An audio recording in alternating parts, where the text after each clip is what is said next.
Hey, afternoon everybody, how we doing? Dear oh dear, I cut that a bit fine, didn't I? Oops, oops. Apologies for that, people. I was clearing up the bench actually, and I totally lost track of the time. I thought I'd better go give the air a quick brush, and I come back and I thought, oh, oops. It's 31 minutes past. I still haven't cleared the bench up yet, but it's a damn sight cleaner than it was, I can tell you. Oh, how are we all doing? Bit of a rush today. I had a bit of a late get up today. Didn't sleep very well last night, so I was downstairs until about 6:30. So I went to bed about 6:30 this morning. Right, we've got quite a few in. I think Michael Hyde was in first, Anthony Carter, Colin Parnell, Dave Roberts, Mac Vision, Jess Eid, Cyberflyer, Simon's World, Phil Taylor, Benji, Rob Titheridge, Rob Cross, Bratsky, in and out, all out in the greenhouse, listening in today. Okay, mate. Afternoon, Keith, Jed Bowker, hi Jed, here's Sean, Mr. Man Cave. How you doing, Sean? Hey up. Benji, I think I said Benji. Ives 100, where is he? I'm here, mate. I was just a little bit late. Having a pint down the pub. I'm drunk. I'm not. I haven't started yet. Frozen there, Benji. Spud Vision. Doug. Hi, Doug. How are you? And Andy Beck. Hi, Andy. I think I've got everybody there. So I was originally planning to do the Commodore 64s today because I've got 4. I just want to try and get them tested and see if any of them are working, and see if we can get one going for my mate. It's Sean. We're all unsung radio heroes. Sean's chuffed because he's got his new RP38 he's been playing with. Done a good job on finishing that one off, really. I didn't 100% finish it. I did the electronics and give it a bit of a spruce up and shine up the dial plate, etc. But didn't quite get it 100% done, and Sean has gone and finished it all off. I've not even had a chance to bring my beer up yet. I had a huge pile of mess down here on the bench right by my webcam here and my desoldering station, and it was really starting to get in the way. I was knocking stuff off, so I thought I'd just pull it all out and put it into a nice big bin and then sort it out later. But didn't get that far, did I? So yeah, anyway, getting back to today's stream, I had a chap email me saying he had a couple mustard coloured R600's. I know Sean's a big fan of the old mustard coloured R600's, so I thought I'd have a look at those today. It's a bit ahead of itself as far as the repair queue goes, but it's always nice to look at different stuff.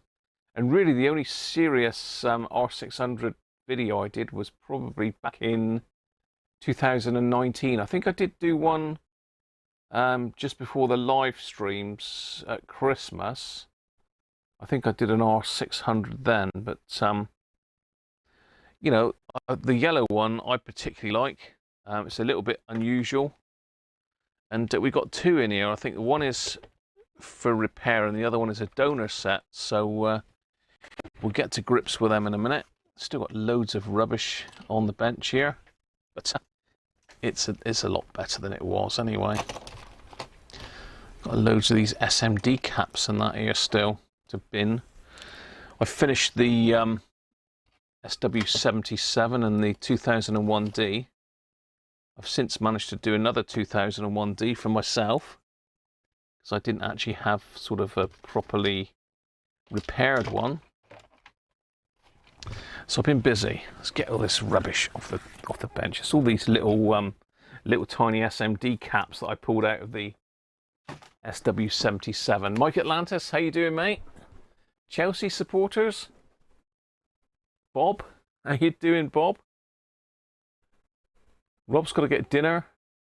And Dom, Driver Films Shortwave. Afternoon, mate. How are you?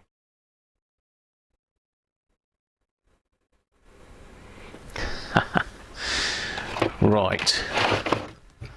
So I have got a bit more room on the bench today, which is rather nice. I've even got a place I can put my my glass today. How about that? So we'll give the bench a quick going over with a wet wipe, and then we'll get going. Although I do need to go and get some beer, which is quite important, because I have managed to procure some more finger for today. I'm gonna have the bishop's finger today, just for a change. Agreed, Benji. I'm not really into football. I'm not really into football, but you know, each to their own. Let's give this a bit of a wipe off then. It's nice to start with a clean bench. It always ends up as a hell of a mess, but it's nice to start as you mean to go on, isn't it? Got something stuck on the bench there, a bit of solder. Nothing worse than solder stuck on the bench. Every time you run something over it, it goes bump.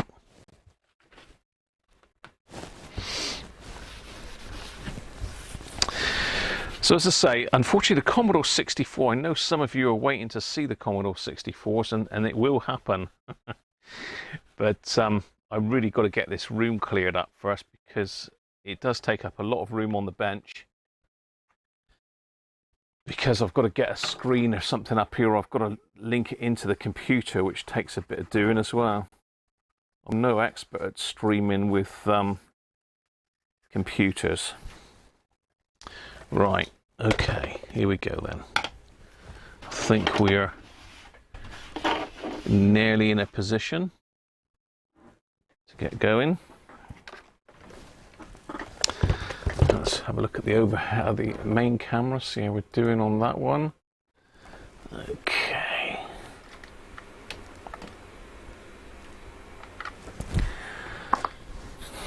So there they are. Here they are. David Tag, afternoon from Derbyshire. I've got the power post on. I did show them to you on the stream last week, but I think you must have nipped out. Afternoon, Mick McGinn.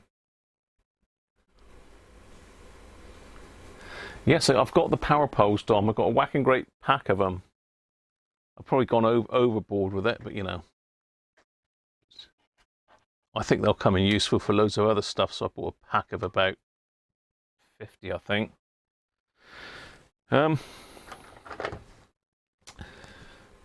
Right, let's have a look at the other cameras. That one's way too high. Let's pull that down and around a bit there.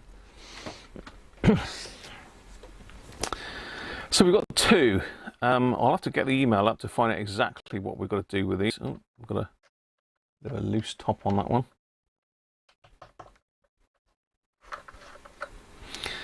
But as I say, I do like this particular colour.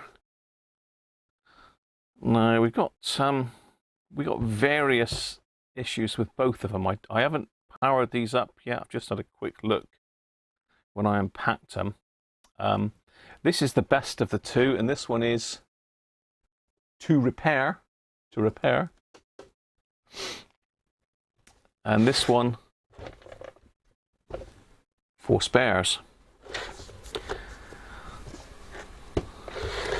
So I believe I'm keeping hold of this one after I've finished.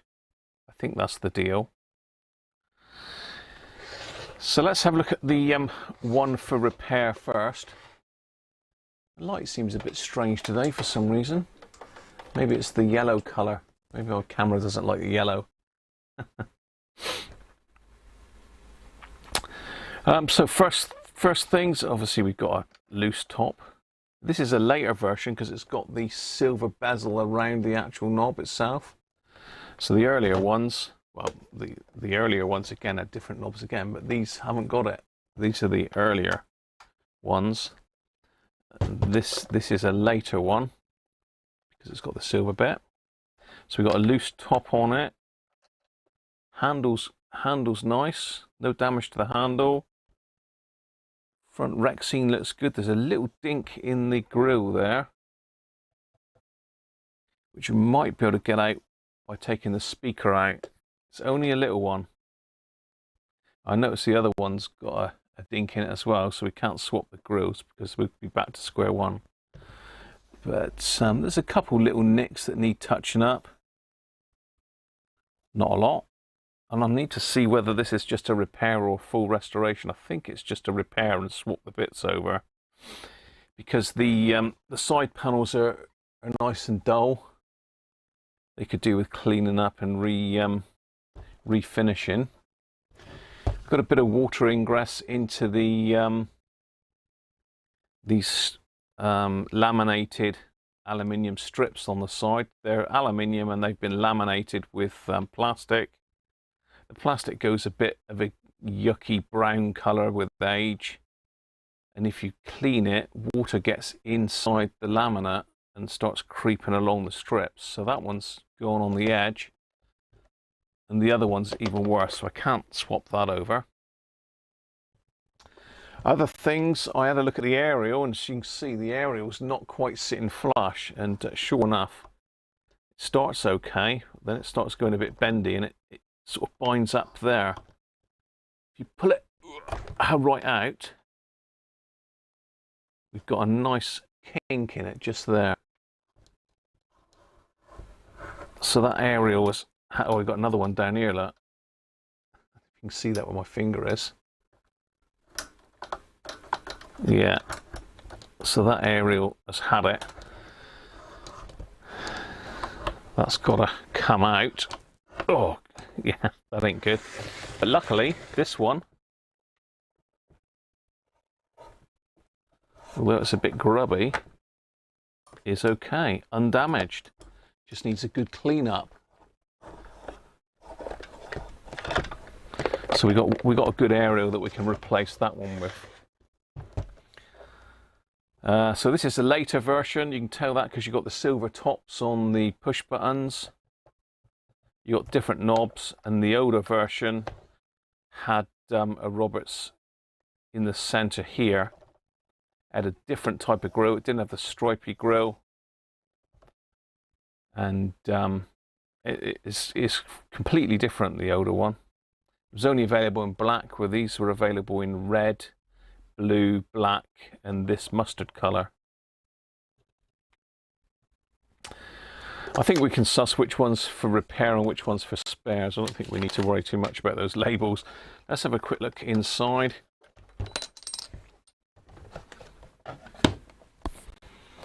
Okay, anything exciting in here? Well, it certainly looks like someone's desoldered that. So potentially someone's been in here, which is always worrying. Battery snaps there. Why they use this cheapy, nasty looking white speaker cable? When I first saw that, I thought that was someone had botched that in there on these R600's. I didn't think this was factory, but it is, because it's on lots and lots of them. So lurking inside, we've got the dreaded Mullard module, slightly different than the R707 module, but not a lot. There's a bit of rust in there as well. We've got rust on this bracket. So it looks like we've had battery leakage in this area. It's seeped into the back case a little bit, but certainly it's damaged that battery holder there. Yeah, generally there's a little bit of rust everywhere on this one. There's rust on both the modules inside. I don't expect you can see that. There's rust on both the modules. Dirty Diaper, how you doing, mate? Just started as a joke, but it gets my name called in DX. Stopping by. I have watched a couple of your streams, Dirty Diaper. It certainly is busy over there compared to here on CB Radio. Right, okay, let's get some power up it and see what happens. So I'm going to connect up to my power supply. I'm not going to use the external connector. Of course, I've tidied up so all my leads are tangled up to high heaven. Anybody else joined? Oh, Mike, Racing Demon! Mike, didn't see you drop in, mate. Had a mustard one in good nick, just like yours, that I did the module in a couple of years ago. Gave it away to a friend as a present. That's kind of you, Mike. They look mustard. Oh, you missed it, Dom, did you? I know you were in the stream at one stage, so I did say I got them, but there you go, I have got them. Repair them both and stop mucking about. Sorry, Bob. I'll crack on for you, mate. So yeah, don't forget Mr. Dirty Diaper's channel.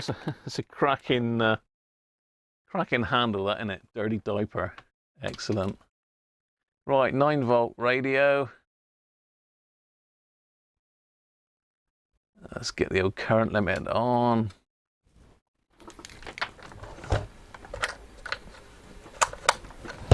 Let's get a tin and put these in. It's going to keep bugging me because it's going to keep falling off. Right. See if there's life, Jim. Let's go VHF. Put our Diario up a bit. Fire in the hole. Okay, it's gone into current limit, but not a lot. 20 milliamps.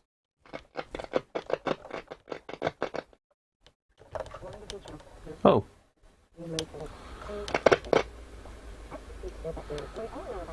There is life, but...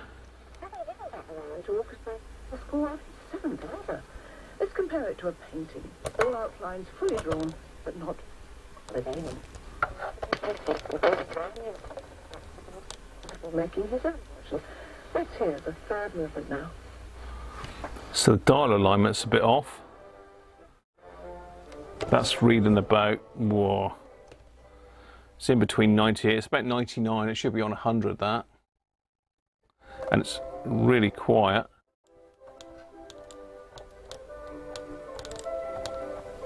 Really quiet.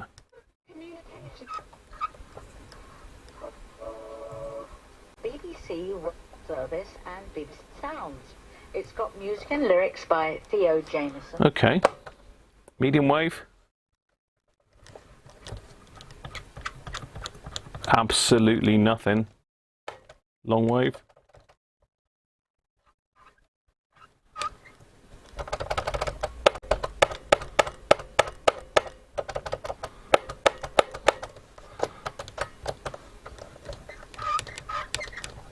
Nothing. So we've got very poor FM, and we've got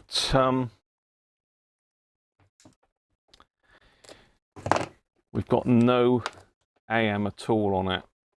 So that is the module. Oh joy.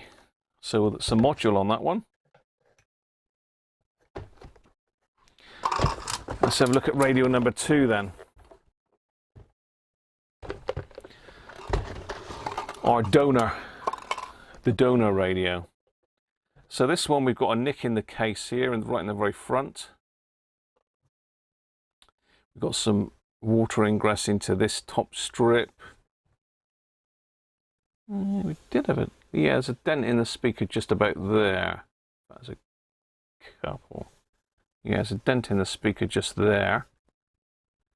It's like something's hit it at that angle, 45 degrees. So yeah, it's a shame that Rexine's gone there, but it's not a major issue. Handle's okay. The little bezel is missing off of the center here. There should be like a silver bezel. like that. Should be a silver bezel in there. That's missing.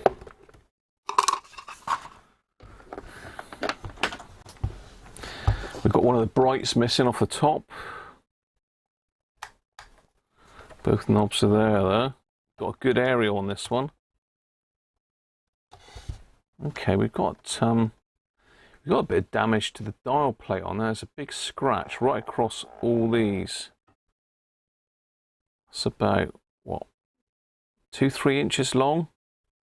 It's gone right through the lettering. So again, either that's a fault from the factory or this one's been apart. Let's have a look at the inside of this one. So we've got, again, telltale signs of battery damage.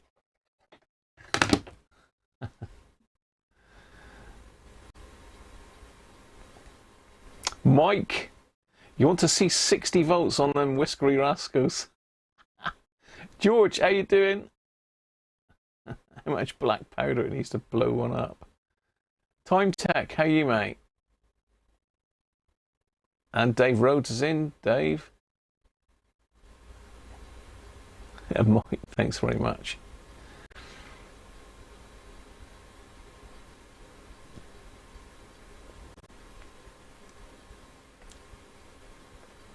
Taking a Pro 66 scanner apart. Whoa.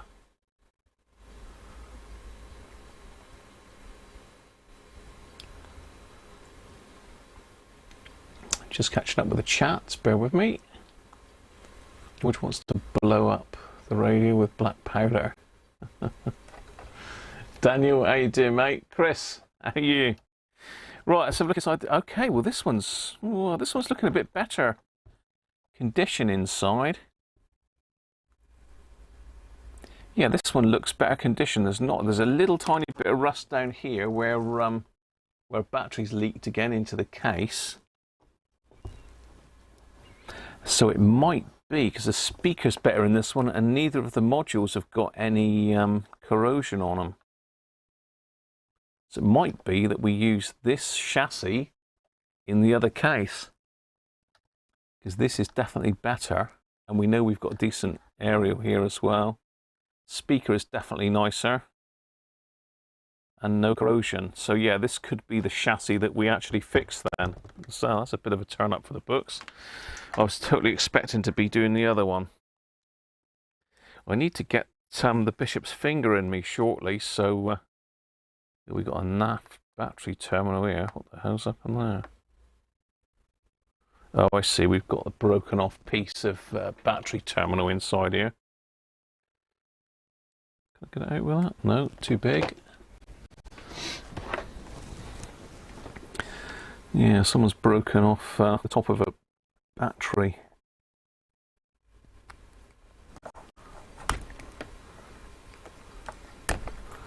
Okay, it's got a bit of corrosion as well, so that's a vinegar job. Great. Let's have a listen to this one then. What do you think? Will it or won't it work? Let's have a guess. Hey Rob, how are you doing? Thanks, mate. Will it or won't it work? Let's have some voting. Yes or no. I'm just going to go and get some beer while you have a think about it.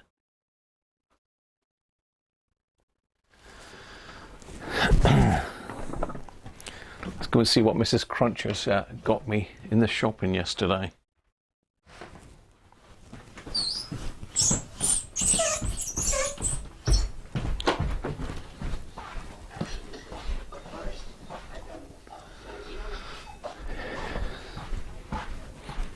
Have a look. I am the beer hunter. There it is. Oh, ho, ho.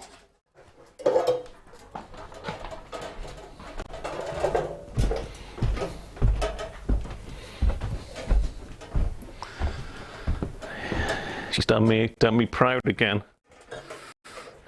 A couple different ones this time.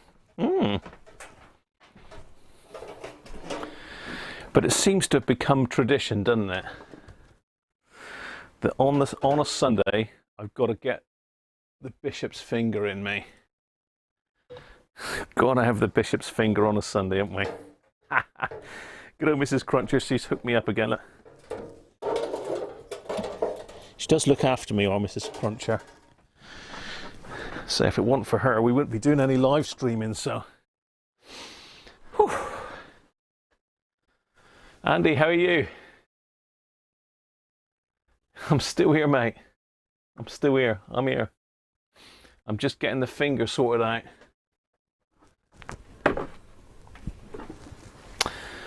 I've still got my my Sony scanner here to do.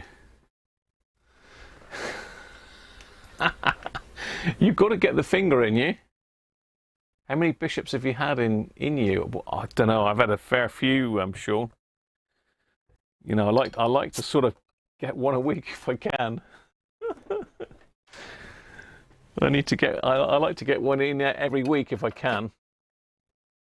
It's 5.4%, and it's Kentish strong ale.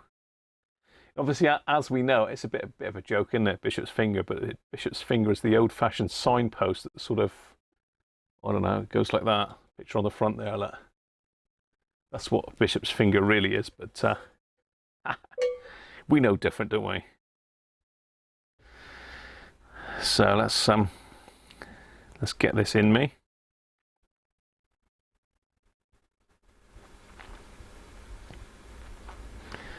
Because I'm a bit thirsty. I've had a lot to drink today. Have we decided whether this radio is going to work yet or not? Shane, how you doing, mate? Good to see you in the stream. Oh, you got it. Oh, well done. Well done, mate. No, I didn't walk off stage.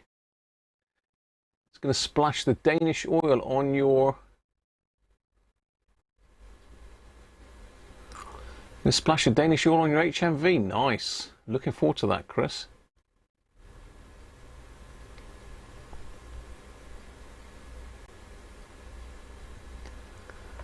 Phil, Arena Engineering, good afternoon. Let's see you pop in, mate.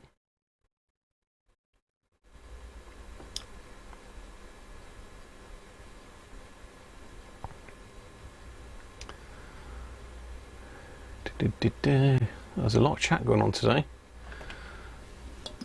Splash it on and bring up the shine. 2E0 SFC Russ, good afternoon to you, mate, as well. Dead as a door now, you reckon? Yeah, we've got issues at the moment. We've got no heating or hot water, people. We haven't had since yesterday. Well, since Friday. I think the oil's run out, so we need to get some oil in because we're out in the country. We're not on mains gas.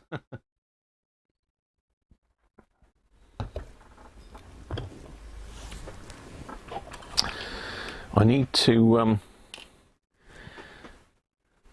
get one of those Watchman things that goes in the oil tank, like an ultrasonic thing. It measures the level of oil and lets you know when you're getting low. There was one here when we came to view the property, but when we come to move in, it had mysteriously disappeared. So someone had that away. Just a little transmitter and receiver. So we've got the transmitter still in the tank, but no receiver. I believe the I can only just get the finger in. That can only just get the finger in. There we go. I do like the bishop's finger. Cheers, everybody. Anyway, right, here we go then. I think most of you think it's not going to work. Smoke it. Dead as a dodo. Ready?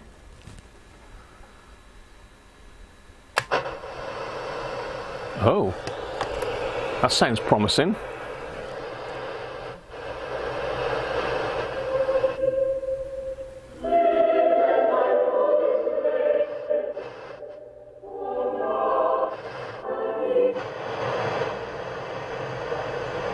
tarmac which was shed after an accident which happened at midnight. And big problems with the trains as well. I would check if you're travelling in and out of London at King's Cross or Paddington. It's because of cracks in high-speed trains. Back in an hour. What we're going to do right here is go back. Way back. Back into time.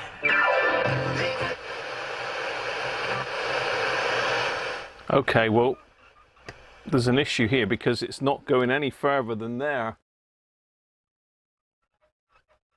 Oh, hang on, it did go a bit further. Oh.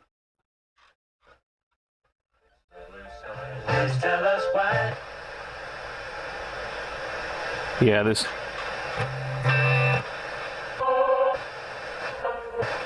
And now, I come on.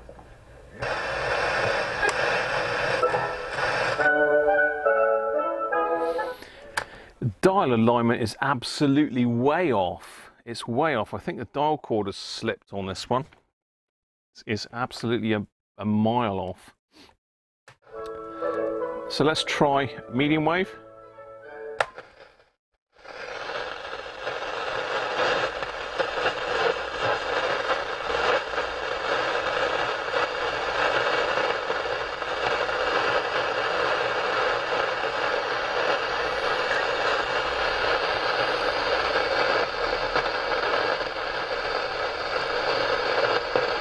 Trying.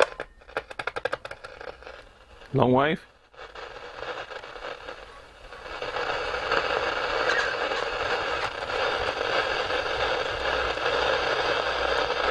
Okay. We've got RF there, so I think this one isn't too bad at all. Still going to need the module doing. There's no way I'd have one of these in for repair and not do the module. So let's get this one apart, shall we?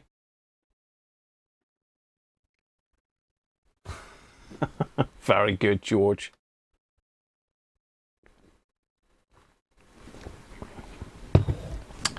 What's that, Mike? Sometimes works on FM but not AM. Yeah, certainly that's I think we've got RF on this one.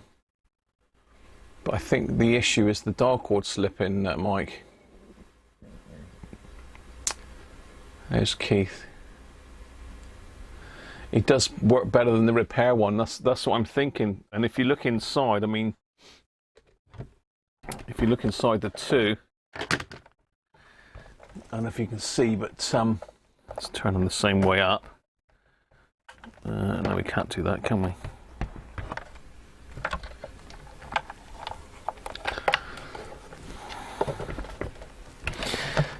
Yeah, as I say, we've got quite a bit of rust in this one. We've got rusty speaker, we've got rusty modules, we've got rusty battery holder. But this one is very clean inside. So this one's going to be the chassis for this case. And then we'll just need to swap the aerial and other bits. So we'll put that one to one side and we'll get this one apart. Am I zoomed in? No, better to be fuller screen, isn't it? So these are easy enough to get apart.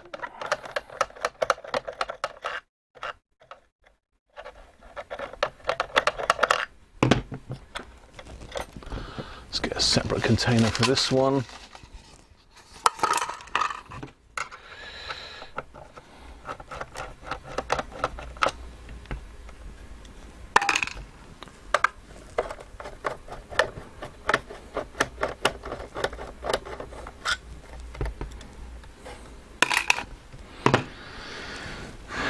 That's pretty much it. It should now push out.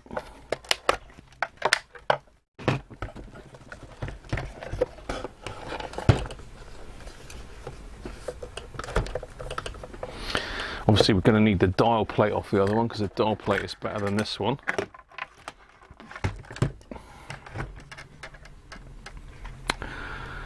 Let's whip the power supply wires off. The external power jack and the speaker wires. Again, I don't think this one has been apart, well the other one definitely has. So the other one's been messed with a little bit. should have just took a quick picture of that, shouldn't I? Although I've got a shed load of pictures of these, but let's have a look.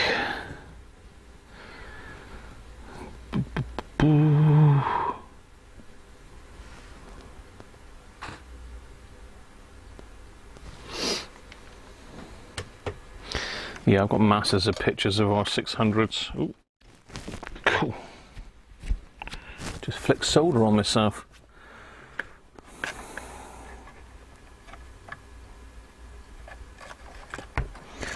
Wasn't good. Not a good start.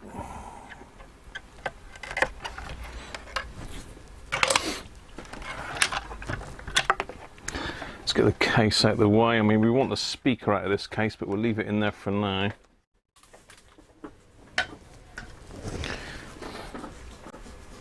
Aston, how you doing? Can't stop for long though. No worries, mate.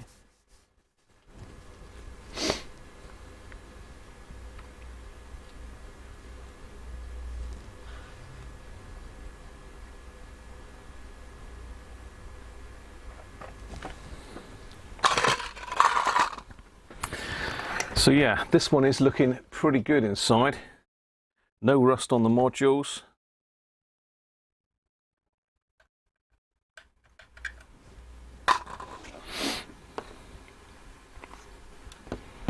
Ferrite's intact. But say there's something weird going on with the tuning on it.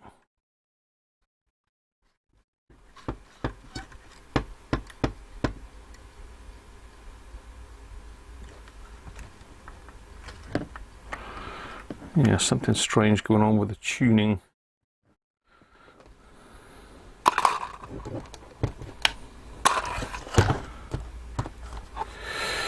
Yeah, these side strips are pretty rough, but you can turn them over. They're not too bad on this side. Better than that way up.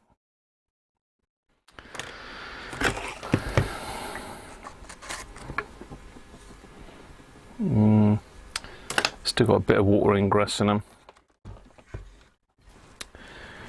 Right. Steve 7931, how are you? Opting to see what's going on. We're having a play with a Roberts R600, or two Roberts R600's in a mustard colour today, Steve.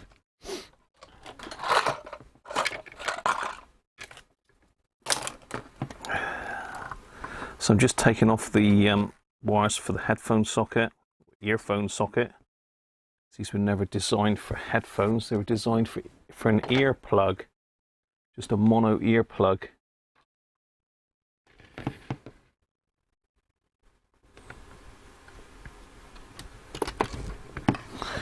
So that one, and the FM aerial.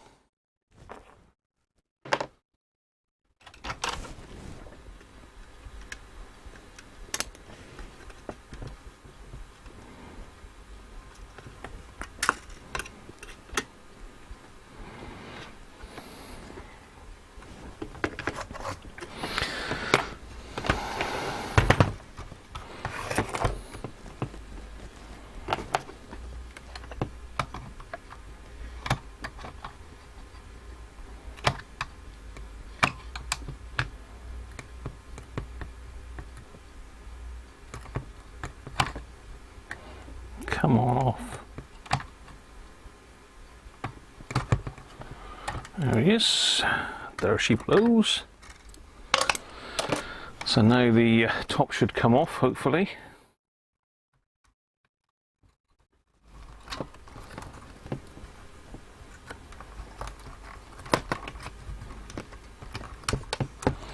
Oh dear. So yeah, that's not so good, is it? It looks like someone's gone mad with the switch cleaner. If you squirt switch cleaner down through here, what happens is it creeps in underneath the dial face and it causes this damage here. So do not spray switch cleaner through there. Yeah, I mean I can see the stain there, look, can see the stain where the switch cleaner's gone across the board. Don't squirt switch cleaner in the tops of these.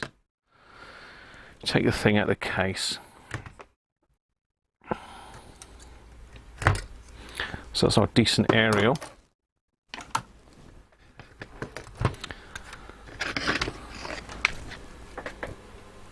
Let's get these down out of the way. Let's get some more finger in.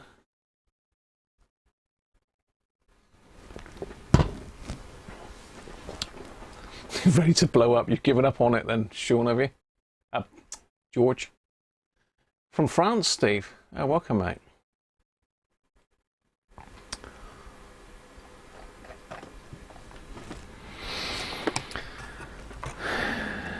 Okay. So this chassis does look okay. There's a little bit of rust there, but just give that a blast over with the wire brush and that'll be fine. Switchback looks okay, and it doesn't look like the module's been out. Normally you can sort of see if it's been messed with. But in this case, I think we're in luck. Well, I say in luck, you know, as lucky as you can be with one of these sets. So again, we can probably leave this side attached and just angle it up. These are a bit more tricky because they've got this keyway here. I don't know if you can see that, the light's a bit shiny, but there's a keyway there that all the module wires come up from, and it's a bit of a fiddle getting them back through that hole. It's a lot easier on the R707, so the R600 in theory is probably even more difficult to do than the R707. So I'm going to start taking some stuff off a minute.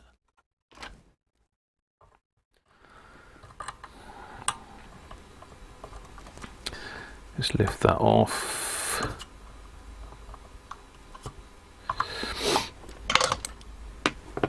Let's get the desoldering tool fired up, because we love a bit of noise. The goats are here, by the way.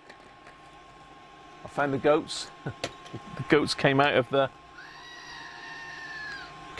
debris this morning when I was clearing up. Well, this afternoon.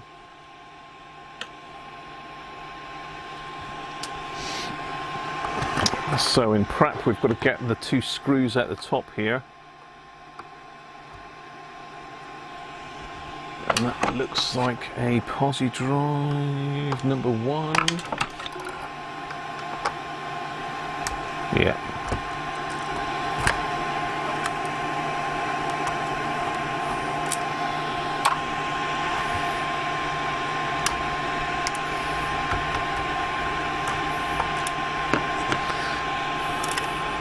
It's strangely wobbly for one of these. Normally they're quite stiff when they come out.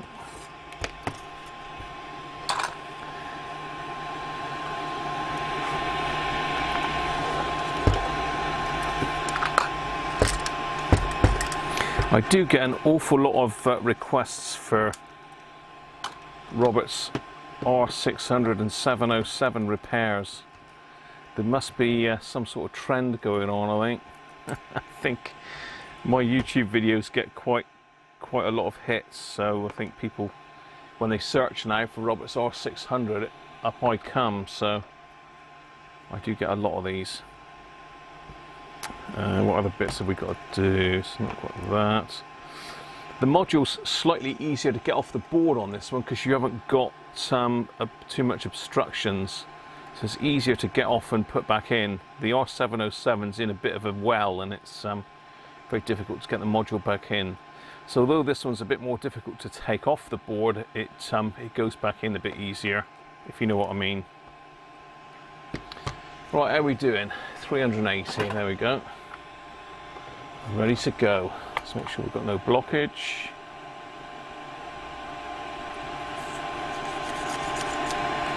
I need to clean this one out, I think.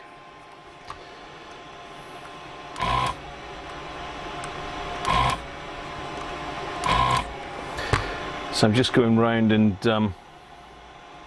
desoldering everything.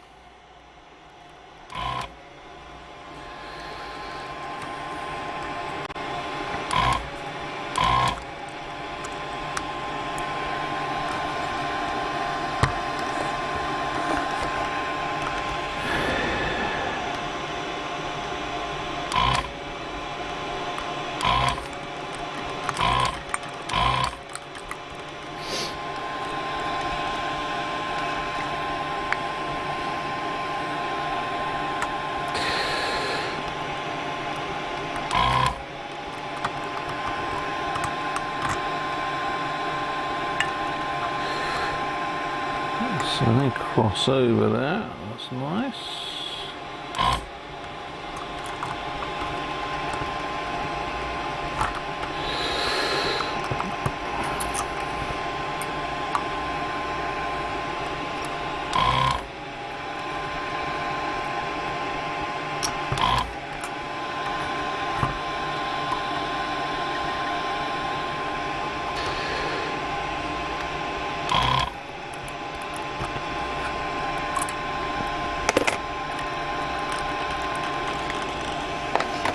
Right, let's get some of these wires off.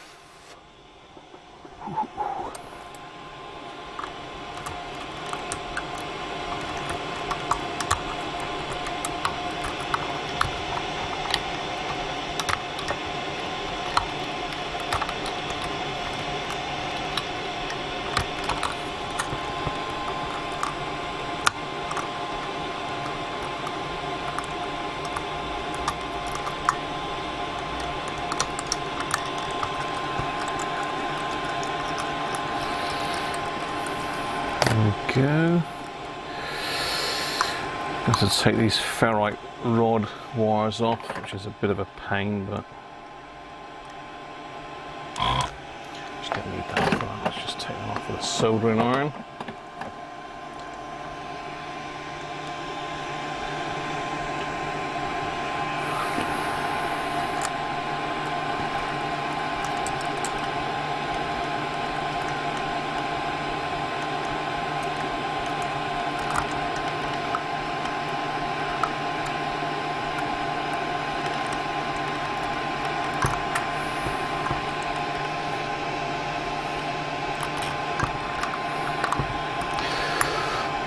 Okay, so really all that's holding it in now is the module wires.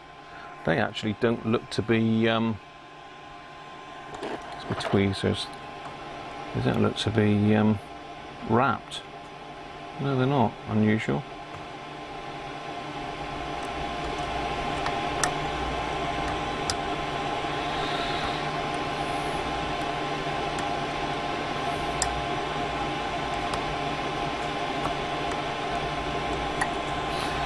Got some module wires loose, so in theory it should angle upwards now. Up and away.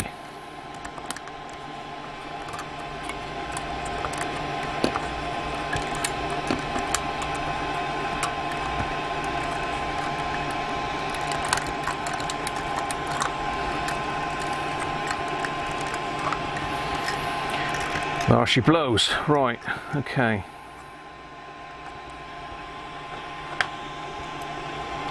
Let's get these little wires off.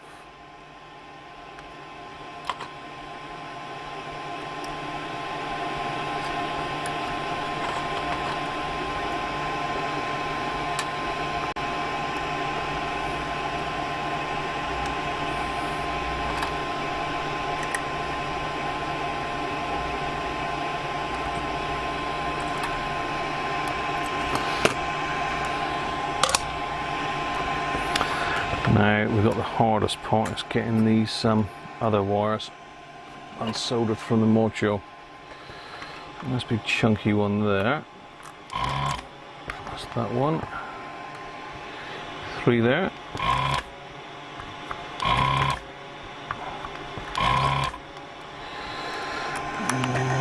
It's not the module.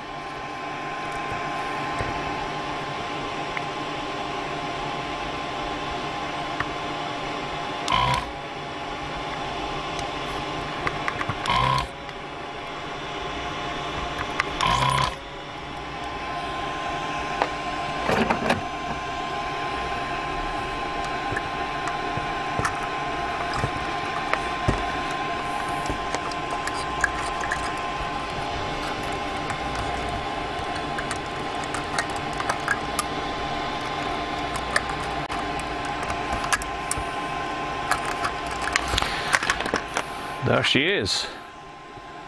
Pandora's box.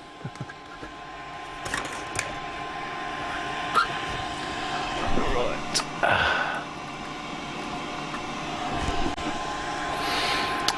One module.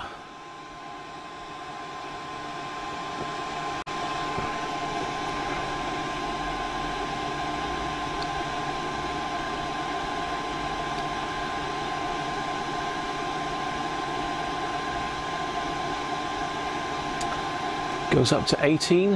What's that, Mike?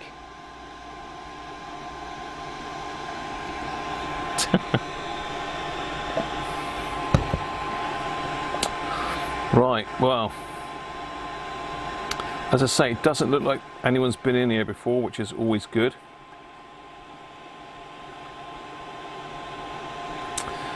Let's whip the cover off.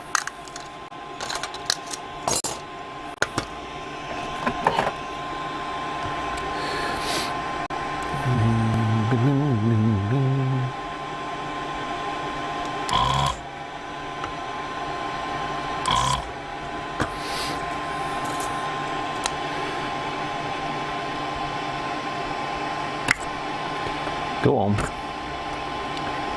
Bend, you little monkey. It doesn't want to, does it?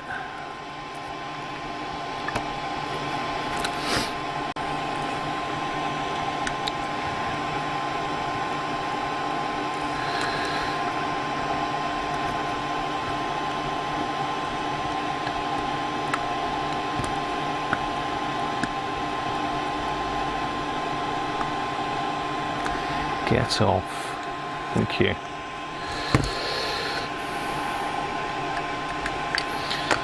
Right, so we should be able to bend that one up.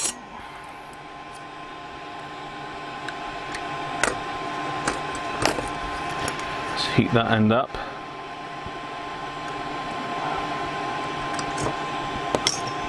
Off she comes.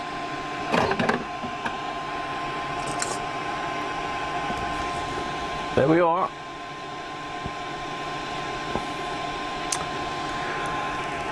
There we go.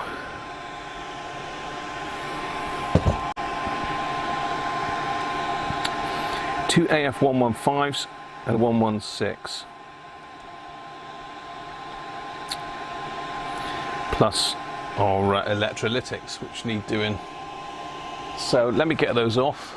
And say I'll mark them as we go on the board, so I know where I am.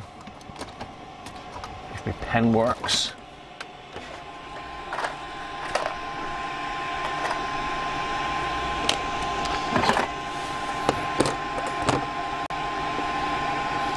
So let's number these again. Let's go.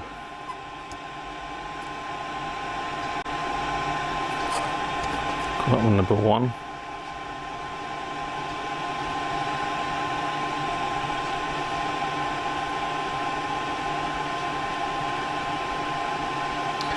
Two. This one number 3. We need to put new transistors in this one. It's a customer set, so they're going to want it to last.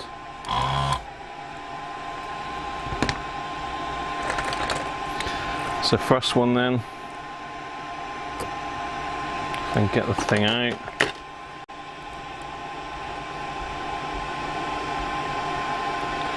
Okay. So the collector, shield.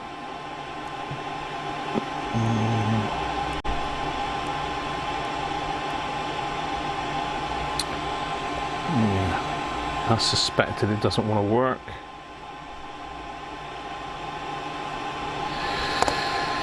Let's get another pen.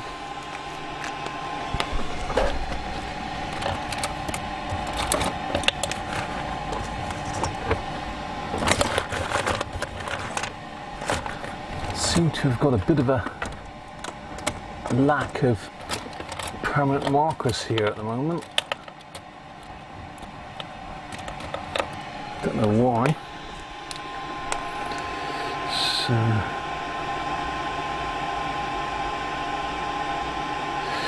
too big.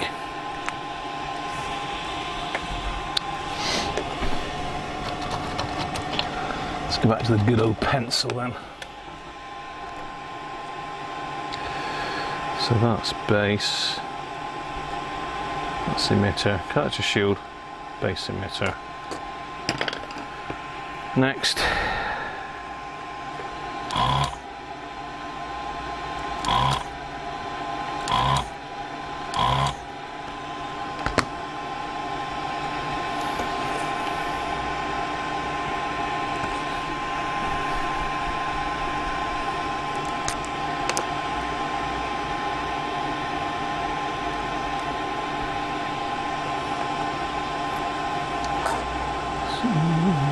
Collector.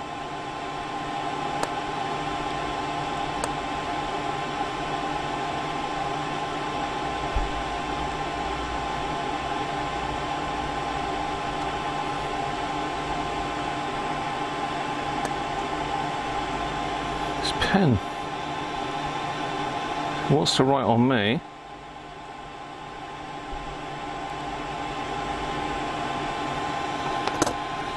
Oh well, I got a pretty good idea of which way around they go, but saves a bit of work.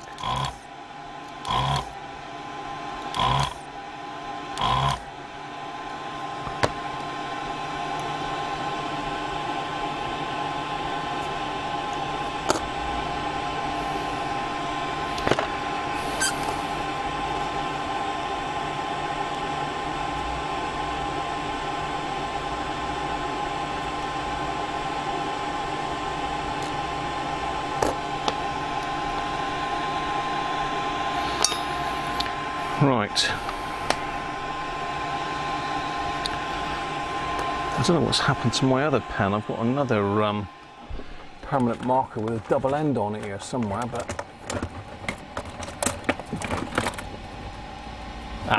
is that it? Yeah, there we go.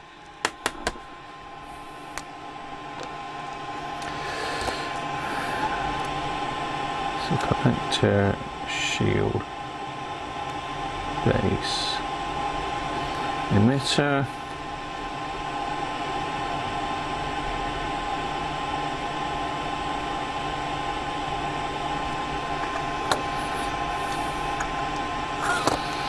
right.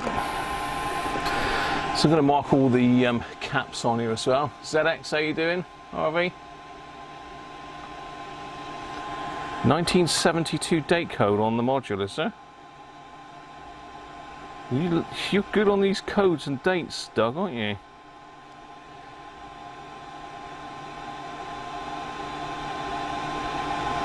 It's negative.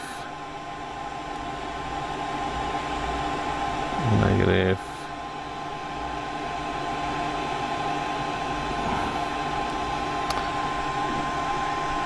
God, I tell you this. I need some pens. I need some marker pens. Negative.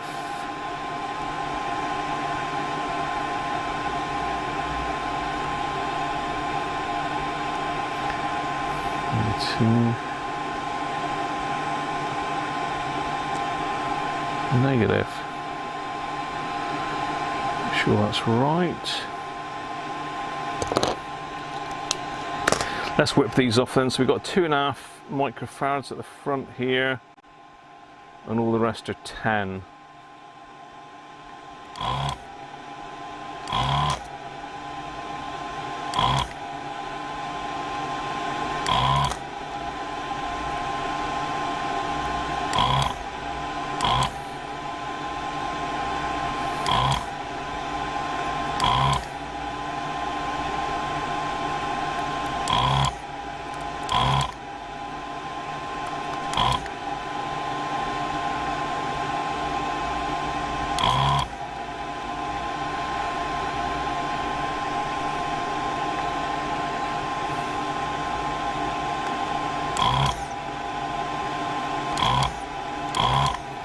I'm trying to be in and out really quick on these because the traces are absolutely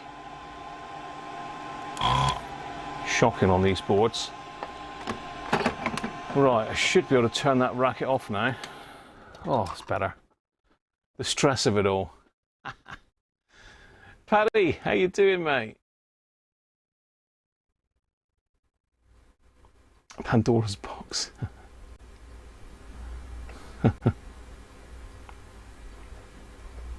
Rob, how you doing? Internet struggling.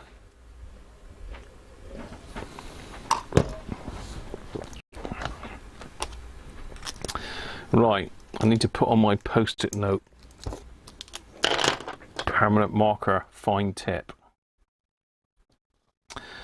So these should all come out now.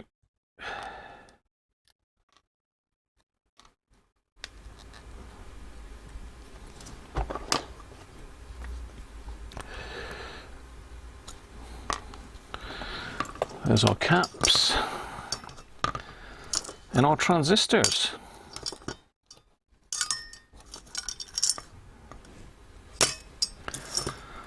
And that's what remains.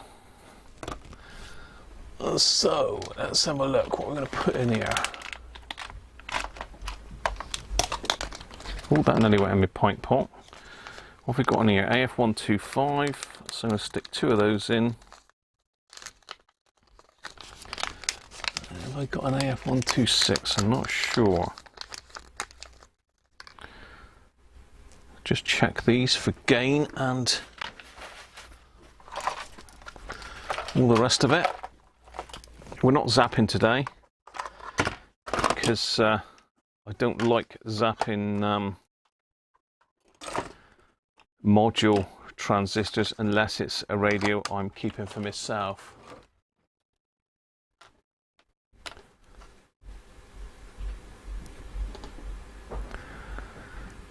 Right.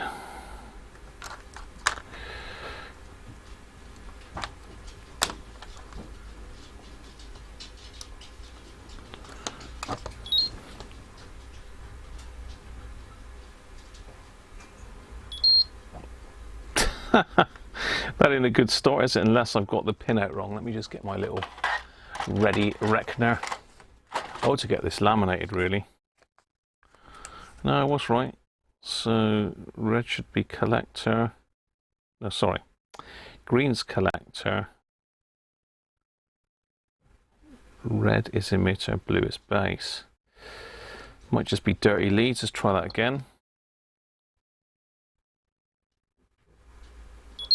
No, that one's not good. That's not a good start, is it? Let's try another one. This is JH Components, Mike. But I did have some Duff ones, and they did replace them, but I don't think these were supposed to be Duff. That's my testers not working. Try that one. That one's good. 108, it's good HFE, very low leakage. That's one. What else we've got here? 124. 125.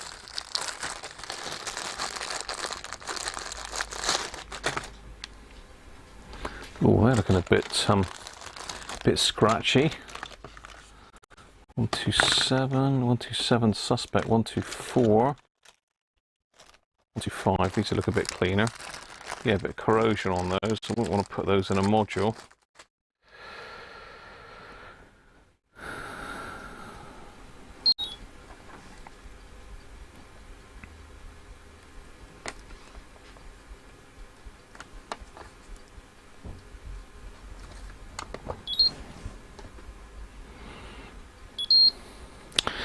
That's fine, 91.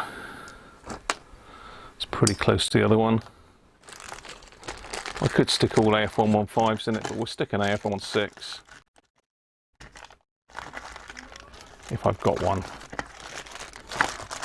126, I mean.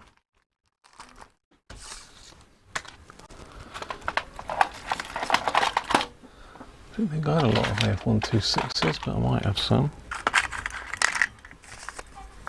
Oh yes, I've only got 6 of those. That's all I've got. I could use the Russian ones, but let's go mad.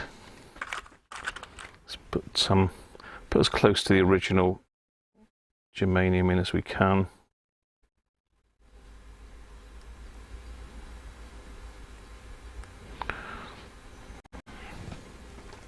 For a marker pen, thank you, Mike.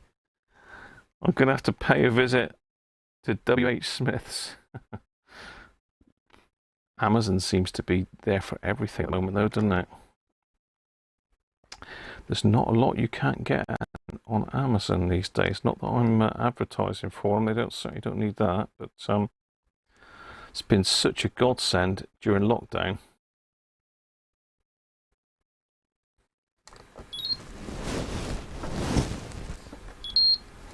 $225. Oh, mental.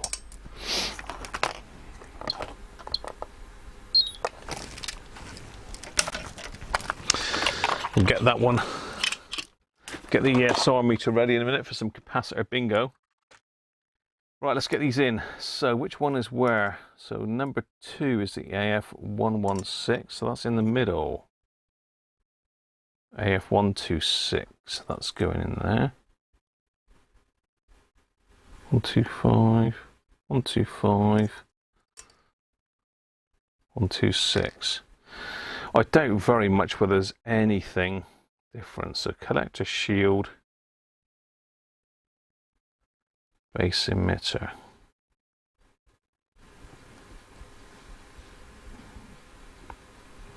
Collector shield, base emitter.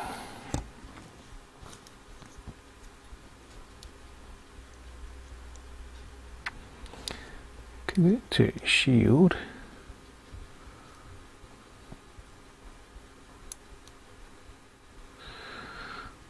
There's the hardest part, lining them up in the holes. There's always one leg, isn't there, that won't go in. Hopefully I'm in camera shot there. Yeah, it looks like I am. Right, that's the first one in. Make sure we've got no touching legs.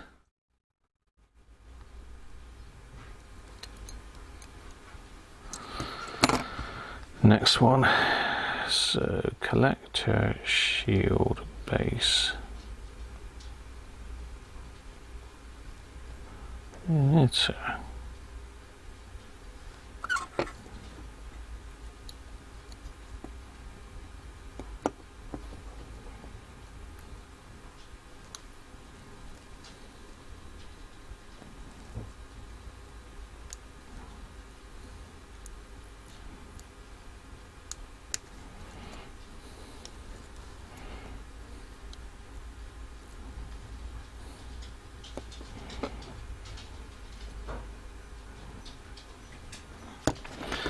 And the last one.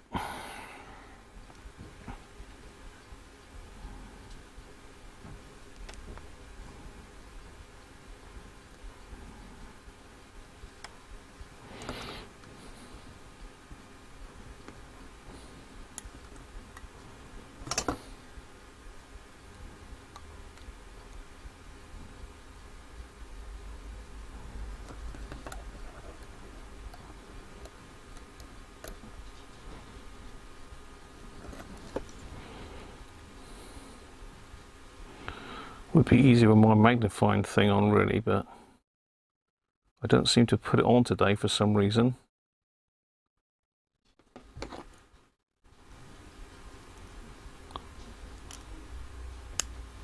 Giving my eyes an exercise today.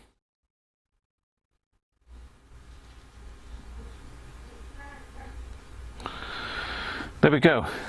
All 3 transistors ready to solder in. Let's get this solder over. Solder.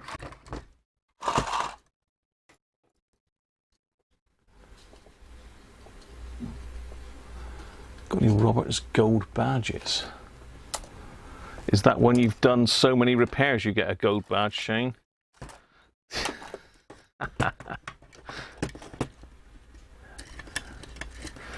You mean the gold badges that are tarnished silver ones?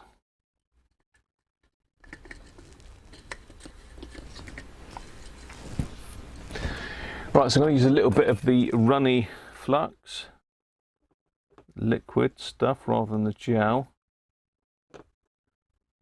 Creates less mess on the board. I'm going to stick the magnifiers on for this.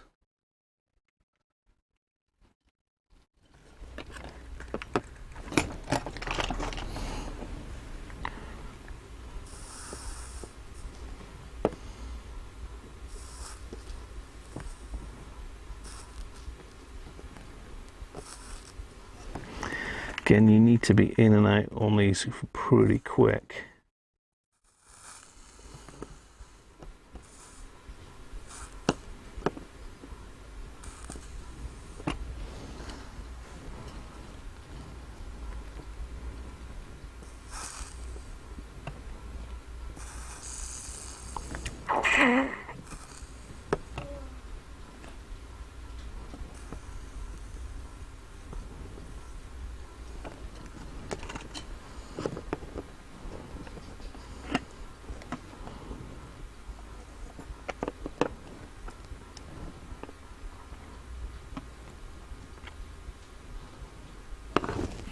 There we go. All soldered on.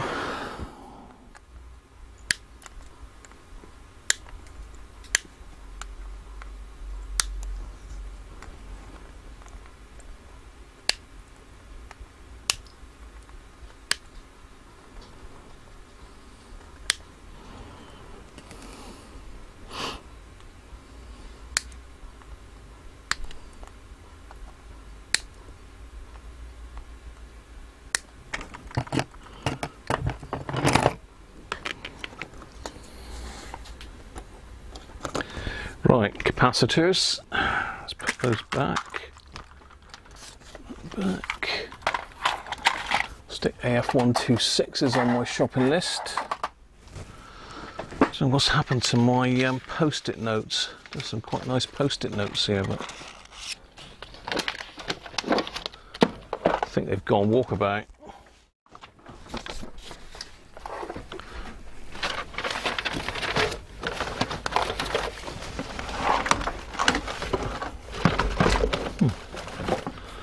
I don't know where they've gone. Oh well. So I need fine marker pen, AF126. Whew. Right, capacitors. Again, we're just going with radials.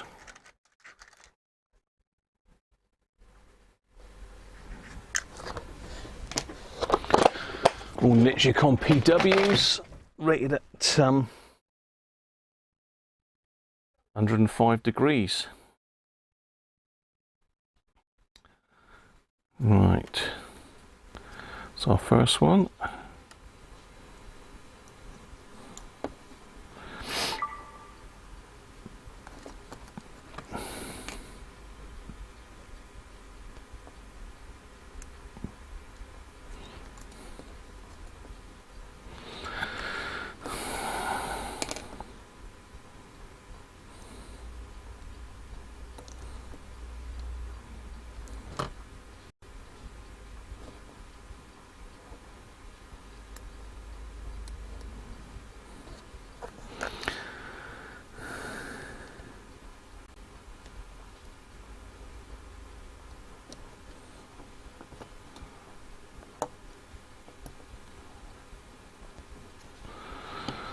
Okay.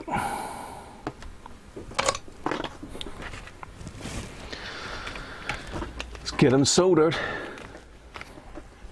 Let's get down a little bit.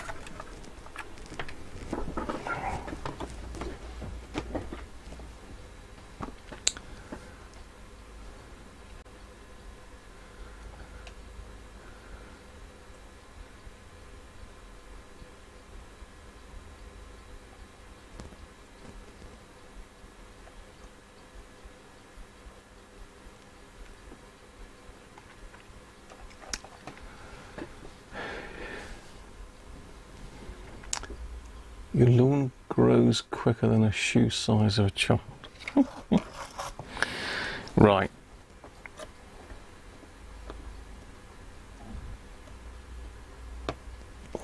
Really, with these, you've got to solder and leave them. If you try moving them, you'll break the traces once the solder's on.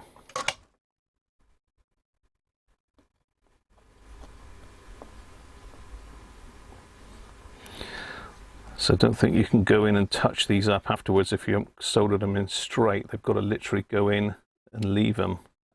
If they're wonky, they're wonky. As long as the can goes back on, that's the main thing. Right, going in with some more flux. Again, these are really old boards. This, is it phenolic? The circuit board material, it's not great stuff. Sounds like Mrs. Cruncher's gone out with the doggies. I've got these on because the traces are really fine and you don't want to get a solder bridge anywhere.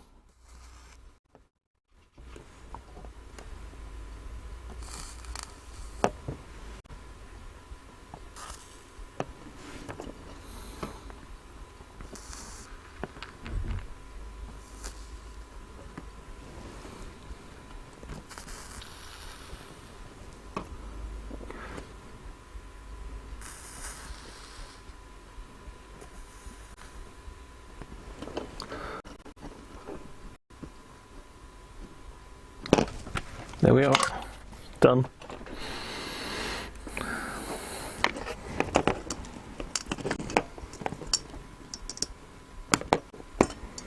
Again, when you cut these legs off, don't wiggle them. I've heard it say that you need to cut the legs off before you solder, but it's very difficult to keep the component in the board if you do that. I've missed one there, look.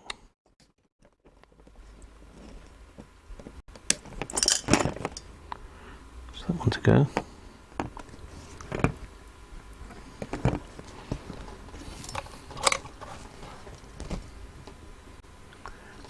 One AF126. Yeah, I know they are expensive, Mike. If you just Googled how much they are, if you look on YouTube, YouTube, eBay even. I don't think they sell them on YouTube, but if they do, you'll have to let me know.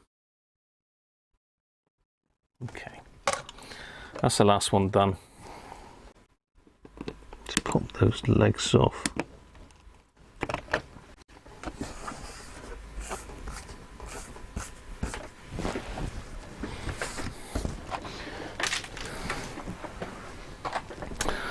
Okay, one other thing to check while you're in here is these legs. Make sure none of these are got a dry joint on them. That one there.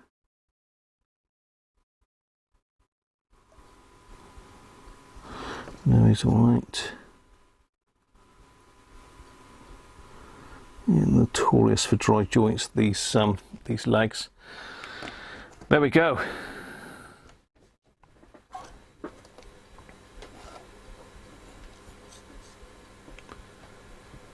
Module done. What we've got to do now, we've got to try and find out if it works. And how are we going to do that? No, I think a 2.5. I think, no, this one 2.5 and all the rest are 10. Let's have a look at the...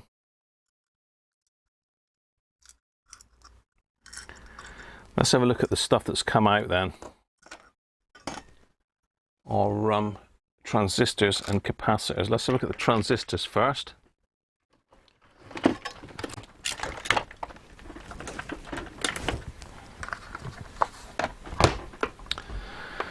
And let's see if there's some...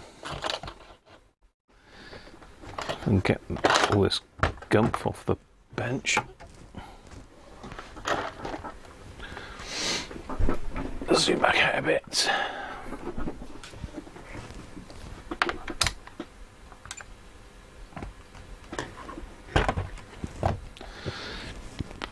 So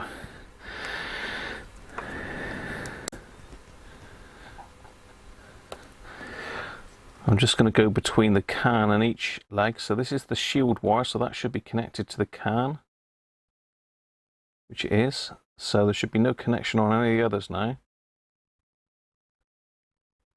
Oh. No, nothing there. Nothing there. Nothing there. So that's AF116 is good. Now the AF115.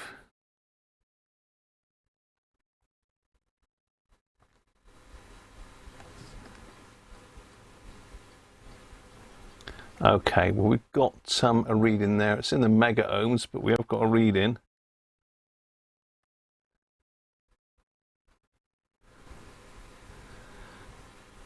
That's the base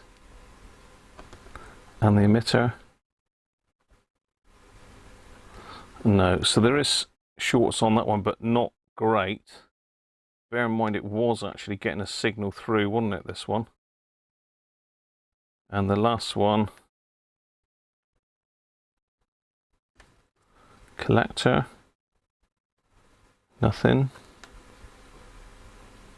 Base, no. So there's only one of those transistors had shorts, and that was not that was very high resistance. So probably just a little tiny bit.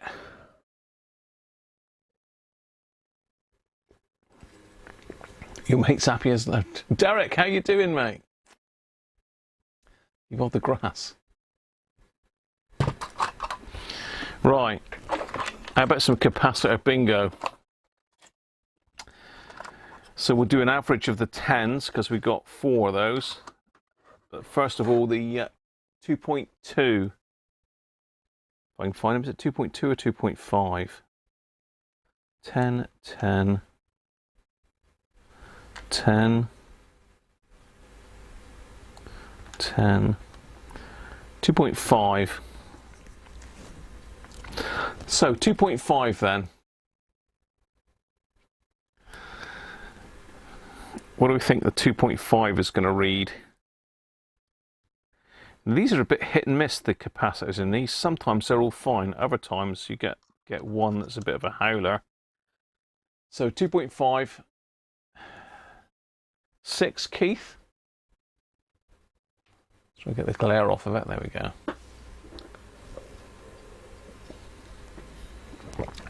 1_2, Mike. I think that's 1.2.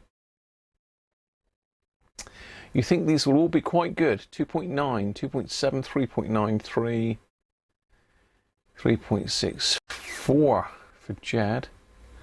Mike 1 to 2 or 1.2, Mike? Dave Malik, how you doing, Dave? Benji 4, Dave 3. The finger's nearly gone all the way down. Gonna have to get some more in me. Nice.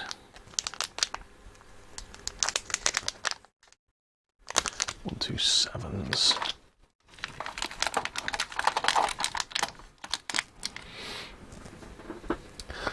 Seven, Mike. Could be, you never know. ESR is likely to be high on this because it's a low value cap. So let's give it a go. Ooh, not that high though. 2.9 at 4.6 ohms. That's too high. I'd expect 1 point something, but 4.6 is too high. So 2.9 is not a massive amount over, is it?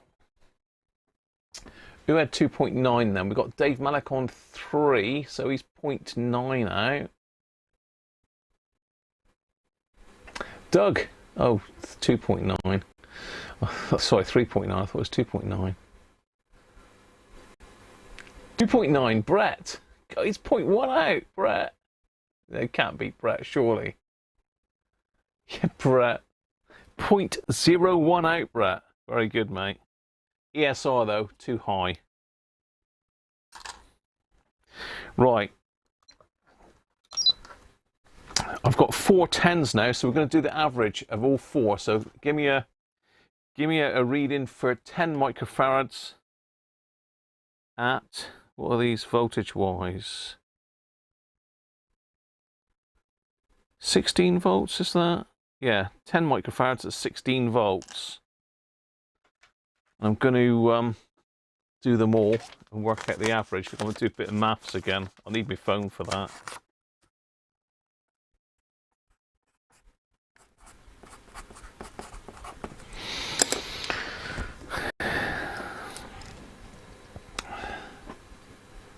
Blow it up. So I'm going to do a secret measuring of this while you're guessing. So we're looking at 10 microfarads. And I'm going to... the noise might give it away if it's a dodgy one. Okay, let me just do this in secret then. So this is the ones we're testing. So the first one...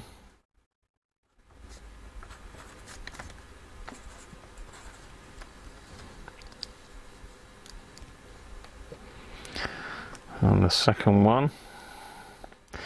Usually you see 2 beeps is good, 1 beep is not that good, and a is knackered.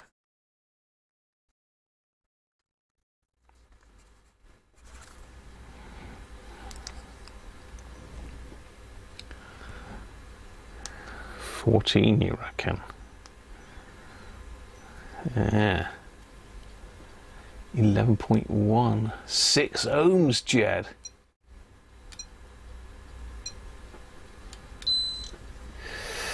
I can tell you now they're all pretty close to each other. They're all very close to each other actually so far.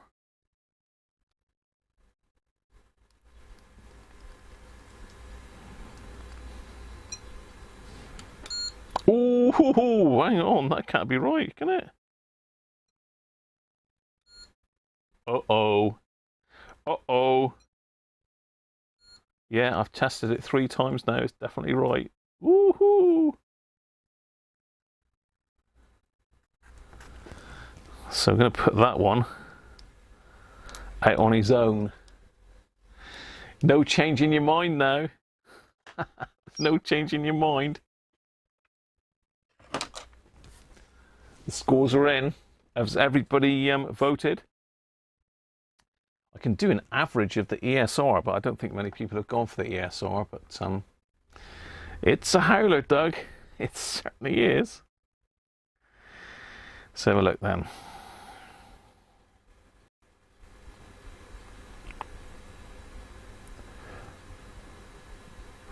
Oh, hello.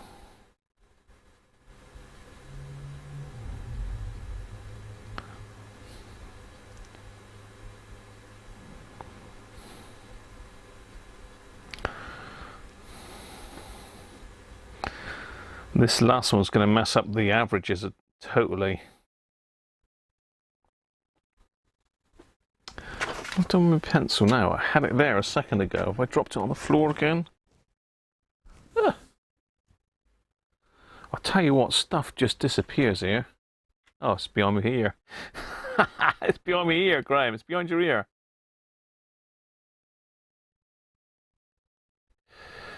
Uh, 9.3 by Lawrence.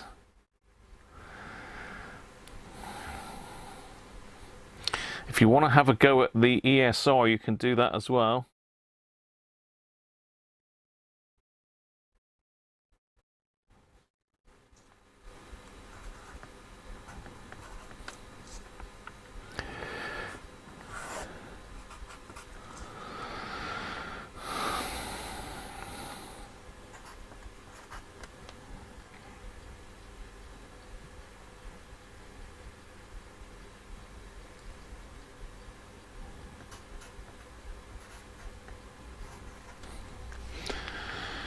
The results are in.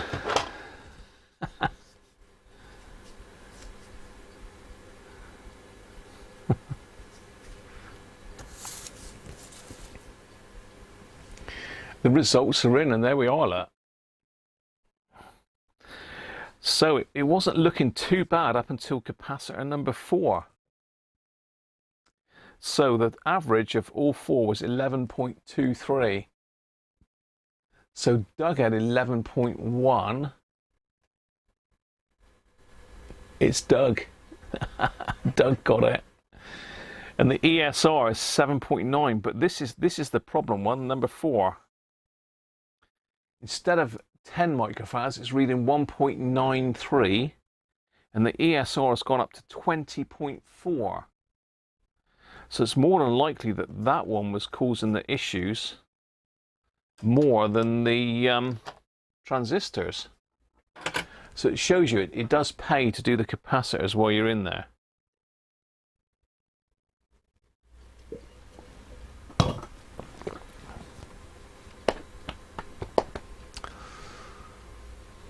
So yeah, let's just put that last one back on the meter. It might be fine now. It's always the same, isn't it? Always the same. You try it once. I bet it'll be fine now. Just me not have the leads on properly or something. I did try it a few times and it was bad every time.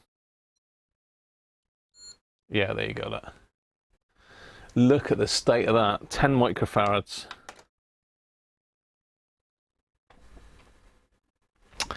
Pretty bad. Pretty bad.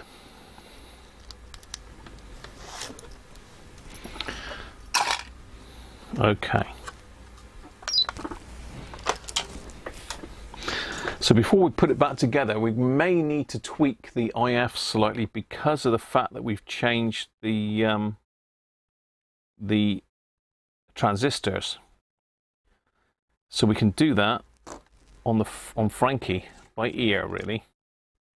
I think we need to get too technical with it. So I'm going to go and see if I can find my Frankenstein's R606. 600, I mean. 606, where's the goats? Yeah, I should say so. They still got their Christmas bells on, look. Mrs. Cruncher hooked them up with. It's time to crack another beer, actually. So let me go and find Frankie, if I can. So I haven't used this one for a long time. So it should be in here somewhere.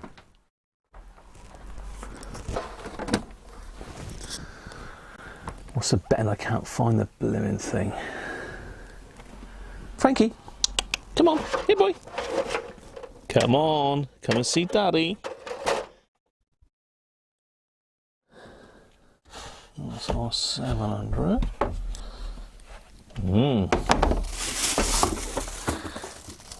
Where is Frankie?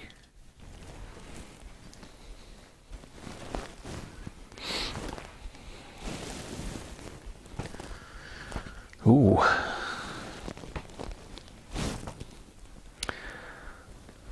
I don't know where Frankie is. He should be here.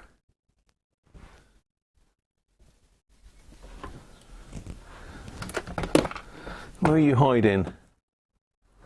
Come on out.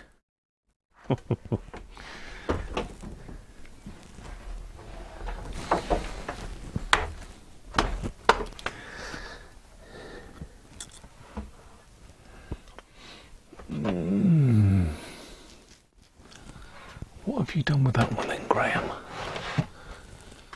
What have you done with Frankie?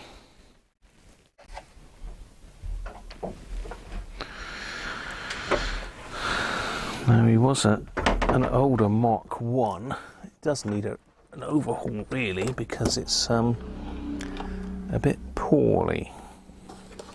It's not that one, is it? No, the knobs aren't latching properly on it, the push buttons.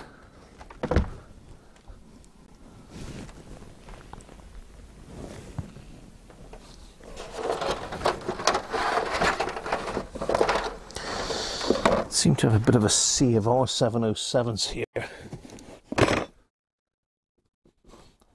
Let's say Frankie's gone to Hollywood, but I don't think he has. He might have gone on vacation somewhere.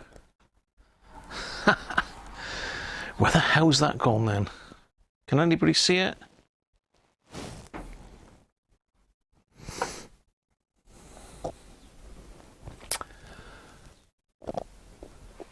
What's the betting I've put it up in the loft out the way? Does that mean that we're not going to be able to test this? We're going to have to put it back in and hope for the best. Is that what we're saying?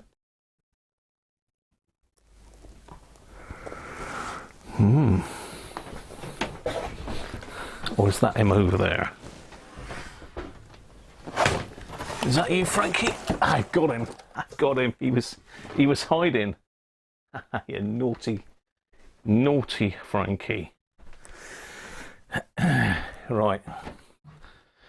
Yeah, so the FM module in this one's knackered and the switches aren't latching properly, so I really need to build myself another one, really.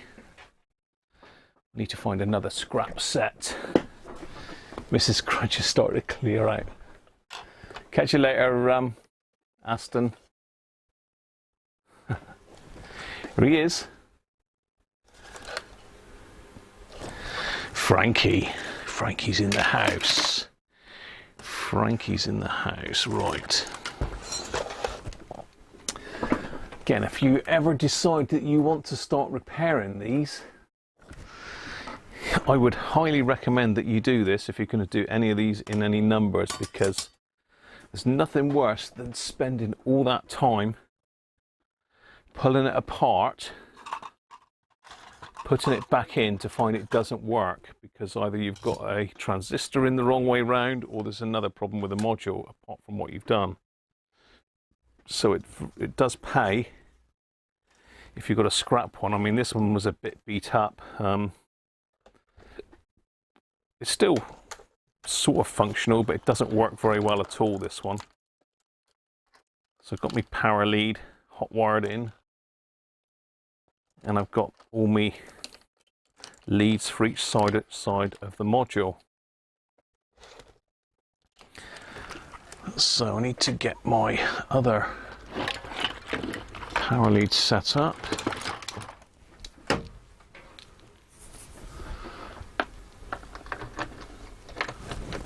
Have I wired this up? Have I wired this as center pin positive? Yes, I have. That's 9 volts.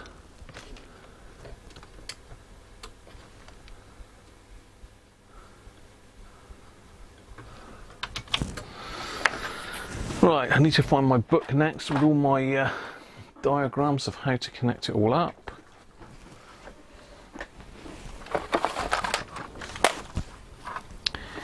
Twang. Or Mullard.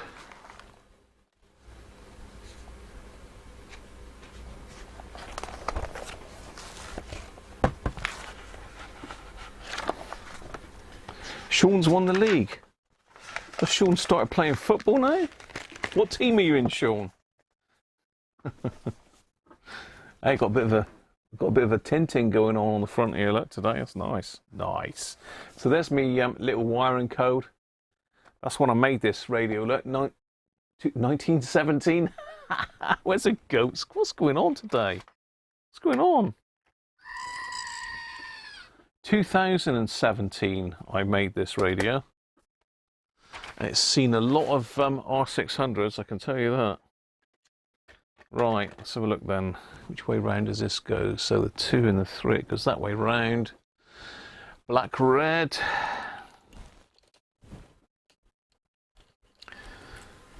Black, red.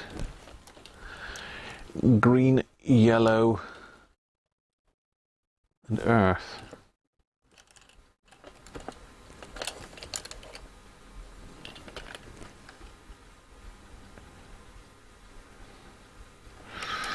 Hang on, what's going on here then? We've got purple there. What's going on? Okay. I've got let's put the book a bit closer. I'm a bit getting colourblind in my old age here. It says purple first.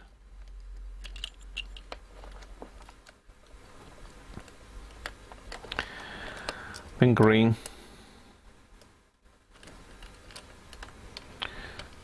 yellow.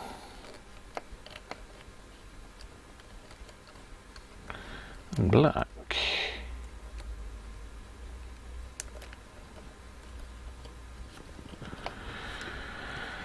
All right, this side.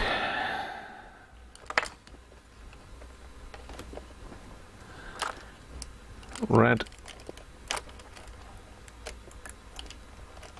I need to change some of these leads as well. These smaller ones aren't very good. Green. I have got some here somewhere to do them with. But as I say, I need to do this to another radio, really.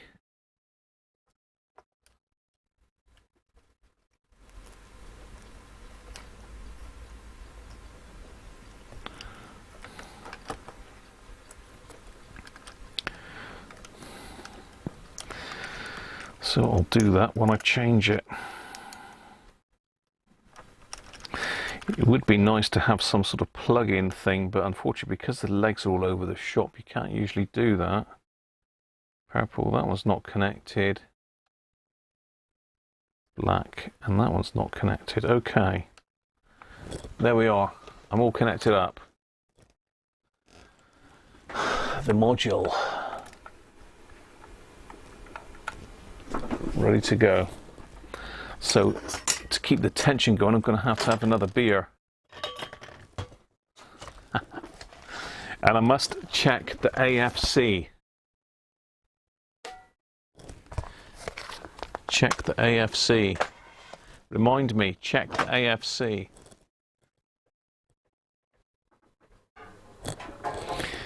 I think we're going to go with this one next. An Exmoor Stag. Another 5.2%. Exmoor Brewery. From Wiveliscombe in Somerset. So just over the Devon border. Good stuff. Grow horns when you've had this stuff.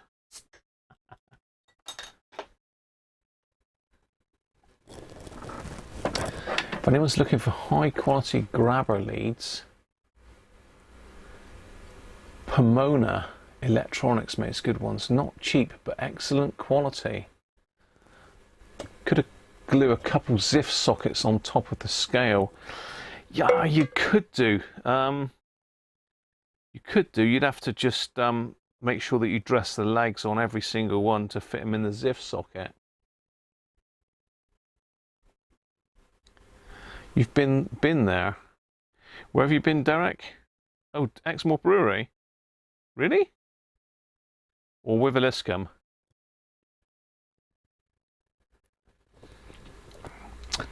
See, that's got a totally different taste than the Bishop's Finger.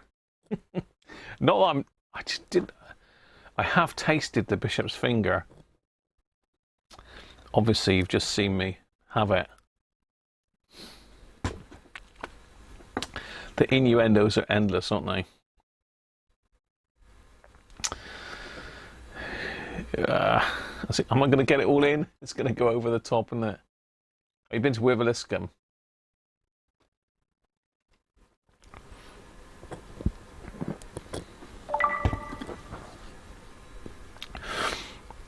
I suppose if you could make up a jig with ZIF sockets,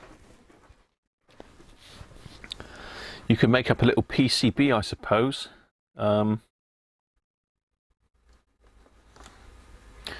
You only need like 8. Right, okay. Let's fire it up and see if this thing is going to work today. So we're on FM. Put the aerial up.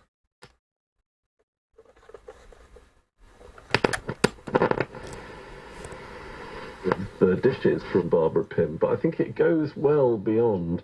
The thing is, you're making my head explode, and it's mad how you make up on the lyrics.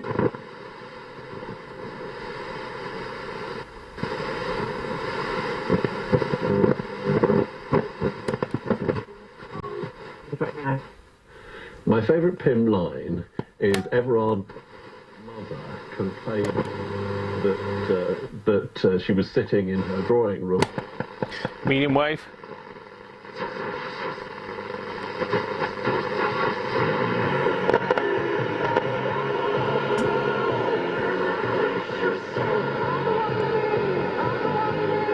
Oh yes, long wave.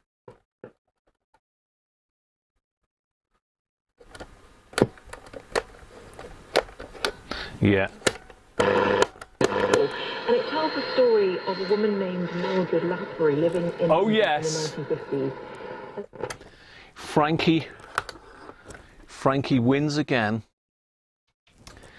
I think I'm going to leave doing the tweaking of the IFs till it's back in the radio, actually. It doesn't need a lot, if anything, but it'll need a little tiny tickle, I expect. So there you are. Say bye-bye to Frankie. He's going back to bed. Bye-bye, Frankie. Yeah, I know. I'm going a bit mad. There's too much breathing in the flux and soda fumes, I think. Cheers, everybody.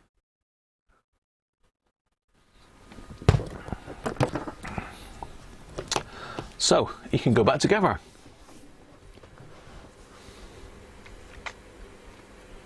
Try anything, Dan. Ganesh, how you doing, mate?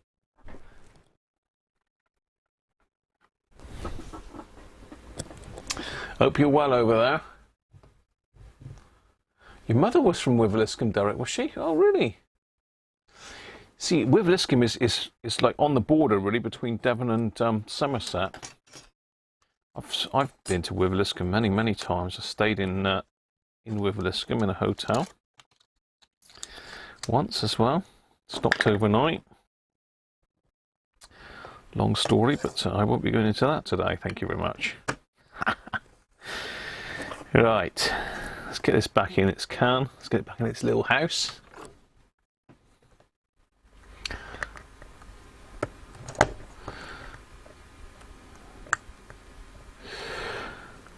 So it should be fine, shouldn't it? It's had about 20 quid's worth of transistors put in the thing. I'm just going to have a quick look over the board, just make sure there's no dry joints while I'm in here.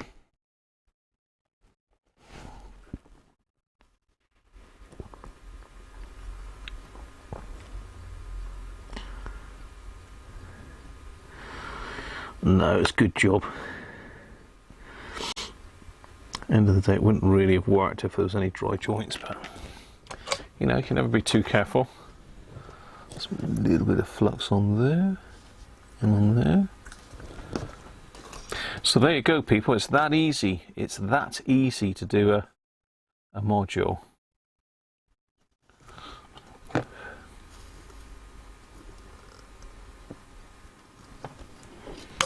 shouldn't be afraid of them.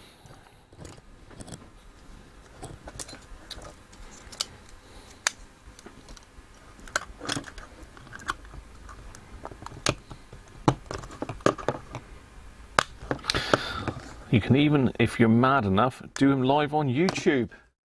You can even do a module live on YouTube if you're a bit crazy.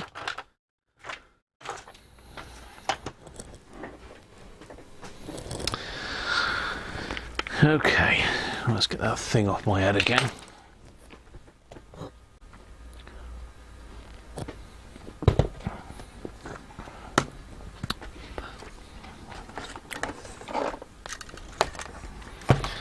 Now I wonder why this tuning gang was binding up then. It appears to be centered now. We've got this nasty muck on here. Now that's going to be dodgy to get off that. Frankie's gone. Waving bye-bye. What was the children's program back in the sort of 70s? Was it Bill and Ben the Flower Pot Men, where they used to say bye-bye at the end and go back into their flower pots? Something and something, say goodbye or good night. Crack. Yeah, okay, Graham, shut up. Idiot. Idioto. So I'm just cleaning that, whatever that residue was off of there. This shouldn't take the colour off. Isopropyl will take the colour off.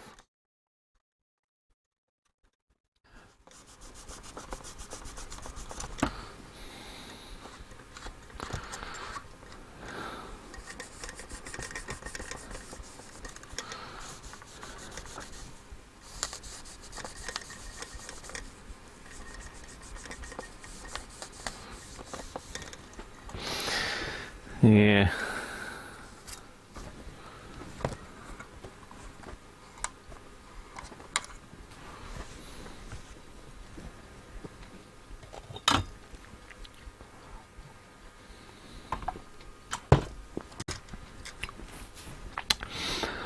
Okay. How are we doing for time? 4:30. We've got a couple hours yet, so plenty of time. So it might pay us to get this recapped while I'm in here. Again, these are all axials stood up, so they can all be changed to radials. There's one laid down, which I'll probably swap back for an axial, but all the rest are upright. As you can see, they're all upright. So let me get the cam. Well, it's okay there, actually, isn't it?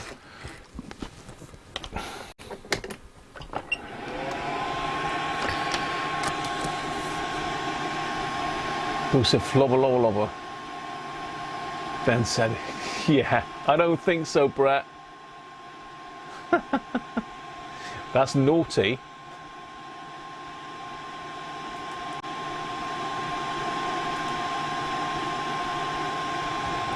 I don't know who allowed that, but yeah, a bit naughty, Brett. A bit funny, but naughty.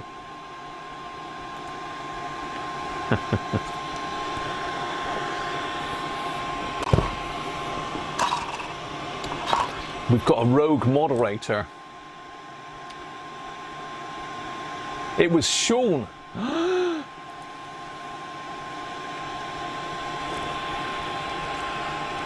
Sean.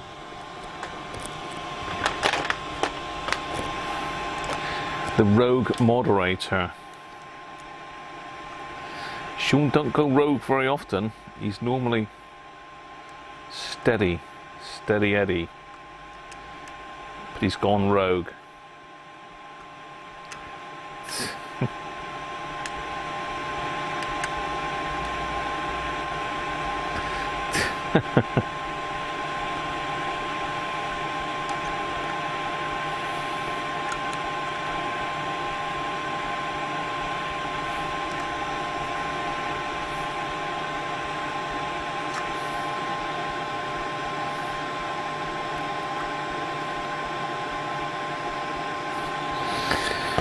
Right, yeah, we'll get the caps done now. It just makes it a bit easier to do them now because the module's not in the way. I can get my hands in there a bit easier. So, what have we got? First one's 15 microfarads, it would be, wouldn't it?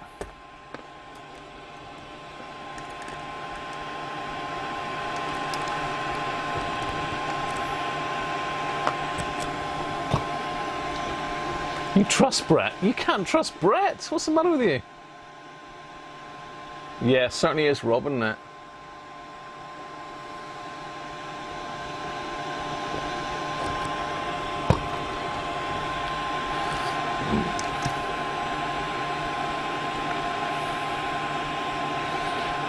Okay. So let's get this one off first. We'll work our way that way, I think. We'll start with this one. So we've got a bit of capacitor bingo coming up later. A bit more.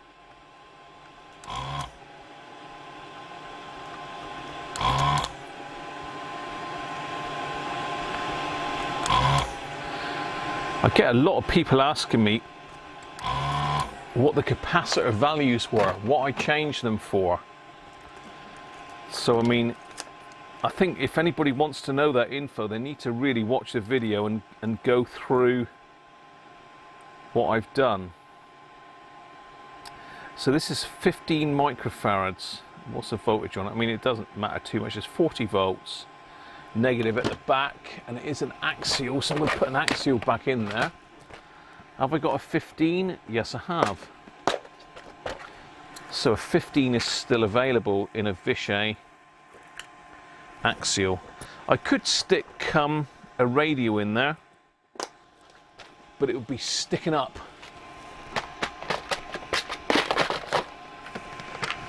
So I think an axial will look better in that particular position.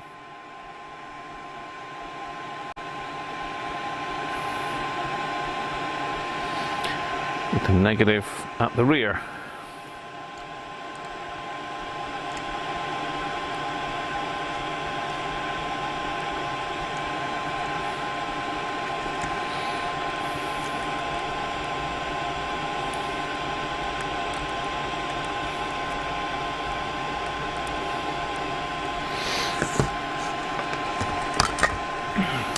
Again, this is a manky old board. No disrespect to any of our Mancunian friends.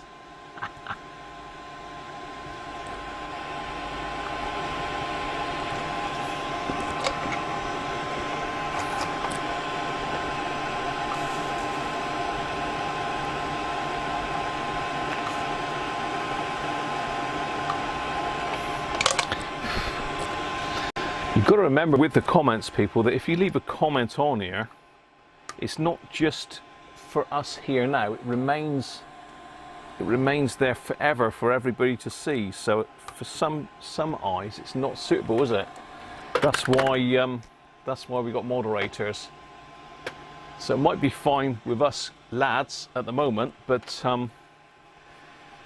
you know, youngsters watching this, the parents might not be too happy to see that comment come up in the chat.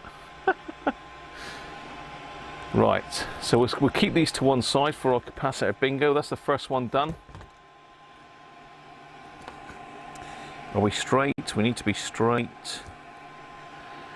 Next one is in here and it's got a load of,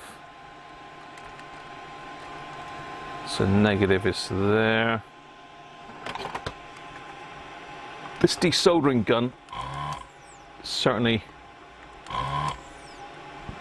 makes things easier, but both these grey wires attached to this land.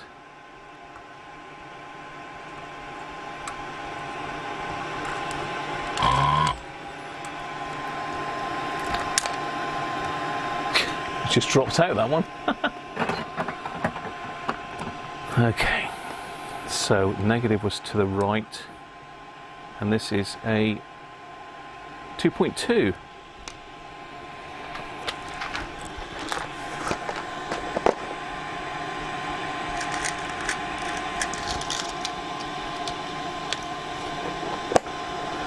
No, I removed it, Sean. Brett didn't remove it, I removed it. Negative to the right.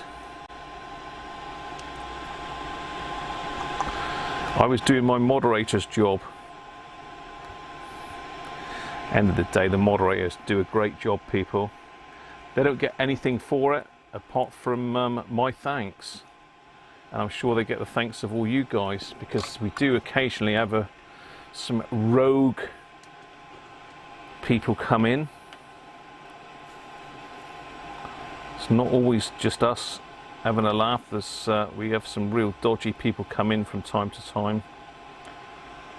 And if it weren't for the moderators, I would be held up quite a lot messing about, deleting comments, etc.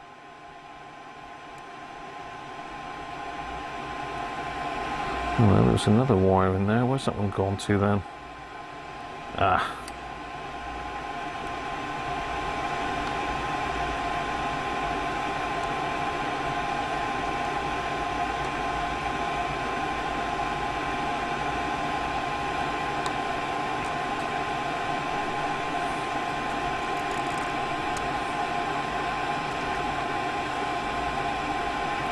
So I think we gave Sean the clap last week, didn't we? For what an astounding job he does moderating. He does normally have my back.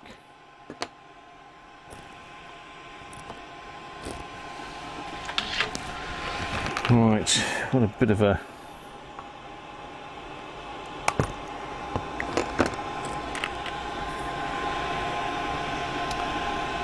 snips.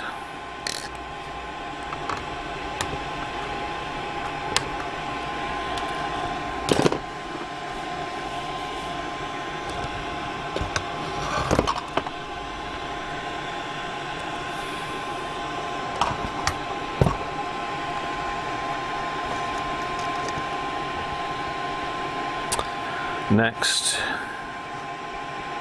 this one there.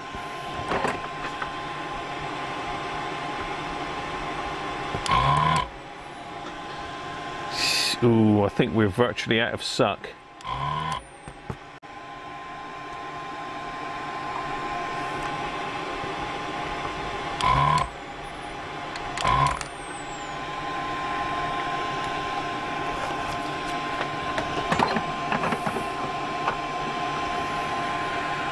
And foolishly, I didn't look at which way round that went, so I'm gonna have to get the service manual up now, aren't I? Or have a look in the other radio. That's probably easier. It's another 2.2.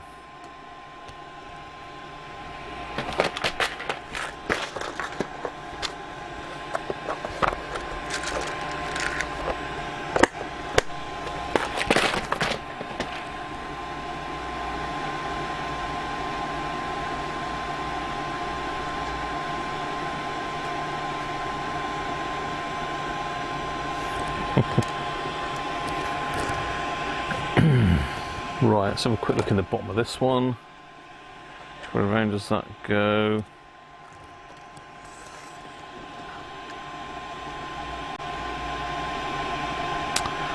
Negative to the right, so just as while I looked.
Okay, we're getting there. 3 down. Another one here, so negative at the back. It's very difficult to see in circuit where these... Oh.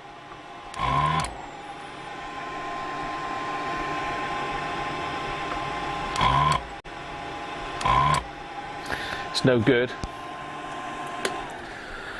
I've got to stop and clear the desoldering tool out. It's absolutely rammed. Ugh. Yeah, it's so rammed I can't even get the thing out.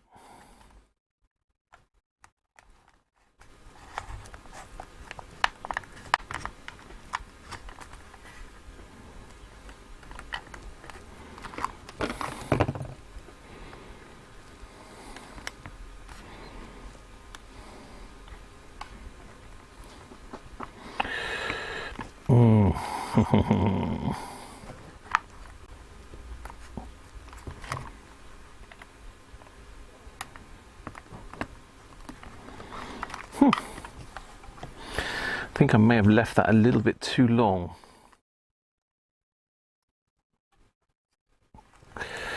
It's not coming out.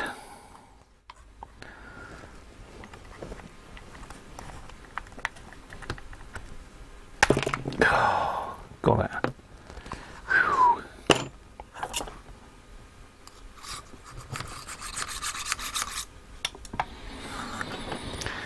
Yeah, I think that was a bit full, to say the least.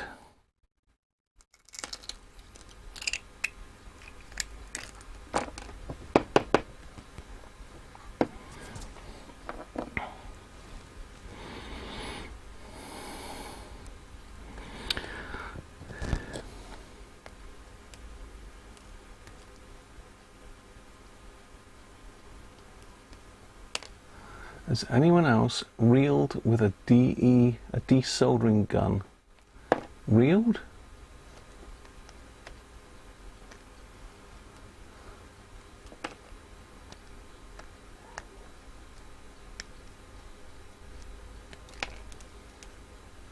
Pump it up. Yeah, it's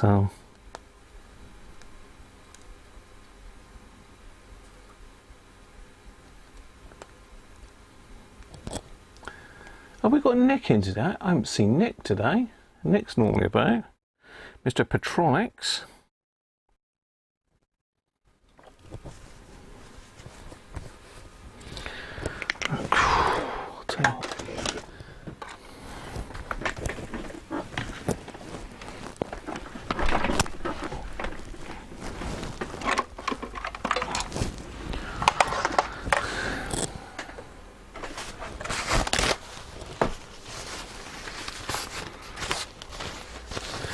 Yeah, it's blocked up, Sean. It does after a while. We can see all the stuff I've just pulled out of it. Look, it's absolutely rammed. So you just wet a bit of blue roll and just stick that through to get rid of the flux build up inside the glass.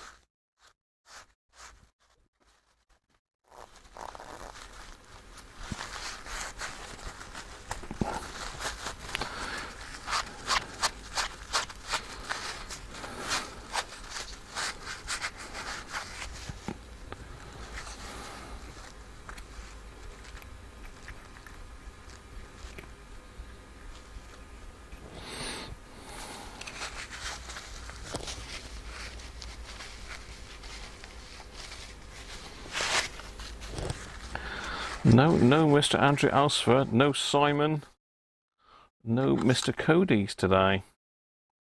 You've got better things to do on a Sunday than watch live stream now, nowadays.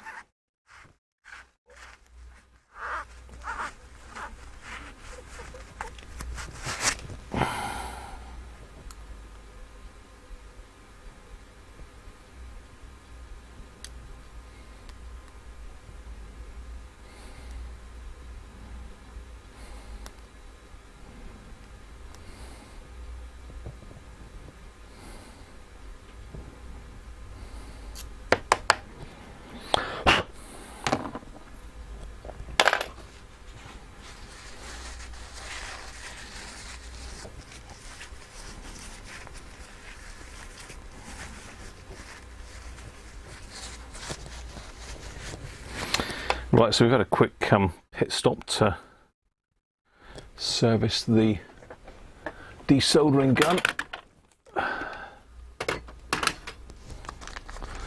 Stick another filter in.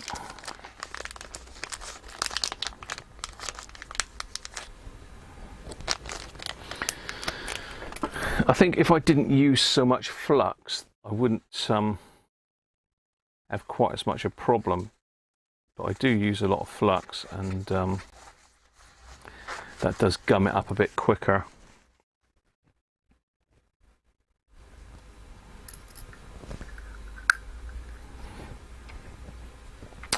And this is the gun that Derek very kindly let me have,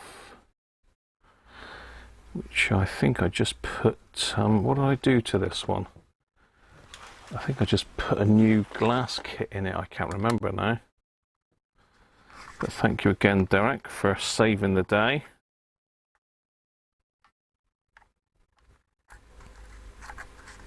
I'll tell you what, there must be a method to putting these things in, but I haven't got it yet. Be careful because it's still very, very hot. There we go. Good as new. Let's get that heated back up and clean this this mess off the bench.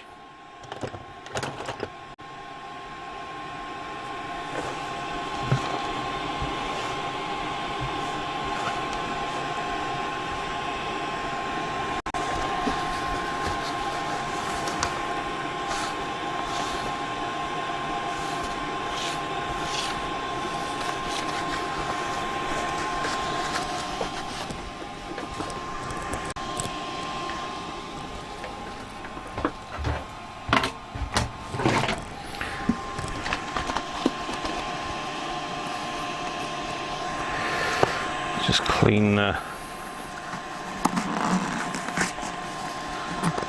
the nastiness off my hands. Nice bit of lead all over myself.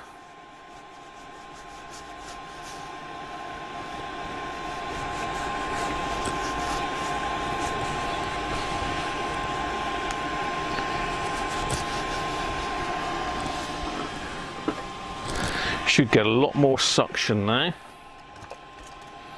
Let's get some of this down my neck while we're waiting for that to come up to temperature again.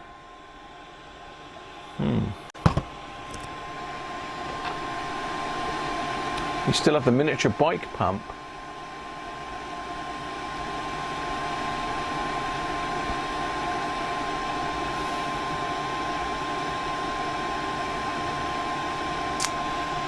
Yeah. That was a hell of a gift that Chris sent you, Sean.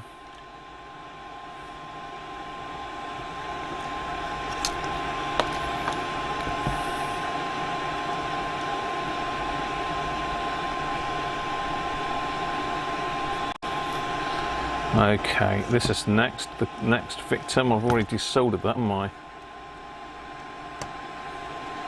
So that is negative to the back, and this is another 15.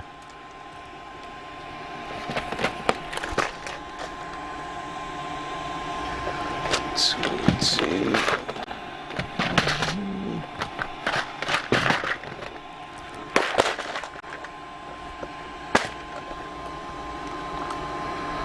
$15.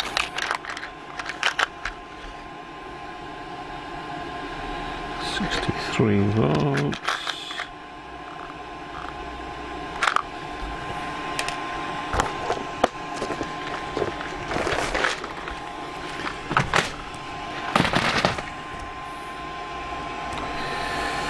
That row 2. We said negative to the back, didn't we? I think. I'll tell you what. Yeah, negative to the back.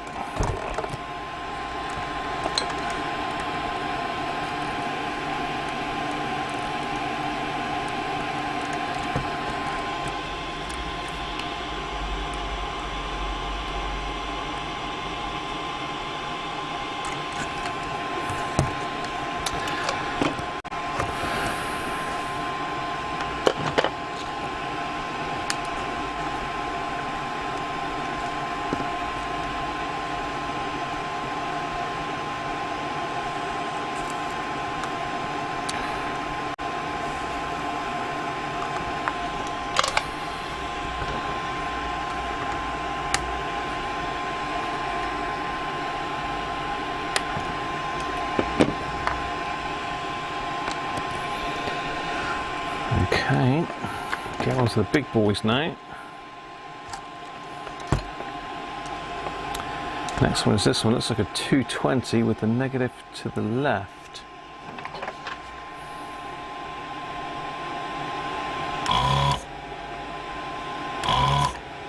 That's better.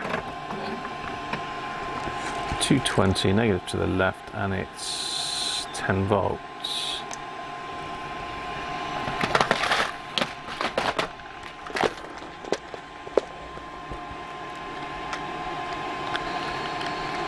We got 16 volt. Yeah.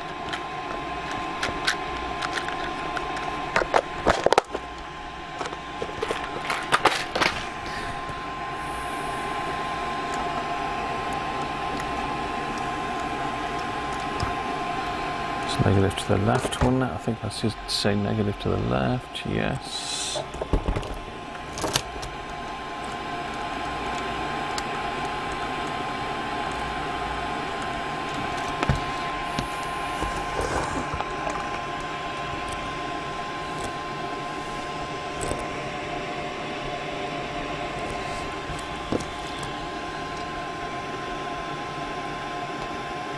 Michael, how you doing?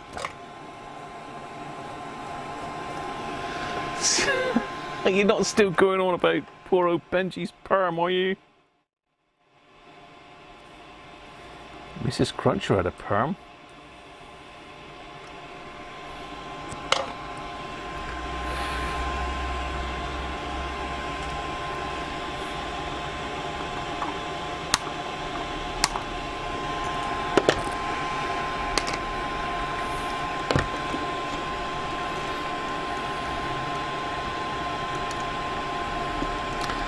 Okay, we've got another 220 in there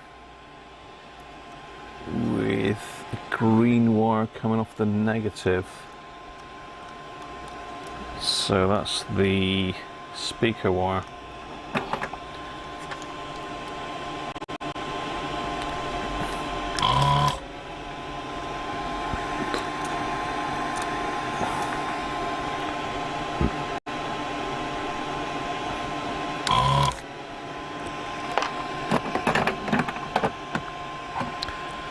Another 220.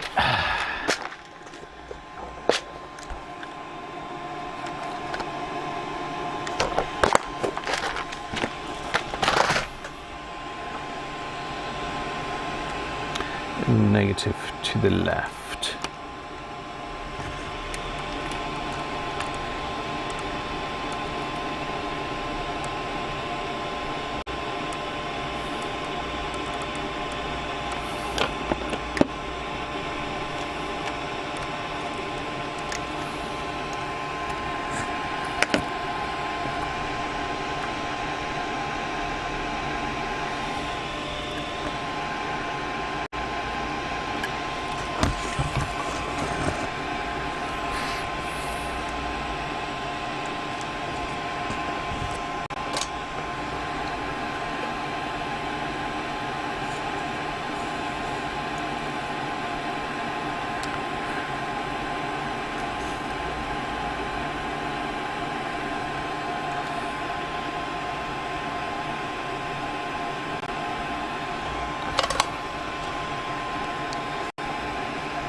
Touch that one up a bit.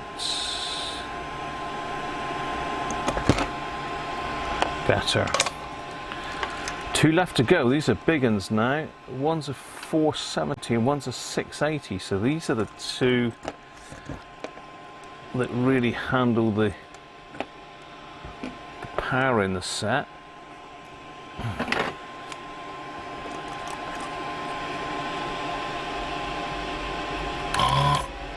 This is in the we're in the amplifier section now, of course. Okay, that's that one. This is our 470 at 10 volts.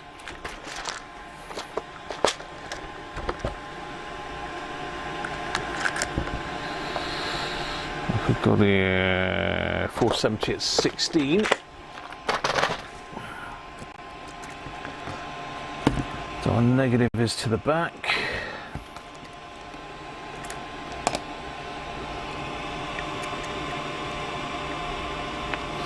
I didn't think I'd get this far with this one today, but I'm doing all right actually.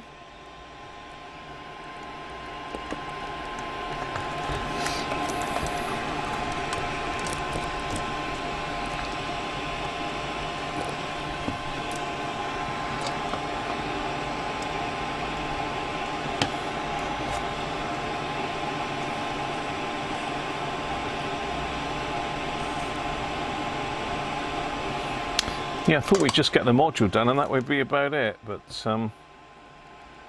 Maybe I've done a few too many of them now.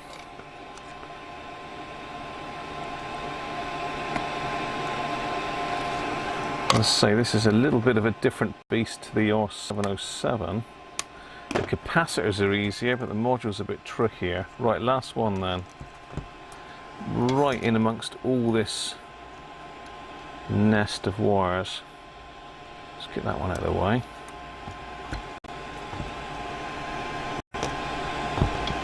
Okay, we're there and there.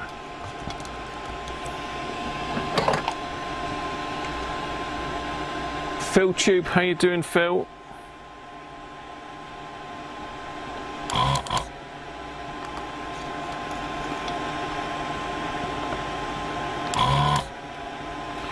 Well, this is the big one. This is the 680.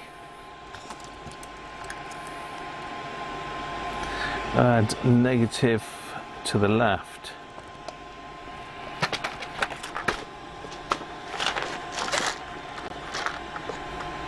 Oh, hello, no 680s here yet.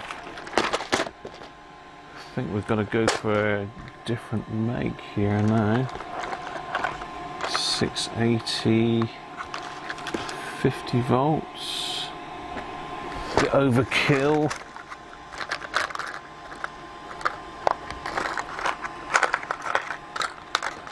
So we're on Panasonic FC here, 680 at 35 volts.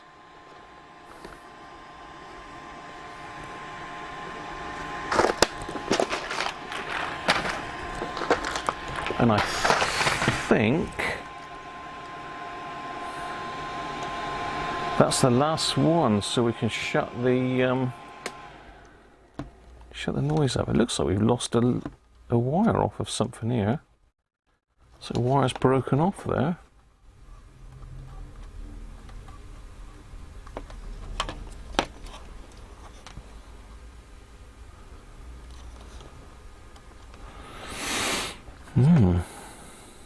Interesting.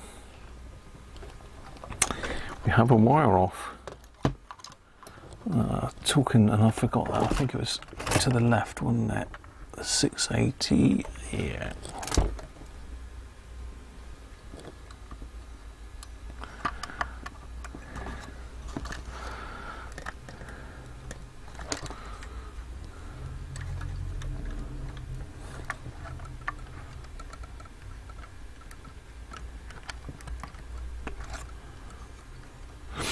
Let's have a look where that wire has come off then first, I think.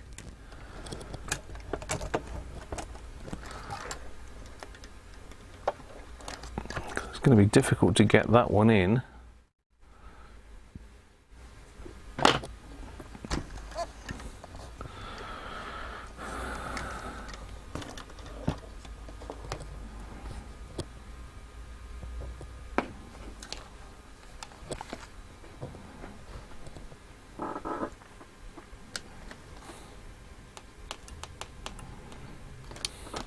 The speaker wire.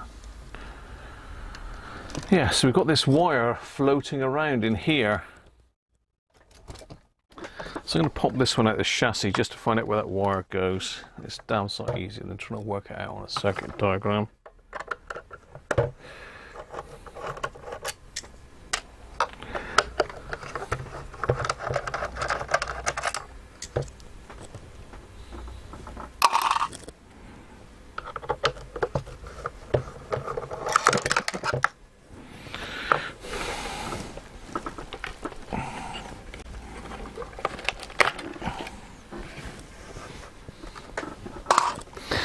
This one's got to come out the chassis anyway because we want to rob some bits of it. Okay, right, okay. What's going on with this then? It doesn't actually go there, it's just poked through there. So I've got a sea of yellow now in my speaker wire goes down.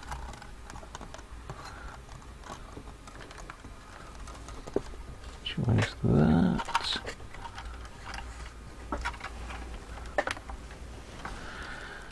Speaker to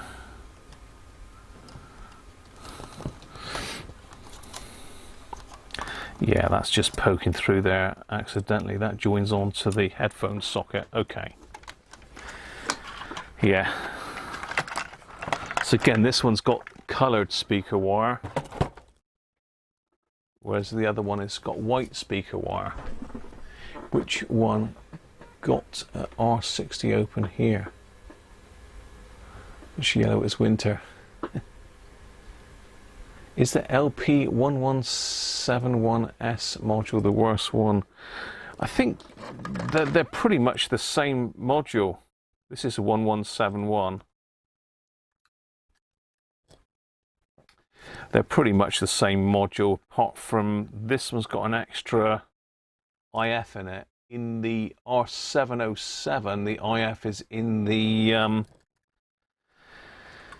previous stage. So this has got an extra can in it, an extra transformer.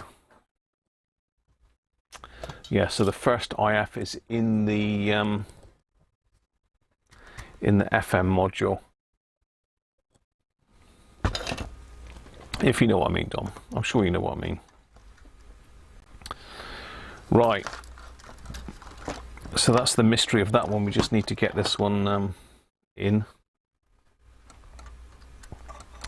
Got to do a bit of a jiggery poker here because it's right next to a resistor. So I had to bend the legs a little bit funny to get it in there. Let's get the final one in and we can have a look how we're doing. 5 o'clock. We might even get this back together today, people. I don't think we'll get it quite finished, but we should be able to get the module back in and it working, maybe. Potentially. So it's capacitor bingo time. Let's have a look and see whether all of that capacitor changing was worth it, or is it a waste of time? There's a lot of people that are in the if it ain't broke, don't fix it, leave the capacitors as they are, all the rest of it. Which, if it's your set, yeah, no problem. Just do what the hell you want with it. If it's someone else's set and you're repairing it for them,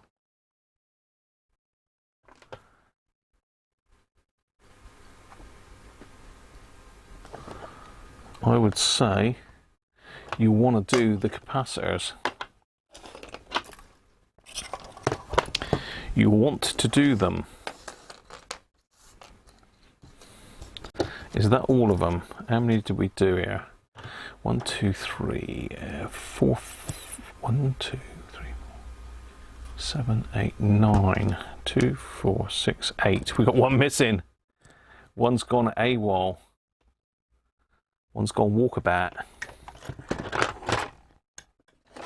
Where is he? Come on. Where are you?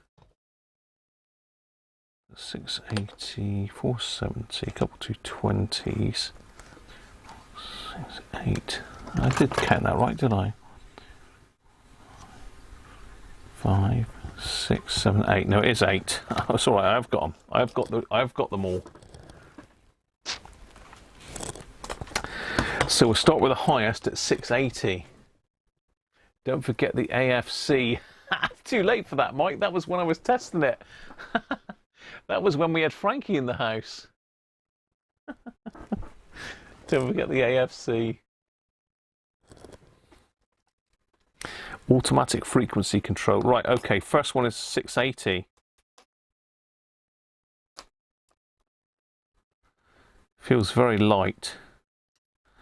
680 microfarads at 63 volts.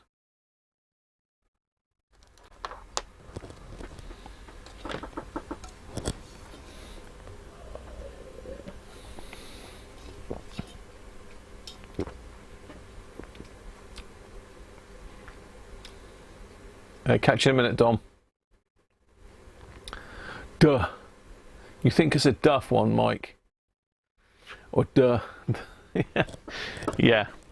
Yeah, the AFC. I had a module once in. That seems to have gone a bit up in the air, doesn't it?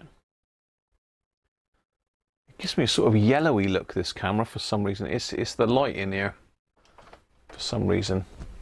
Yeah, I had a module once in a R600's, and it worked fine.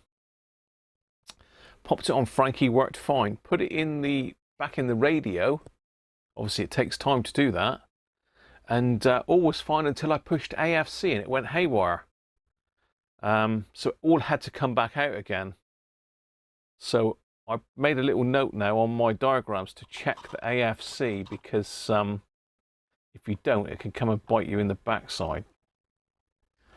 So that's why. Theo! Very good afternoon to you, mate. How are you? Has there been any update on Amin? Yeah, I've not heard anything, Michael, since the last live stream when his missus came in and said he was ill. I mean, it's a real shocking state over there in India at the moment. You know, our thoughts are with them all over there, because I don't know if the situation's any better, but when you see the news footage of people fighting to get oxygen and, you know, sat out in their cars waiting for oxygen to be wheeled out to them, it's absolutely unbelievable compared to how we've had it over here. I mean, we think we've had it bad, but when you look at that, well,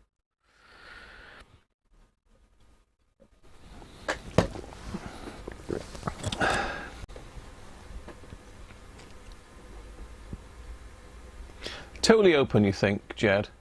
It was sounding a bit ropey, wasn't it, on no, the other one was sounding ropey. This one wasn't sounding too bad on FM, actually. Are we ready for 680?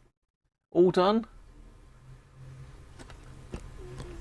Where's Brett? Has he gone out again? Are we all done? Here it goes then. 680, Theo? Are you going to have a go, Theo? We'll wait a minute. We'll wait a minute.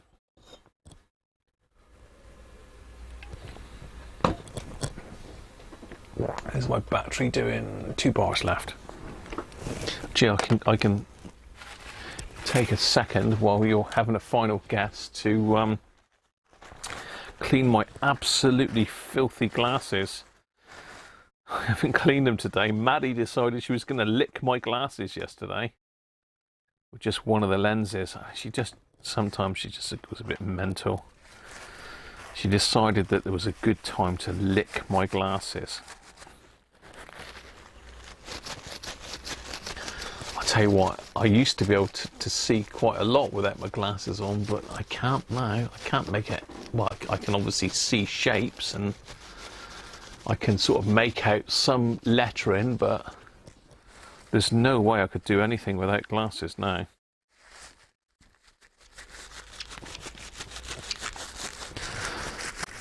I suppose as soon as you start wearing glasses, then it's a slippery slope, isn't it, downhill, because your eyes get used to them.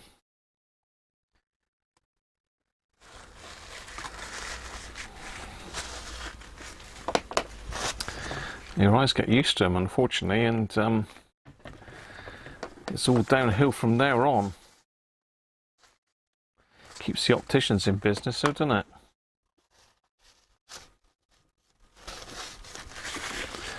Right, okay. Should be. Oh, look at that! It's like daylight again now. Amazing, amazing. I can see. You find it therapeutic, Brett? 802. Okay, I think we've all had a good old go at that one. Let's have a look then. 680.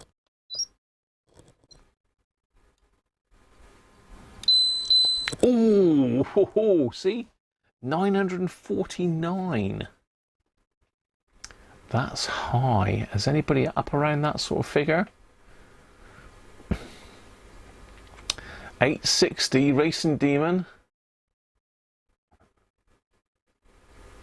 Anybody higher than 860? It's Mike, Mr. Racing Demon.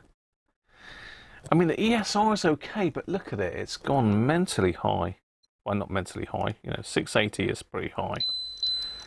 949 from a 680. You'll have to do the maths on that, but that one's knackered. Well, I say that. I mean, it would work. It wouldn't stop the radio working because the ESR is good still. So the next one is a 470 then.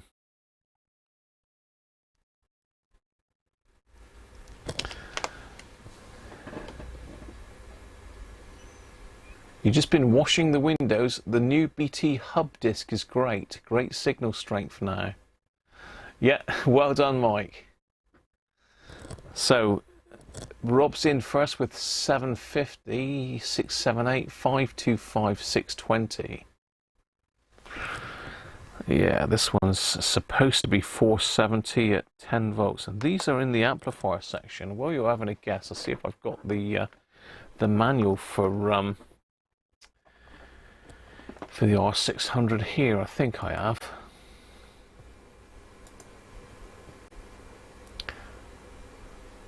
Richard, good afternoon to you.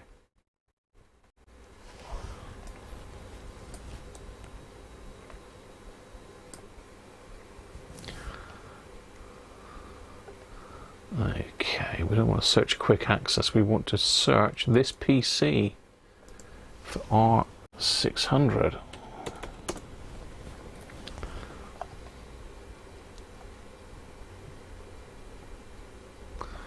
R600 schematic, R600 PDF. Well, that's doing some weird stuff.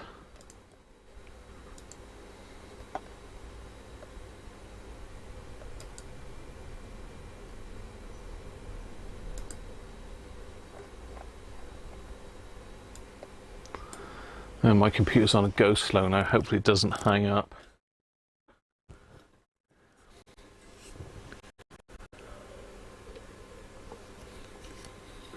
I think it's just opened about 50 different pages.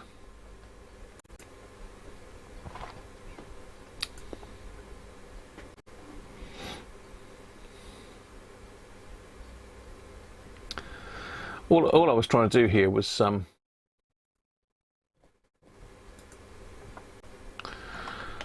just go to the screen capture a minute. Or just having a look to see, I mean, where these higher value caps are. So it says 640, but it's 680 in the later models. Is C23, which is right on the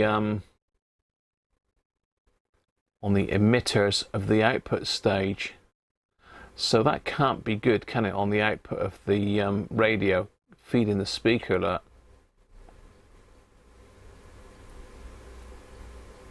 But I suppose higher value is better than lower. I'm not sure. So this next one, 470. Where's that one to? It's going to be this one here, 400. C15.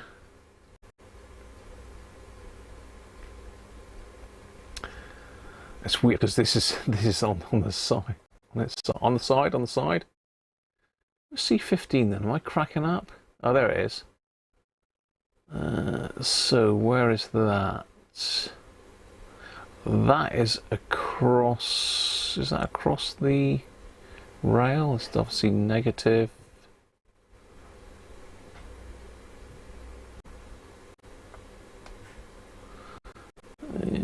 Sort of across. So C24 is the one that's right across positive and negative.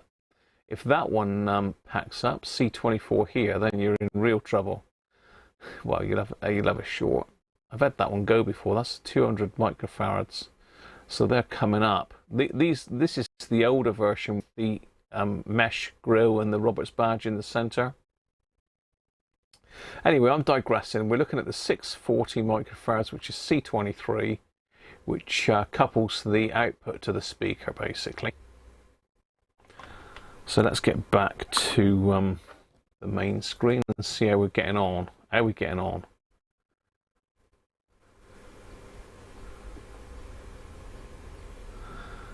So 680 is coupling the speaker, the output to the speaker. Here we go then.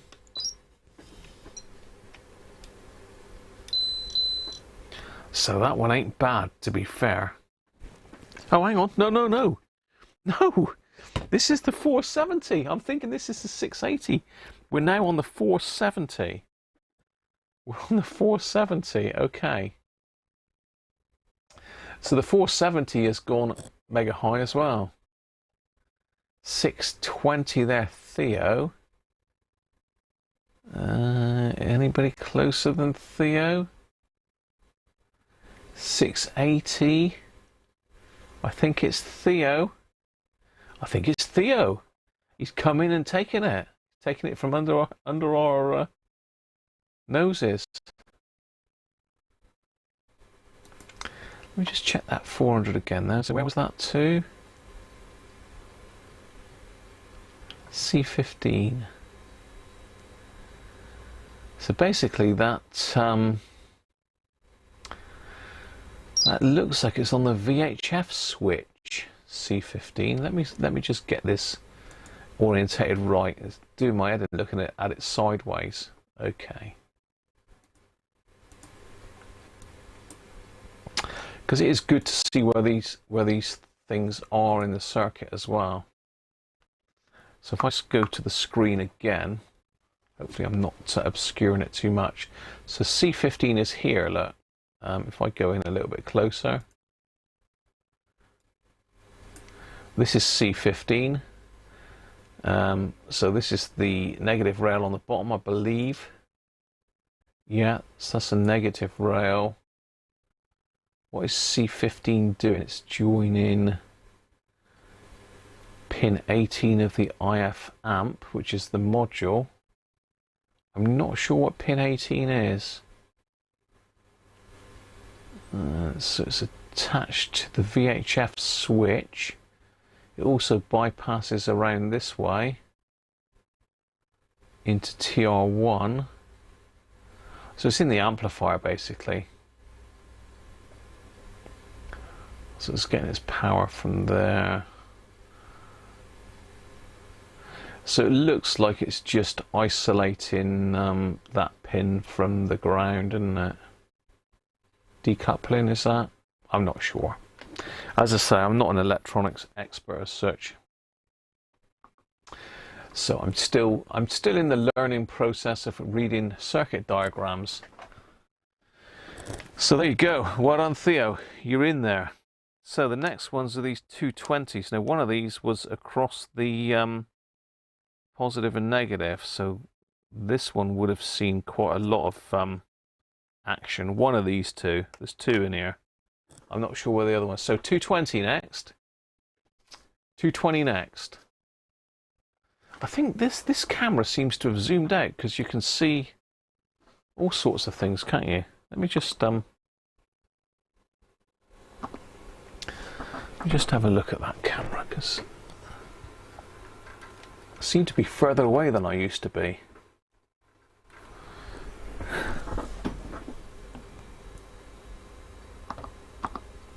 That's better. For some reason I'd zoomed the camera out. Oh well, can't argue. You don't want to see too much of me, do you? Right, 220. Now this is in one of two places on the circuit. I should have looked at these as we pulled them out, really.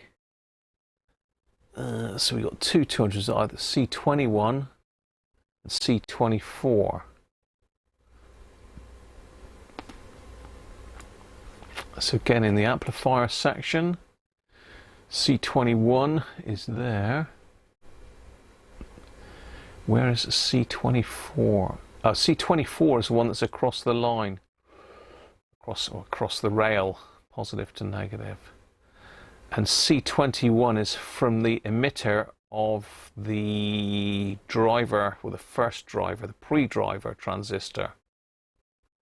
Or was that the AF driver? I don't know. TR2.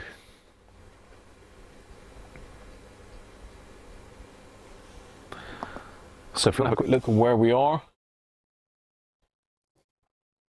it is the 200 microfarads are C21 and C24. So C24 is this one, straight across, positive and negative. C21 is here. This is TR2 emitter to ground via this R16 resistor.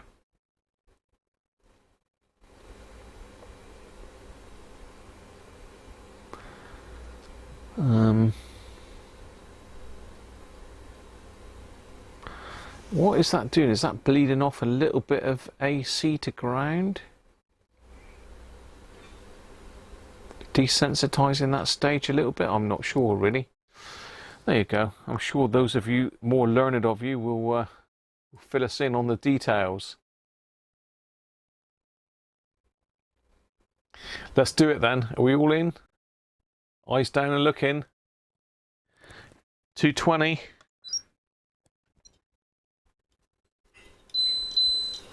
320, 100 microfarads over the top. So we've got a 357, 345, 320. Benji! Hell! Benji's virtually on the nose. 0.8 out, Benji. I think Benji's got insider information. He's actually sent me this radio, I reckon, under a different name.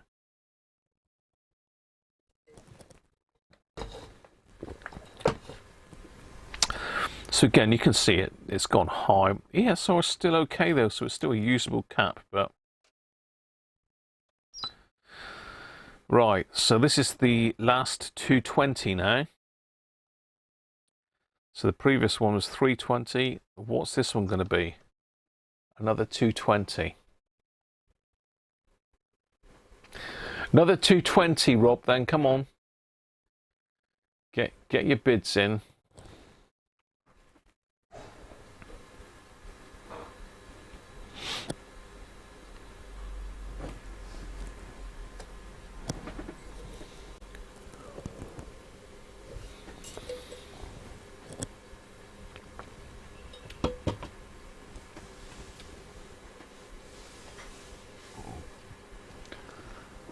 Battery's still good.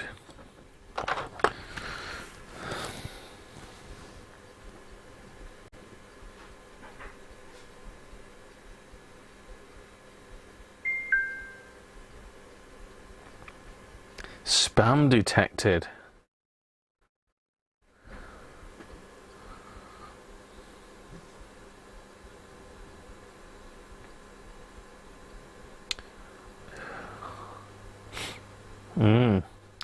My household insurance has run out as well. I've run out of oil and I've run out of household insurance as well. Dear, oh dear, it's all cracking up here, isn't it? What is going on?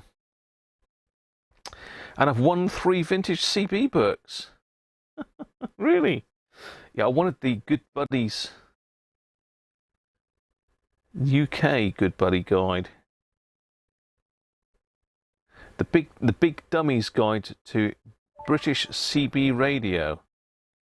See, these people can be a bit greedy because I put offers in on this higher than what I've just got it for. But that's some classic old CB book, and for some reason they've gone mental money-wise at the moment.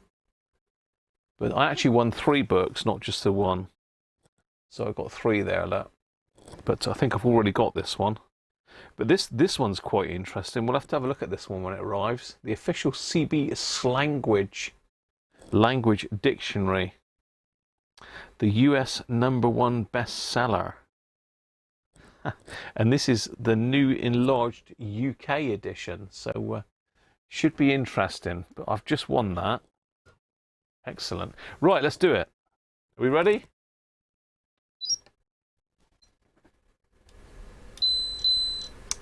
Well, that one's not too bad.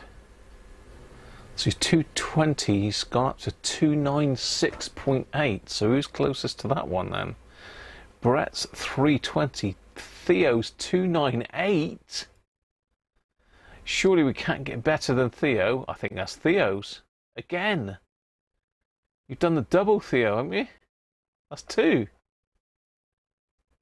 I'm sure that's Theo. Yeah, 298. No one's closer than that. It's 297 virtually. That's very, very close, Theo. Very close. Excellent. Right, what else have we got here then? What are these? 15, 2.2, 2.2. Okay, next ones are 15s then. 15 microfarads at 40 volts. So it does tend to be the bigger caps, that 470 and 680, that if you only had to change 2 caps in that radio, you probably just change those 2, and the one across the rail probably. You've done the 2, it's done the double, Theo. And while you're having to think about that, I'm going to go loo. Skip to the loo.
Right, on my way back. Have you all done?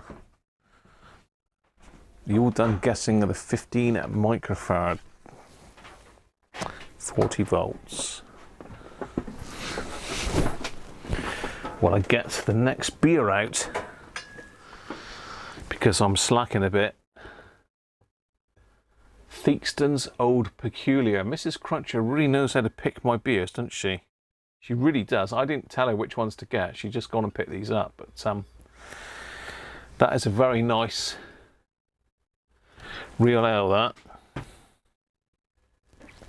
Thank you, Mrs. Cruncher. I think some more chocolates coming up for Mrs. Cruncher at some stage. Although she tells me off for buying her chocolates. She does tell me off for buying her chocolates. But she likes them, really.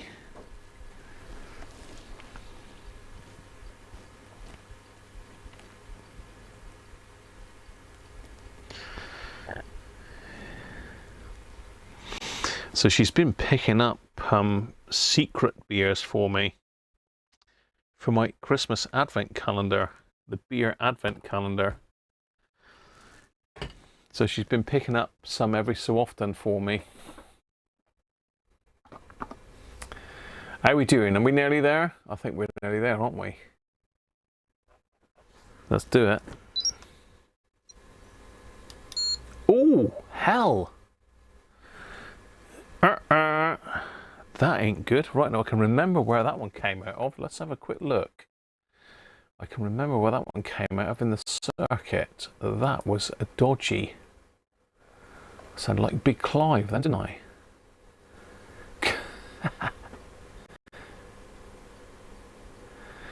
Where's that? That is C19, that is. C19 is off of the first first transistor after the volume pot. So that is off the emitter. So that's going to mess the bias up of that, I would have thought. TR1. So let's go to the screen again. I hope it is good information to find out where these caps are in the circuit, I suppose, really. So there's TR1, so this is our amplifier stage now. So this is the first amplifier transistor after the volume control. Volume control is feeding directly into TR1. I'm assuming the signal comes out of the collector down here, across C18 and into TR2, then into TR3. And then we got a branch off. Oh, that's okay. I'm not sure exactly how that works because, see, I don't know much about amplifier theory, but yeah, interesting. So yeah, C19, that wouldn't have done the amplifier stage any good whatsoever, would it? So who was closest to that then? I forgot what it was now. It was certainly an absolutely knackered transistor. So it's showing 18.24. Rob Cross is 18.1. Theo's just pipped in front of Rob. It's not Theo again, is it? It's Theo again by 0.1. 3 in a row. He's done the hat trick. By 0.1. Okay, and the next 15 microfarad then.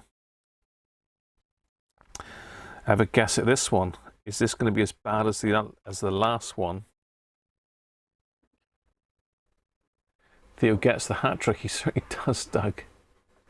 Theo, you're on fire, Theo. You're on fire. Sounds like Maddie's on fire downstairs as well. Let me just see where this one is then. Where is the last 15 microfarad? C19, C20. Okay, this one is basically in exactly the same place. Well, saying that, no, it's not actually.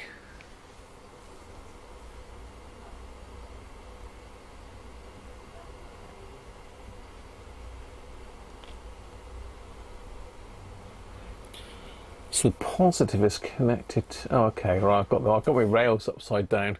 The bottom rail is a positive rail.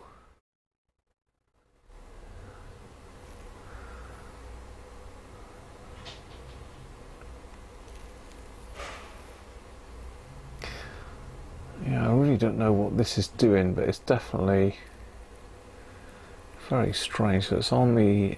It's not, no, that would block DC from there, but it would let AC past.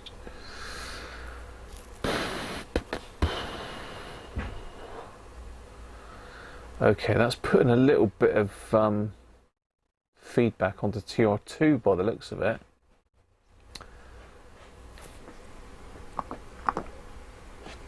Are we on my screen?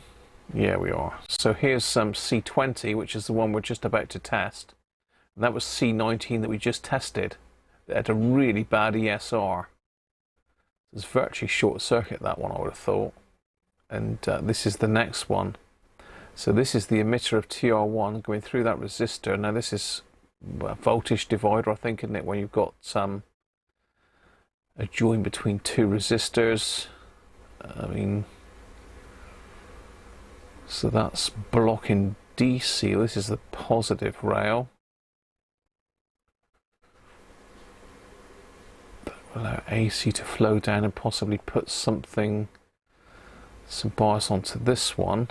And we've got RV2, which is no, that's the midpoint voltage, is it? Or is that the quiescent current? I think the quiescent current's over here, RV3. I'm guessing.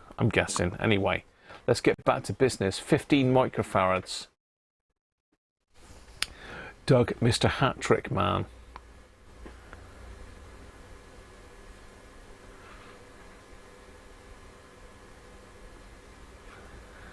Here we go then. Are we ready? I think we've a few of you done it now. Any stragglers?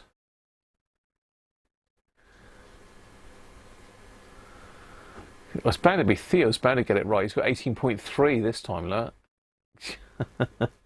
Rob Cross wasn't far off though. 16.25.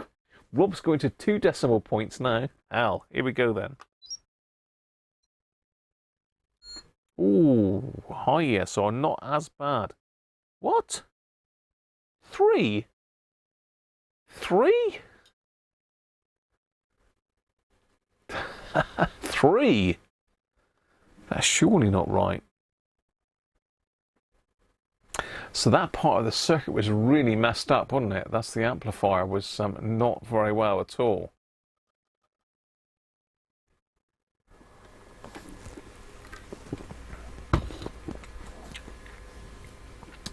So I think that is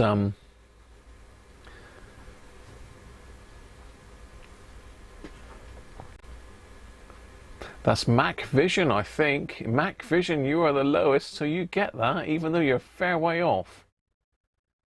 It filters the main power supply so it does not upset the circuit on high peaks of audio, maybe. I don't know, Harvey, but good call.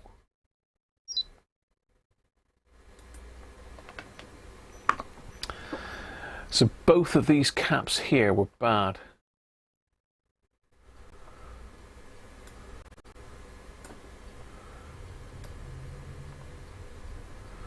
So this is the positive rail on the bottom, negative rail on the top, TR1. So the signal, I assume, is coming out, what we want is coming out of C18, but they must put some sort of bias on TR2 base.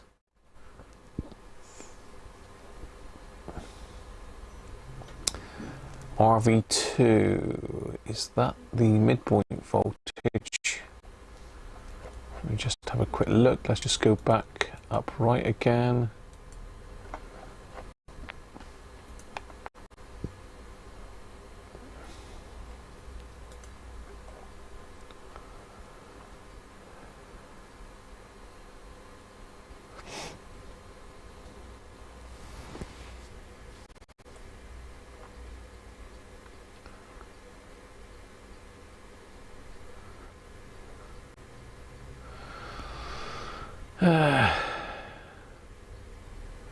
Yeah, RV2 is the midpoint voltage, and that is the one that you adjust for symmetry at the onset of clipping.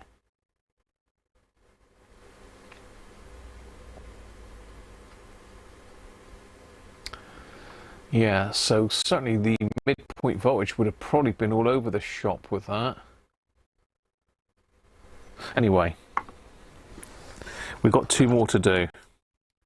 These are both 2.2, so let's do the first one, 2.2 microfarads. I think these are 63 volts. So you'd expect these to be fairly low ESR. 2.2 then.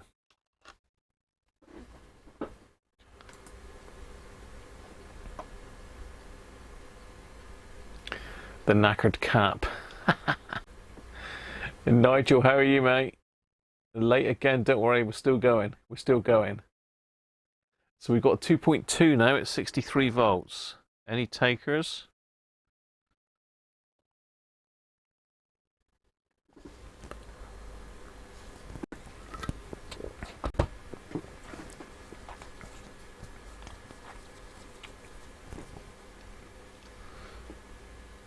Got a few in.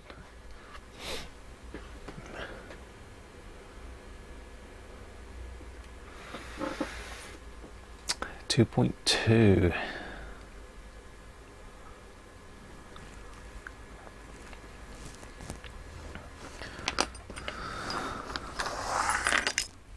They just don't.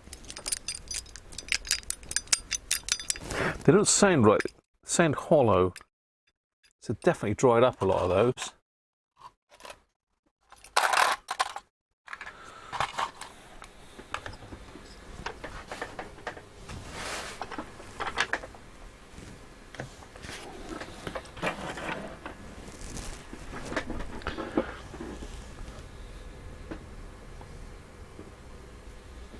knackered cap.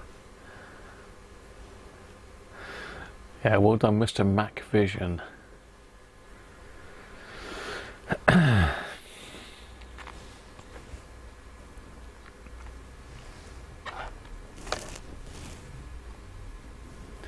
I'm going to do it. Have you all voted? Mr. Laserlight, how are you?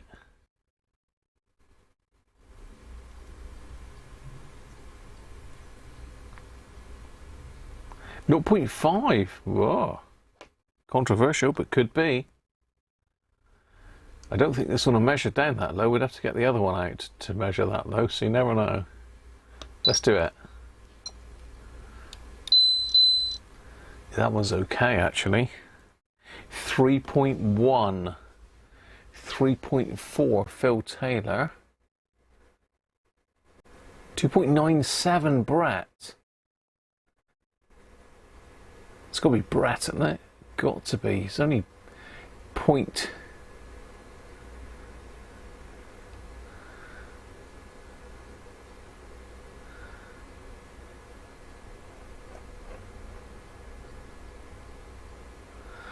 Okay, thank you, Time Tech. You are the man. RV2 and R14 set the DC bias voltage. I think that's Brett, isn't it? 3.1. There's no one closer. 3.4 Phil Taylor. It's Brett. That's yours, Brett. We're winner. So RV2 and R14 set the DC bias voltage. Let's just get my schematic back up again. I'm just going to get your comment up there. So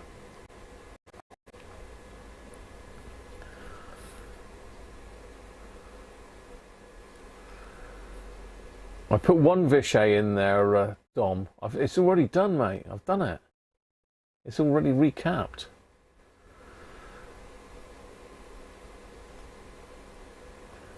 RV2 and R14. Set the DC bias voltage for TR2. C20 acts to stabilize it. Right, okay, so we certainly would have had issues.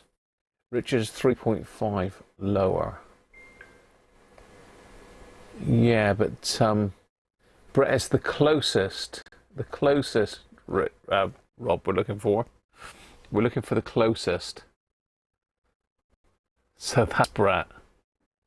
You're in, Brett. Okay, and the last one, same again, 2.2. The last one, then we're going to get this poor module put back in the radio.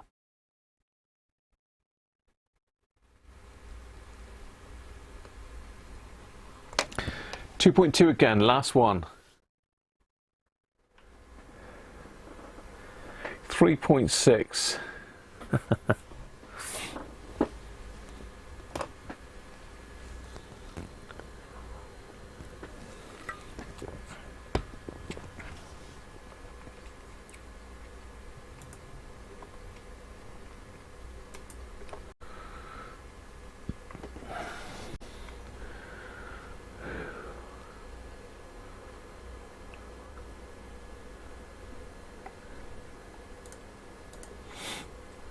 Just having a quick look, see where these two were on this in the circuit. C19, no, C18, and C16. So C18, and it was linking TR1 to TR2. And where's C16? C16 is directly on the back end of the volume control. So that's linking the volume control to TR1, and C18 is linking TR1 to TR2. So, interesting.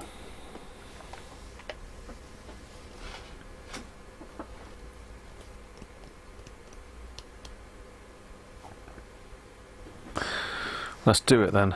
Oh, they've all had a good go. Everybody done? All voted?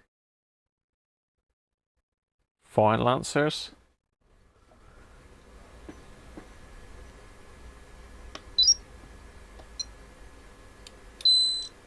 Oh, okay. ESR is not great on that one, but only 2.41, so pretty good.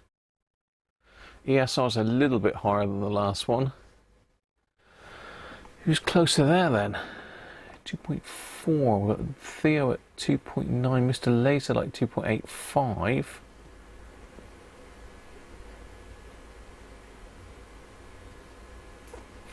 Mr. Laserlight it is, I believe. 2.9, yeah, Theo just behind, a slither behind Theo. And Nigel just a bit over. Nearly had 4 there, Theo. That's Mr. Laserlight at 2.85. So again, that was a bit high ESR, but we certainly have had some bad capacitors there. So they were all worth changing, really. That's the point of checking these. Really to prove that they are actually not good. And it gives us a bit of fun as well, doesn't it? Bit of capacitor bingo thrown in for good measure. Right, let's get this poor module back in the set. How are we doing for time? 45 minutes to go.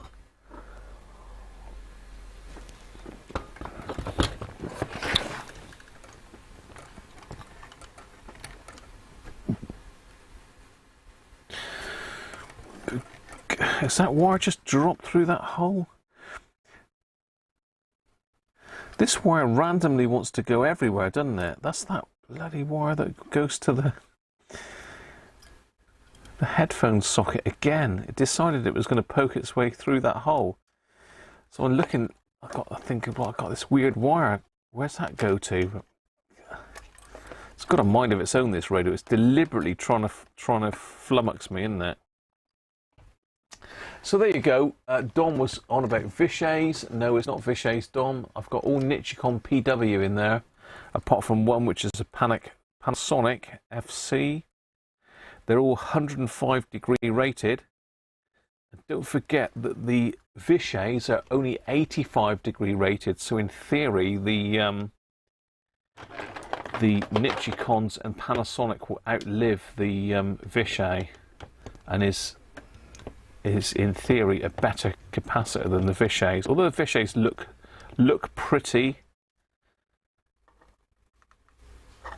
but I think unless you're in the amplifier of a hacker, then you can't see these in the radio unless you turn it up on end. So visually, it doesn't really matter in this particular radio. If it was something like the R600 or something like that the back door opens and everything's on show, then that's a different matter, but it doesn't matter with these. That's my 5 pence worth anyway. Right, let's get a label on this, because we need to just let whoever comes in after us know that we've changed the capacitor, so they don't think, oh no, we're going to have to do the module on this one, when it's actually already been done. There's nothing more frustrating than taking something fully apart to find it's already been done and you've done it all for nothing. So we're going to put refurb. What is it now? It's May, isn't it? 5th, 2021. So I'm going to stick that on top. I'll stick it up here because we may need to get the label off to tweak the... So it's good practice to do something to say that you've worked on it. And I've got an ICF 2001D in at the moment that belongs to Les. And that one's been quite heavily modified. I've just got a funny feeling that I'm going to be a bit close to that capacitor down there. Let me just have a quick look. Is that going to fit in there, or am I going to need to move that cap?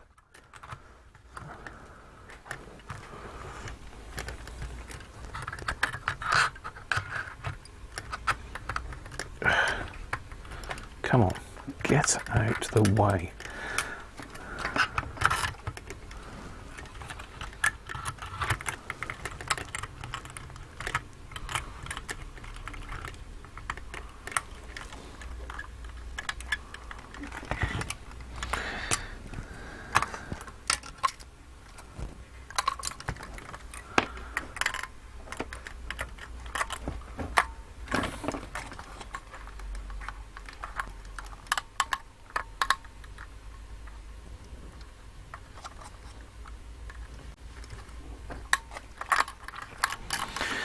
Hang on.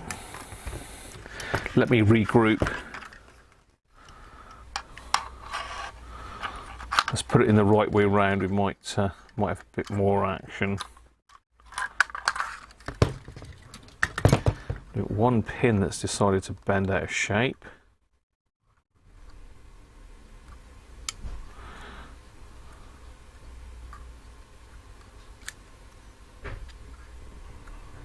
Let's try that.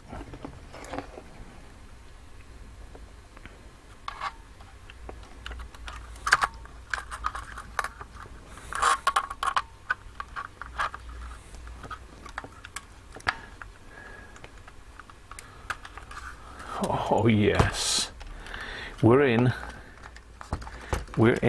Okay, let me have a think here then.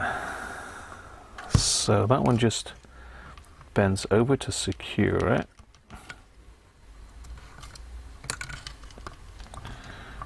All upright.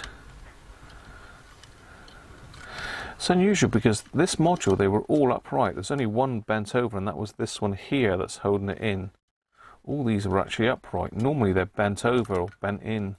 But, can't complain because it's much easier to get them out if they're like that.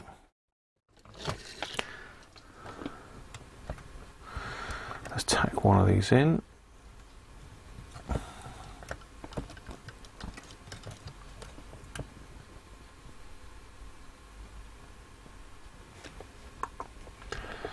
Soldering iron's decided that I've been asleep long enough. No, there's no point. You're just eating into your profit margin by using Vishay's, Dom. To be fair, Nichicon really is better than the Vishay's, and I would only use the Vishay's in something like a hacker where you can actually physically see the capacitors if you open the back door. Because it looks nice if you're doing a restoration. If you just get doing something to sell on and repair, then just use the radios, mate. You're just wasting money.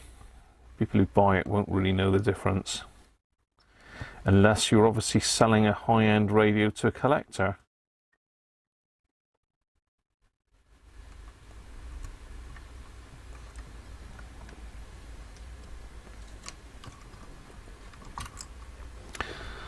Okay, let's got those in. Let's have some beer.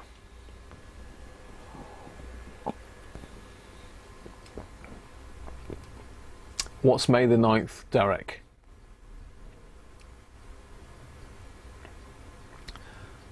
Chongs? No, I don't like chongs. I use the higher voltage Chinese caps, but Japanese.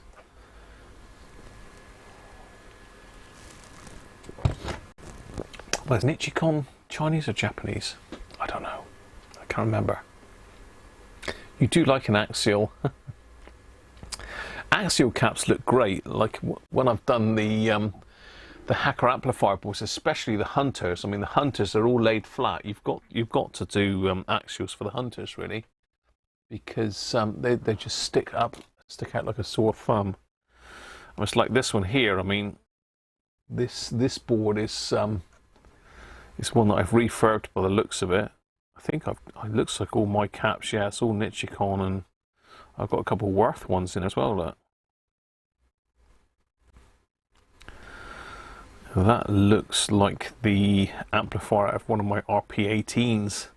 So this is my RP18 test amplifier by the looks of it. I've not got the camera very well in shot, have I, actually? Let's just sort that out so you can see what the hell I'm up to. That's better.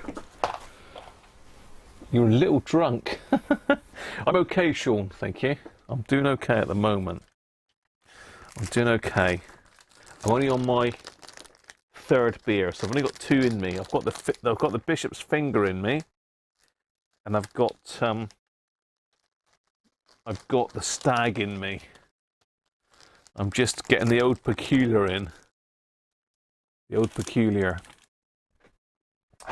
Right, okay, I need to just have a look and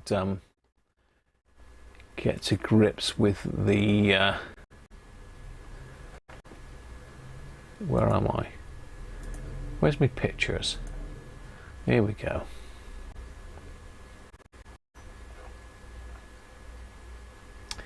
Here we go, here we go. That one there.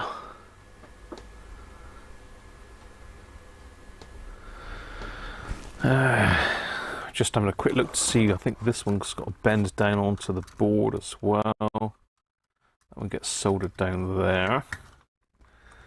And just zoom in here.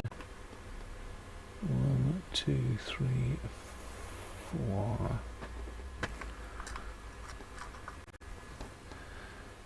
Yeah, see, they're all different, aren't they? So that one's there, that one gets bent there.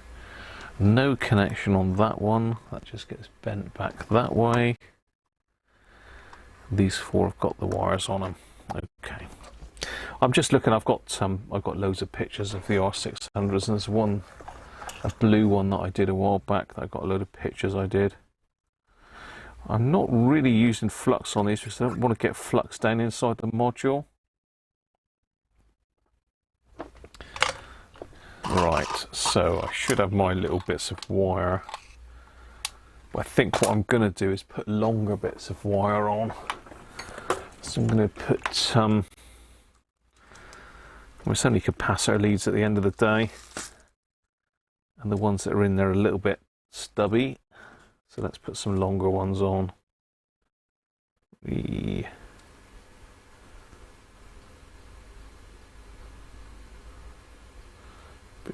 thick, not long enough.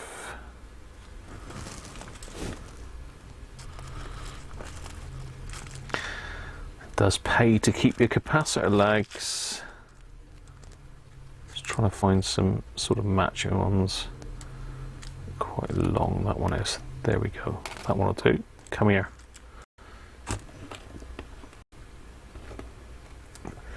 As you can see, I've got a fair few capacitor legs. I've been throwing them away recently because I've got too many. But they do come in useful for bridging stuff and all that sort of thing. Right. Let's get back to my desktop so we can see what you guys are looking at and get my chat back up. Rich, how you doing, mate? Rubicon.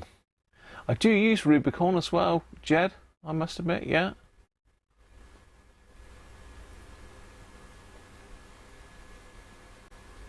Oh, the date today. Okay, Derek. I just put the month.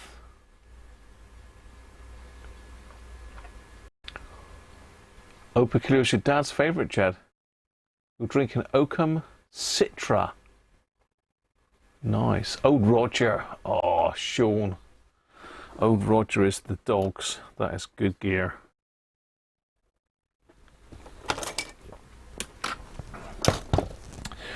Right. They're all in. Phone's going off again.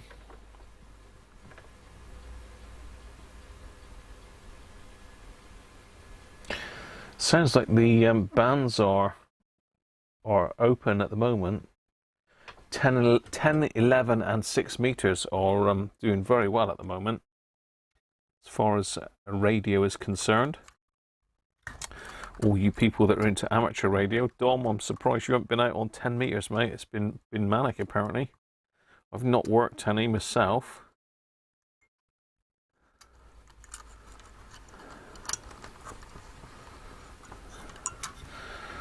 Right, let's get these nice new wires on of mine.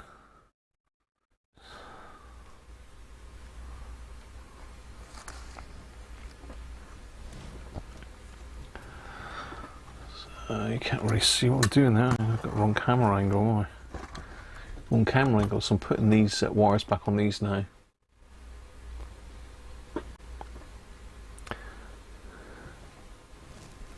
If I can find the tools for the job, because I've got tools out everywhere again, as per usual. I'll tell you what, this rack that I made up for my screwdrivers is brilliant. That was a great idea.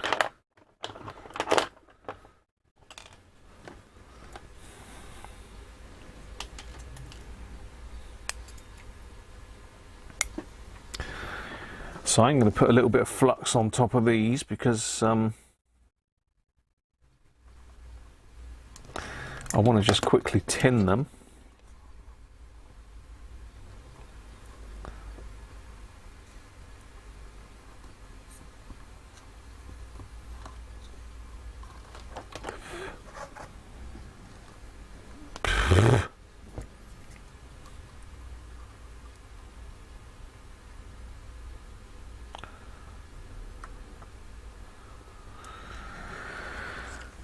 So the new ones are just laid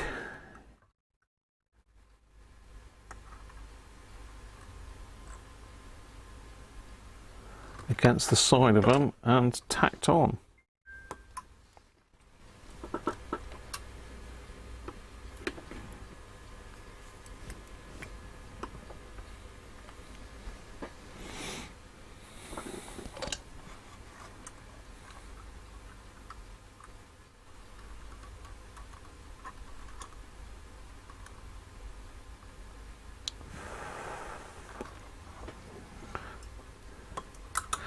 So was there anybody on here that was hoping for the Commodore 64 video today? Commodore 64 live stream, I should say. It will happen. But is there anybody that's really after it? Or anybody want to see more CB radio stuff?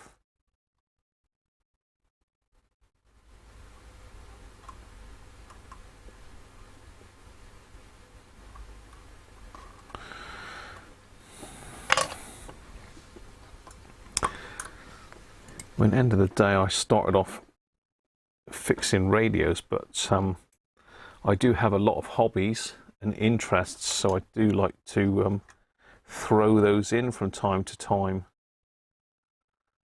Keeps me interested as well as you guys.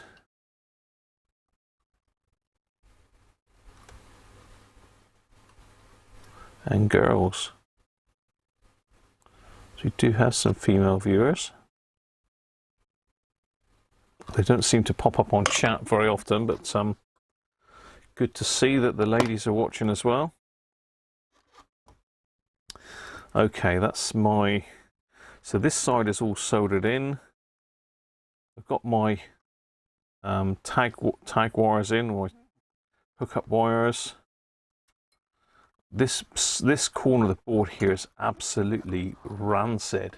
I've got to clean this up first.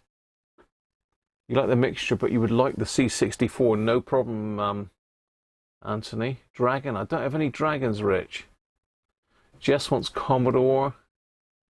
You got a cider later with your Sunday lunch, very nice. Oakham Citrus, I've not heard of that one. So I'm just going to put a bit of elbow grease into this one. Oh, where the hell's my little brush gone for? It's gone. My little brush is gone.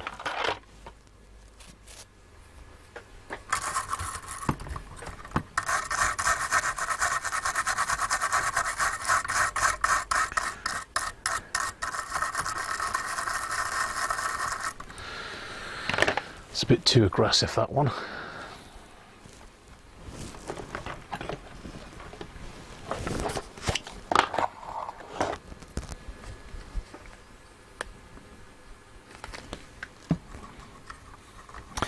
As I say, I've got 4 Commodore 64s here that I've never even used yet. 3 of them are still, I think, in their original boxes, but they're C64Cs, so they're the later ones. Look at the muck coming off of that. I have got a bread bin one, which is the one that I really want to keep for myself. So I think the bread bin one is the one that's most likely to have issues, because it's the older of the 3. It doesn't seem to be that much goes wrong with the C64Cs at the moment. They seem to be a bit more reliable. Well, I don't think I'm going to get all of the flux off of this, but I've got a lot off. I could use the flux cleaner, but it strips the paintwork off of my my cutting mat.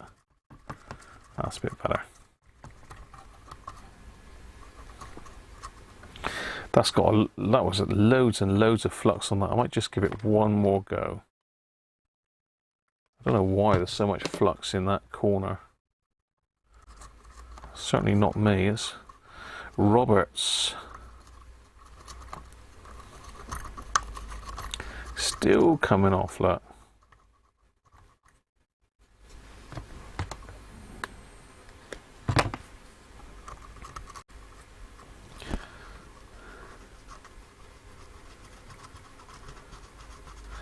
Let the mixture, like, you've got to recap your C64.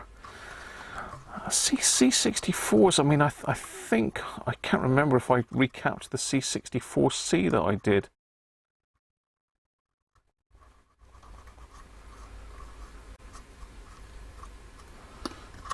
Okay, that's looking better. I'm happier with that now. A lot of that muck has gone. Right. This is the tricky bit. We've got to try and get this back in, and we've got to get these in that gap as well. We've got to get in the right gap, that is, up here. And hope that nothing comes off.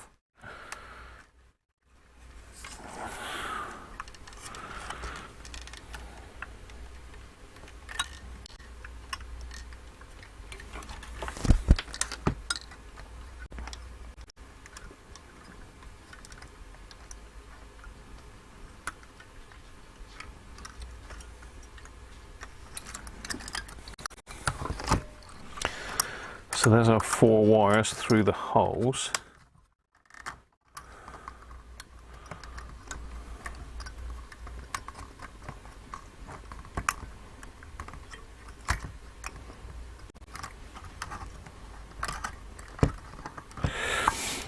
Just got to get the knobs back through the holes. This one's not playing ball.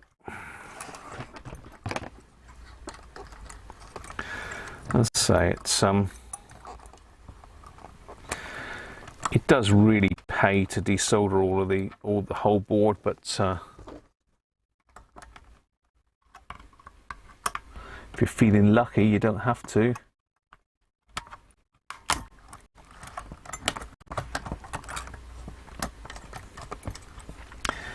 Just saves a bit of extra work, you know. Right, so look at these wires. Filming module.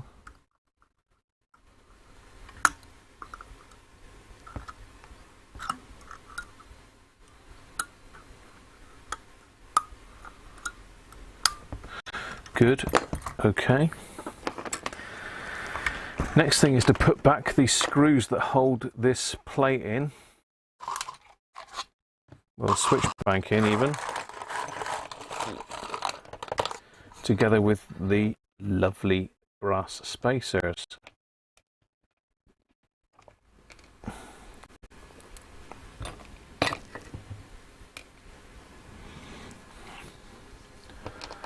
Gotta go chicken dinner. That's what we got tonight, Mike.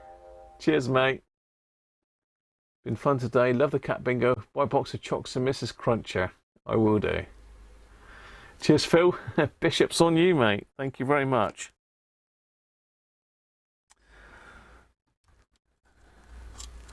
Thank you very much, people. Always appreciated.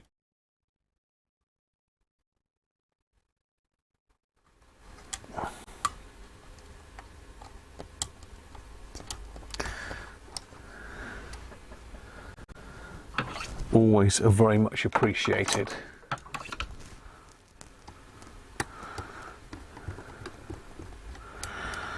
And it does help me buy bits and pieces that I probably wouldn't normally bother picking up, you know.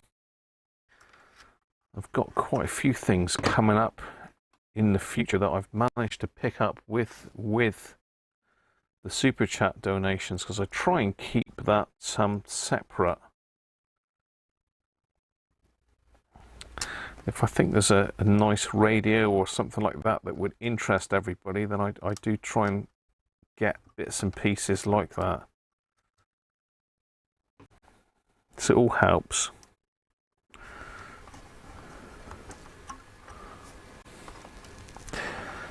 Yeah, see, I don't like that on that side. Let me just pull that the other side.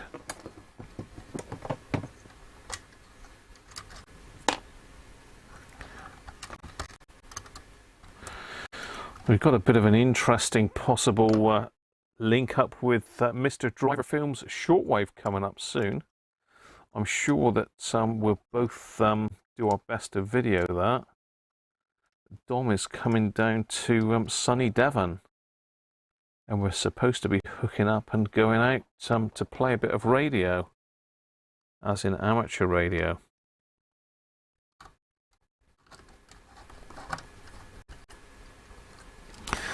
Right, so I've said this many times before, but I'll say it yet again.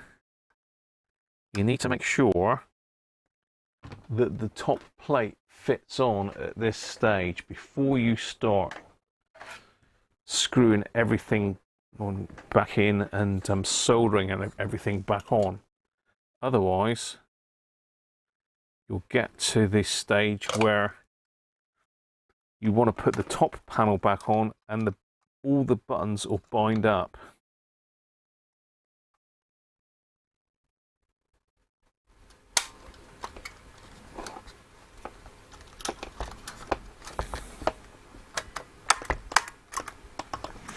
So you just need to have a look at the alignment. Now that's actually, I think I've got that bang on first go. It might need to come down a fraction. You can normally tell if you eye the buttons up against the holes. There's very slightly binding on this top left hand corner, so I just need to loosen that screw there and just put a bit of pressure. You see that move down then? Check that again.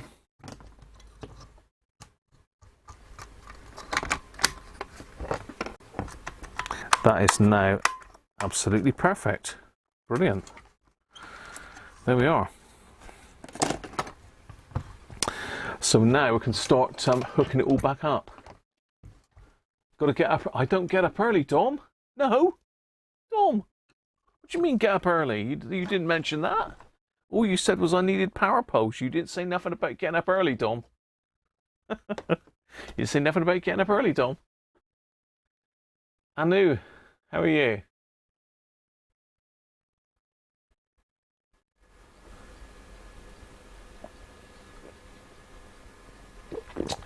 Steve, just got your BBC computer up and running recently. Very nice, Steve.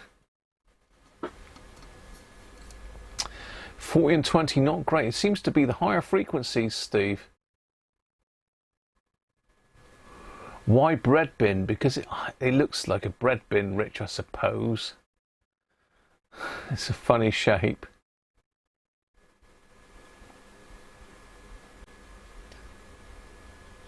You won't work VK if I'm still in bed.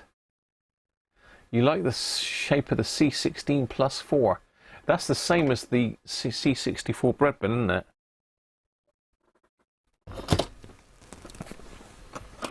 If we've got a chance at the end, Rich, I'll quickly go and get both and show you the difference. Right, let's start hooking her back up again. I'm going to have to refer to my pictures here.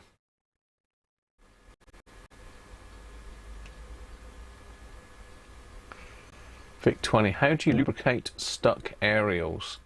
WD-40, Shane, is your friend for aerials that are stuck. I take it you mean telescopic ones. WD-40, mate, is your friend. Okay, that's interesting. It looks like I took it apart the other way last time.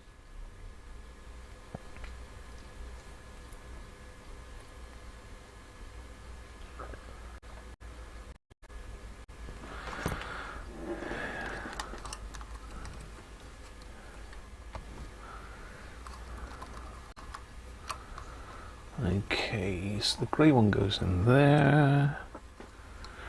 The grey one goes in there.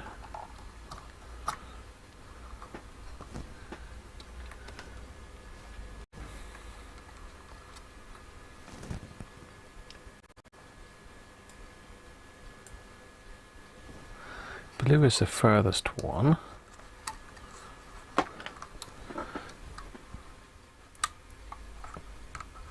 I've got the other chassis out there, really. I could just compare them, I suppose, couldn't I? Probably be easier, but...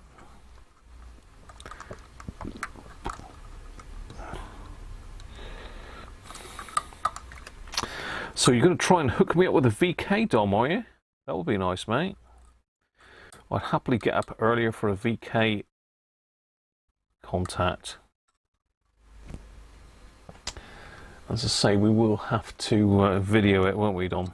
I'm sure you'll be videoing anyway. As long as you don't video me puffing trying to get up hills. That's illegal. No old man puffing getting up the hill videos, please, Dom. They're banned. I claim human rights, what's his name?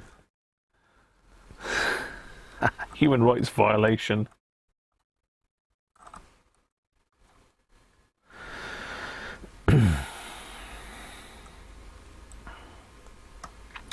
It's strange, isn't it? I mean, these are obviously hand wired because they're all different.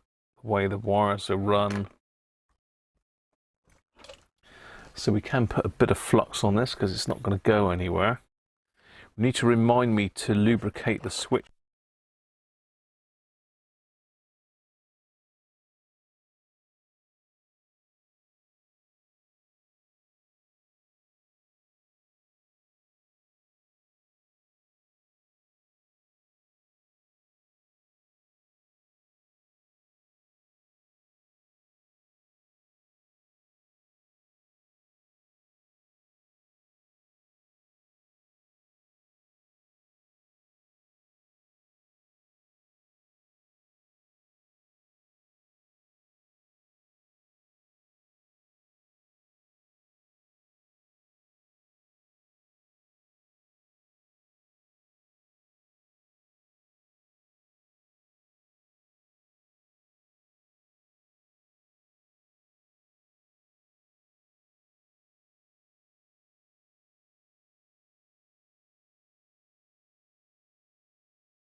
Back in the house now, apologies for that.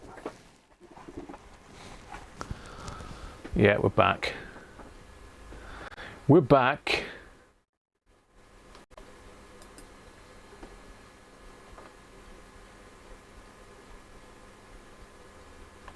Battery gone in, Mike. Sound's gone, sound's gone.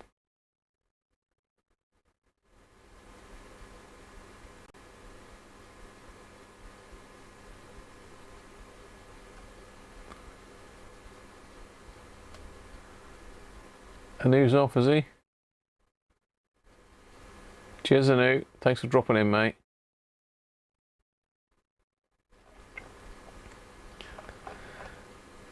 And Graham, thank you. Lost my audio.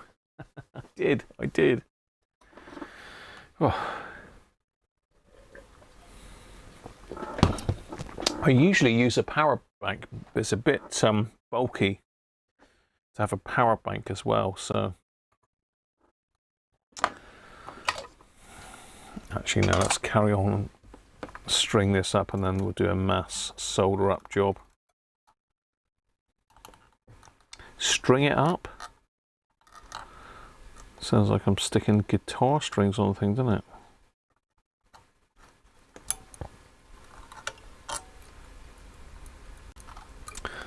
Okay, so the outer one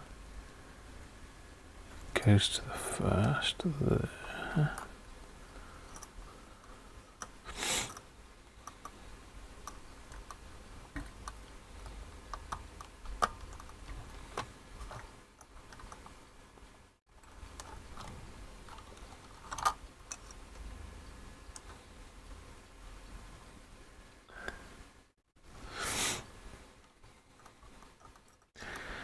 Boom, boom, boom, boom, boom.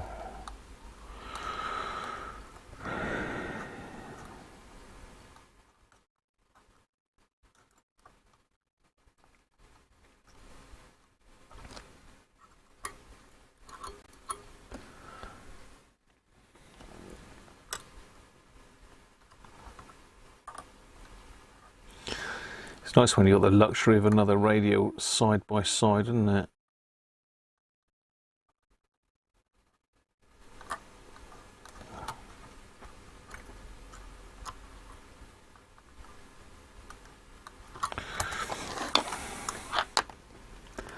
That's a bit of a tight squeeze, that one.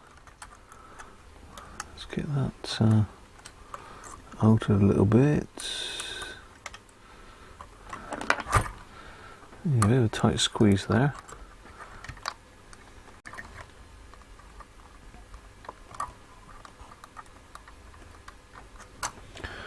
And that one goes to there. Right, okay.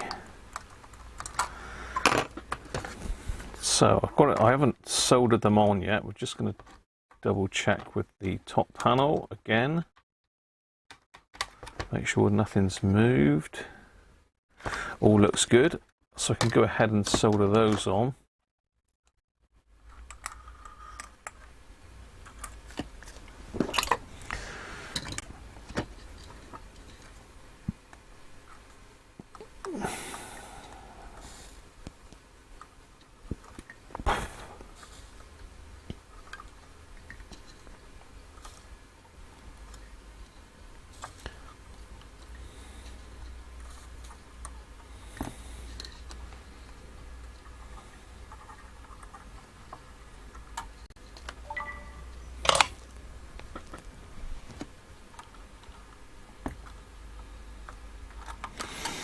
Okay.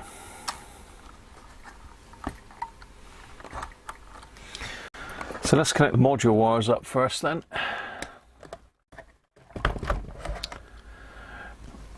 So we got this one. So normally the module wires are wrapped around the pins. This particular one was just laid on there, so I'm going to go with that.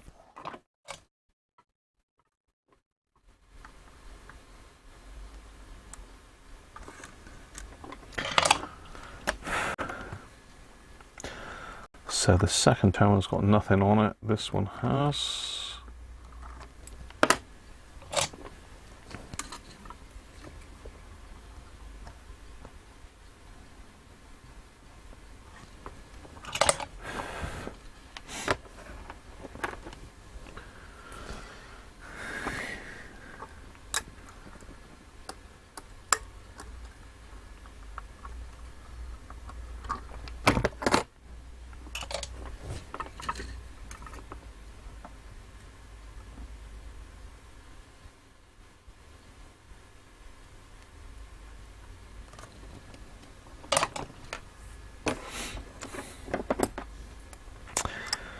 And the last one.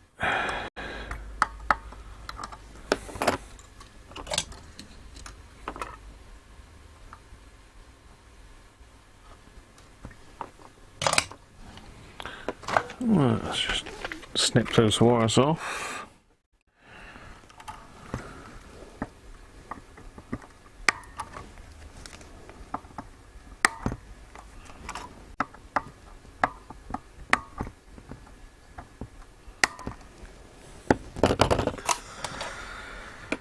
a slight bridge there. Let's just get that off.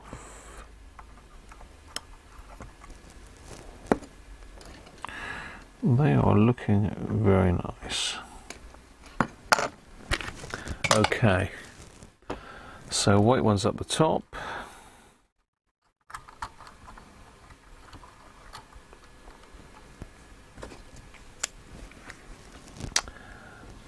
So white, yellow, orange. White, yellow, orange. And the black is over here.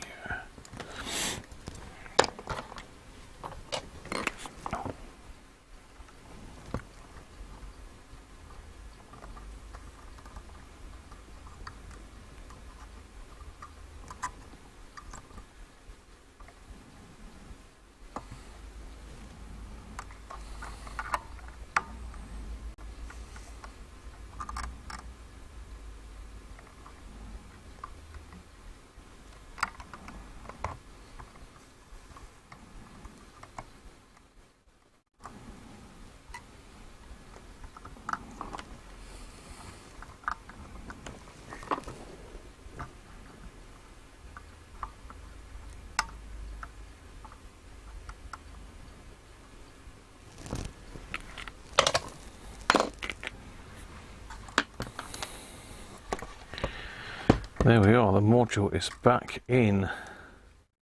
Let's hit it up with some switch cleaner.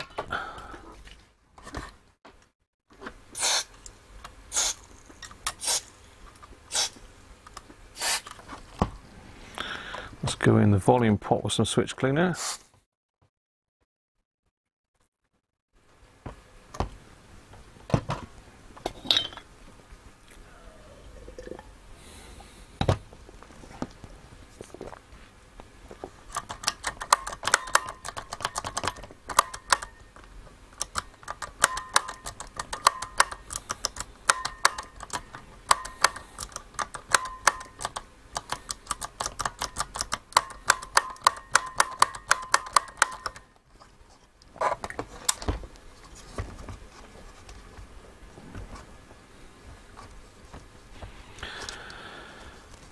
Right, let's have a look at this headphone socket. There's two of them. I've got a bridge here.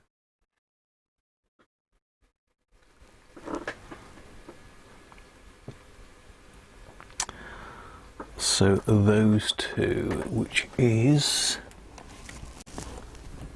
oh hello, that headphone socket's been bridged out on this one. Great. But I did take a picture.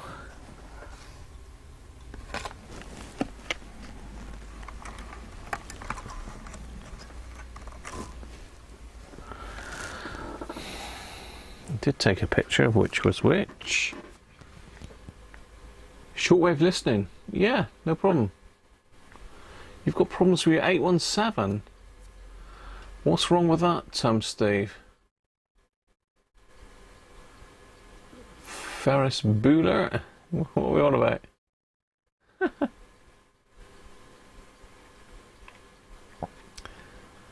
Yeah, we can do a shortwave. We can do a shortwave session at some time. Phil.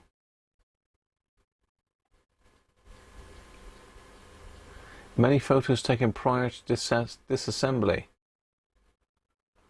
Several points of farmer's blonde. Well done, Chris.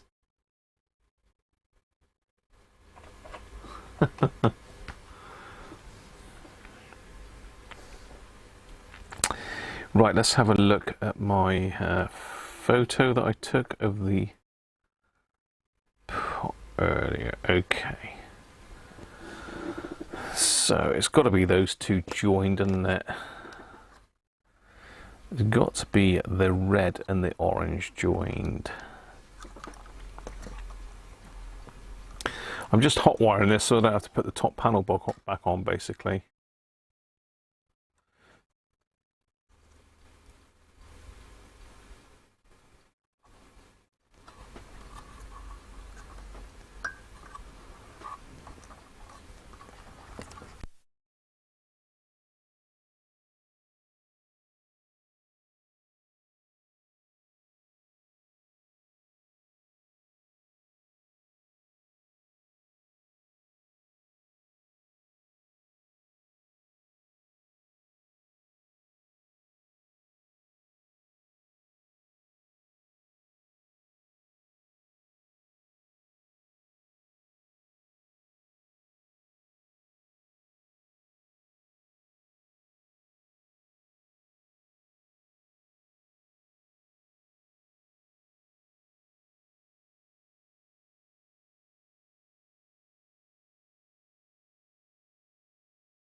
I should be back. That's just me.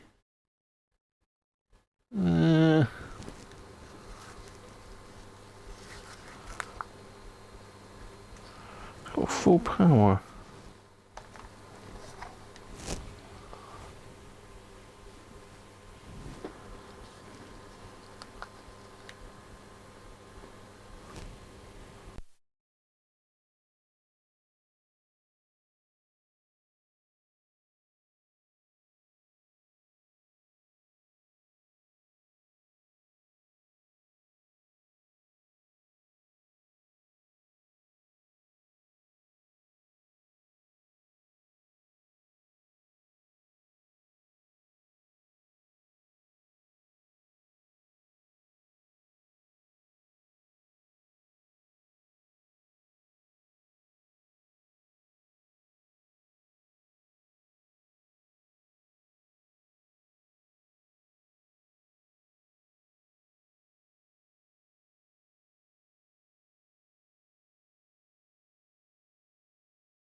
Okay, I should be back now. I've got a dodgy lead on my power bank.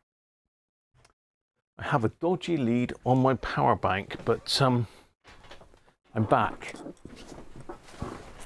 I'm back.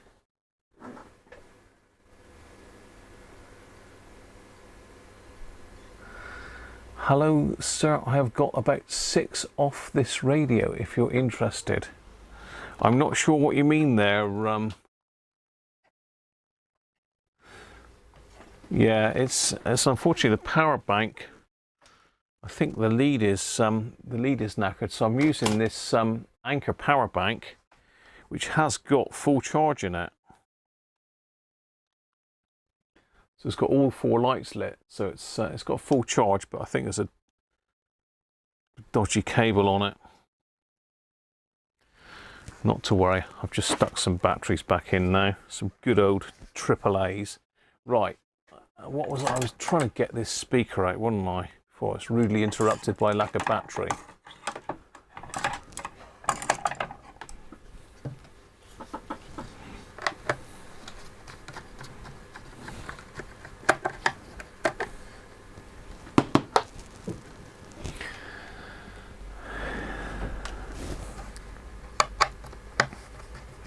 I tell you what, the batteries we got through over Christmas.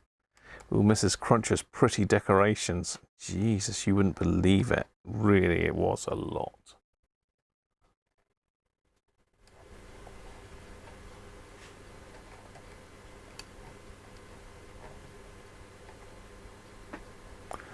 Get some bottles, yes, definitely.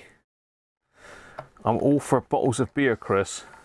You know, I am nearly teetotal, but not quite. What's going on with this speaker? I don't want to come out now.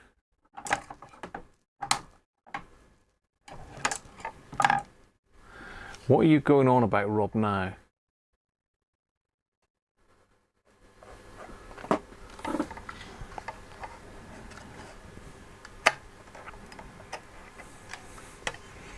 Okay, well that's the speaker. That's the decent speaker. The rust-free speaker that's going back in the other case. So let's hook that up a minute and see if we've got any action at all. I'm hoping we have. I'd be pretty gutted if we haven't. But you never know. You can never tell with these old radios, can you? You can do all sorts of loveliness to them and they still don't work.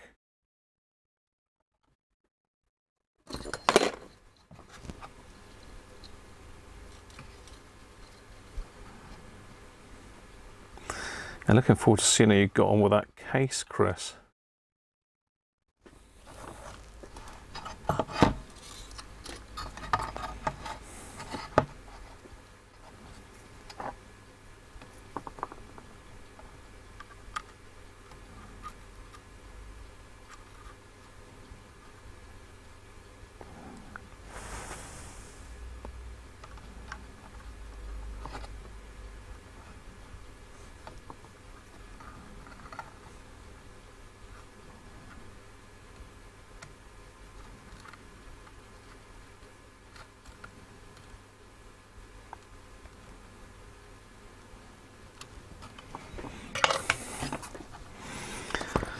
Right, here we go then.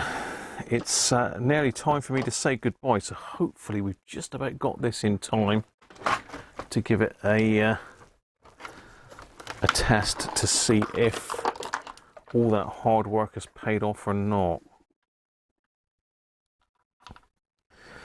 Just double check the voltage there on that side of the power supply. Yeah, we're 9 volts. Turn the current down a bit, just in case. Oh, hello.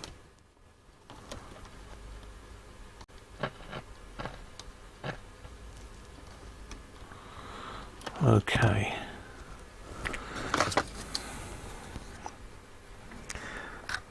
So let's flick VHF on.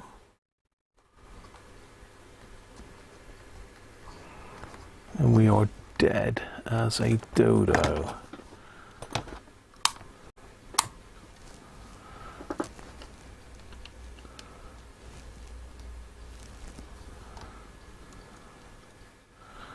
What is missing then, Graham?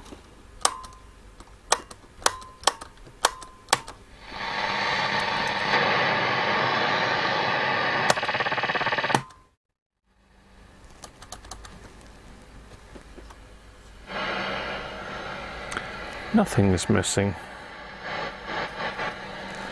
Right.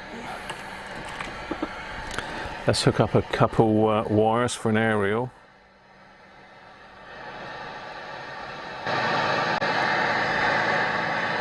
Whoa. Steady on, boy.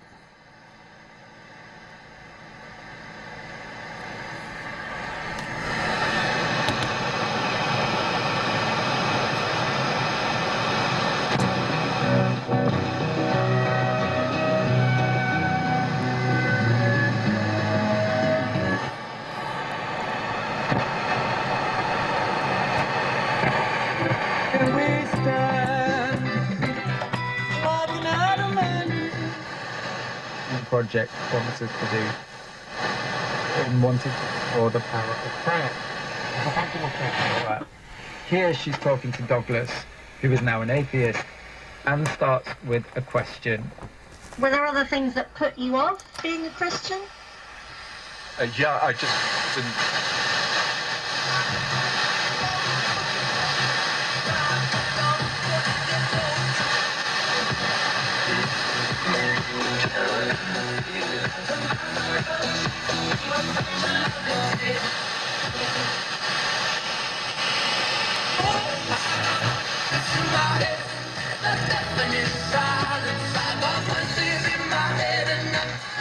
I've been holding on to pieces, swimming in the deep end, trying to find my way.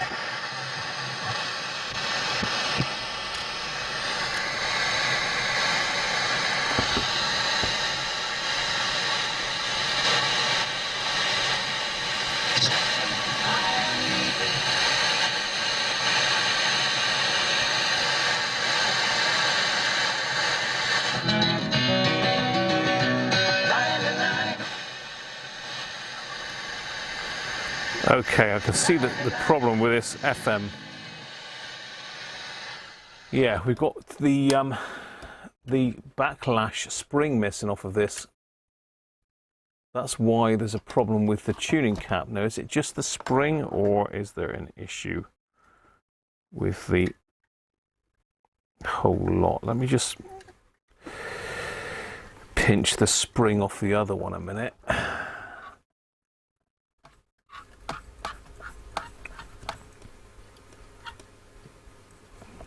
So fully anti-clockwise.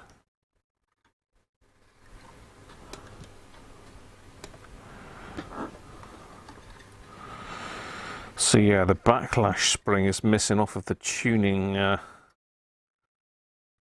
gang. I really don't want to change the whole tuning thing. Let me just get this out of the way. I'll come off anyway. So it's missing the spring. So I'm just going to pinch the spring off this one for a second. That's why the tuning's all over the place.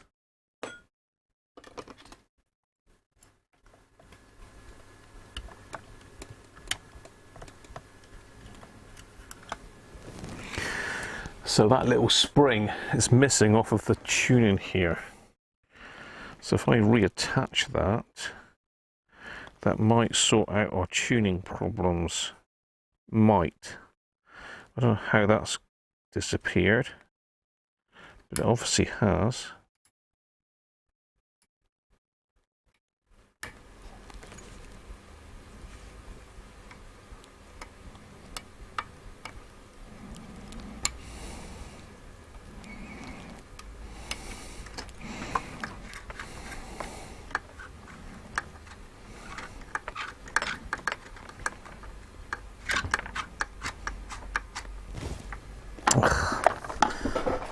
That's just dropped onto the floor now. Oh, hello. I'm dropping everything on the floor now. That's my phone gone for Burton. Between the two gears. Boney M.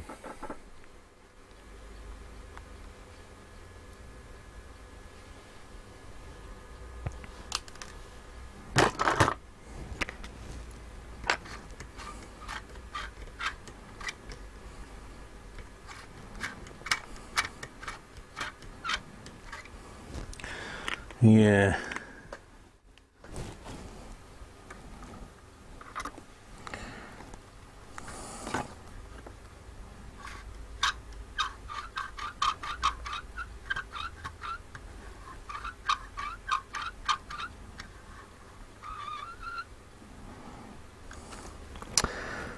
Yeah, it sounds very dry and crunchy. I may end up having to change this VHF module, which is no fun, I can assure you. It's horrible. It means taking the dial cord off and everything. It's like a bloody dial cords. I hate dial cords. Hate them.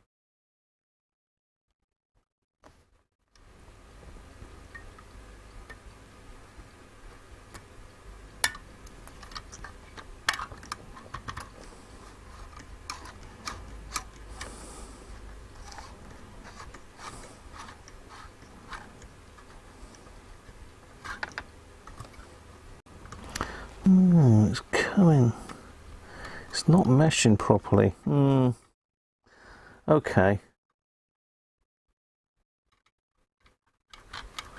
I don't know whether that's seized up or there's an issue with it. Let's squirt it with a bit of WD.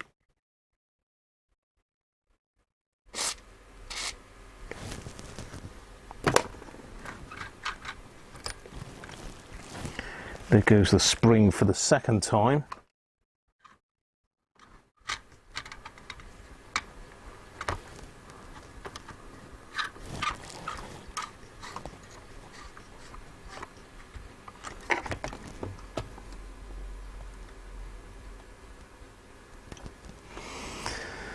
Yeah, the backlash gears are all over the shop here.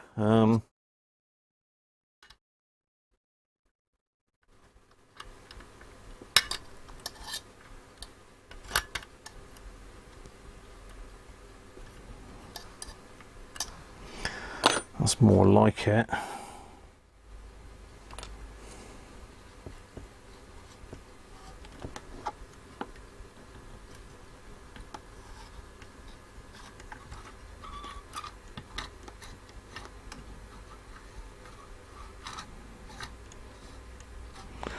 No.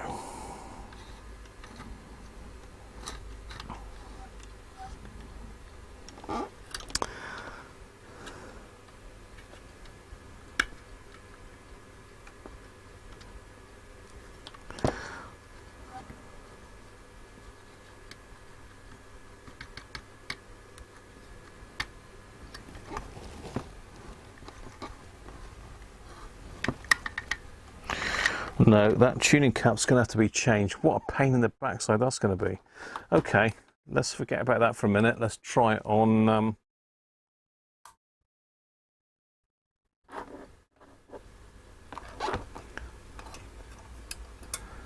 AM. I think we've got a dodgy switch here somewhere as well.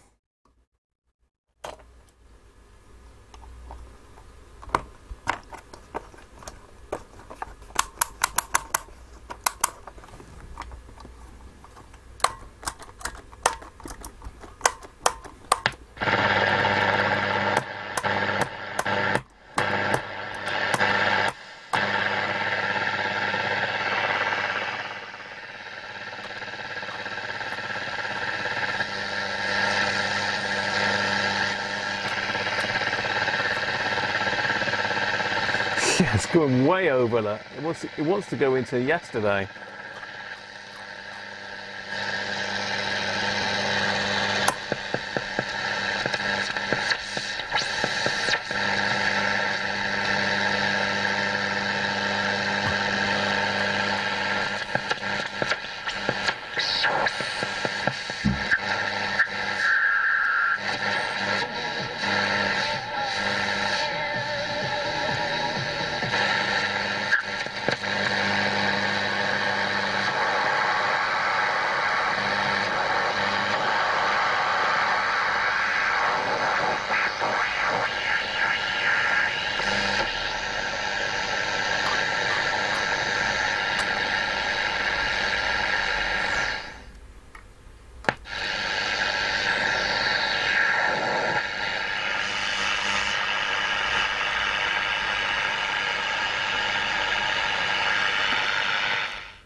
Okay.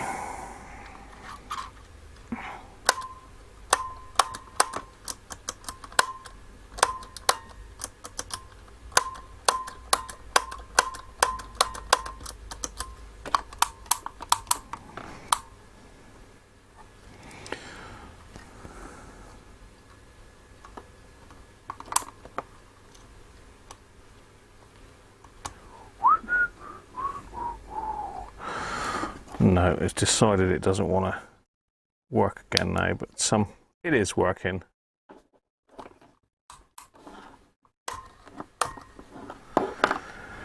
I've just got to sort this out, so it means I'm going to have to restring the thing, which is a pain in the backside. It's not too difficult on this, actually. It's just a case of getting the tuning cap in the right position, loosening the screw, and then you can undo the FM unit from the back. Who's off now? Nice work with the Russian dial cord. I know.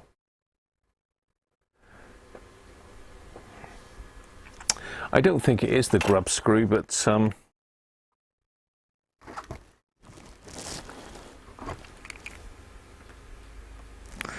no, the grub screw is definitely up tight. It's going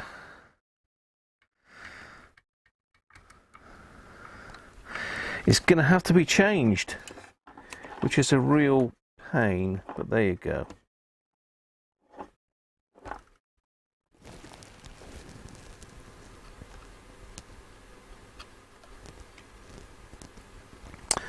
It's a pain, but we're getting there.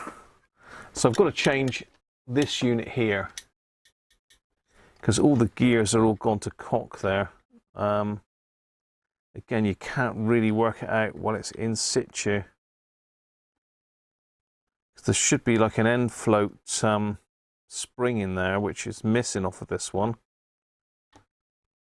That's probably why this one's been discarded, but yeah, that's all got to come out, which is a pain. Not to worry. Worse things have happened, haven't they? You off, Brett? Catch you later, mate. You polish your dining table. Well done, Benji. You got people coming round for dinner. So I'm going to finish off my beer. Let's get rid of the side view.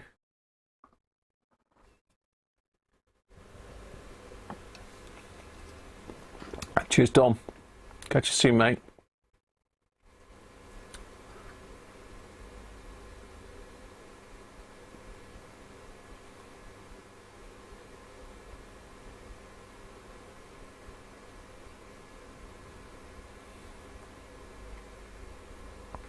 You've straightened your shaft out, Chris. I'm glad to hear that.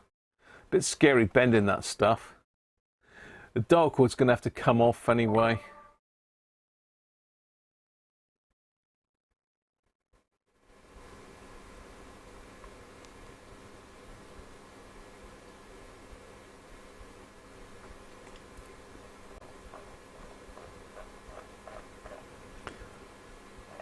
Still like to see the finish of this radio. Yeah, no worries, Anthony.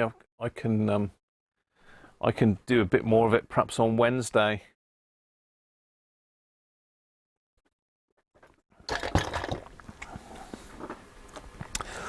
We'll just need to replace that horrible tuning thing. It does mean I have got to take off the thank you, Derek. It does mean I've got to take this blue.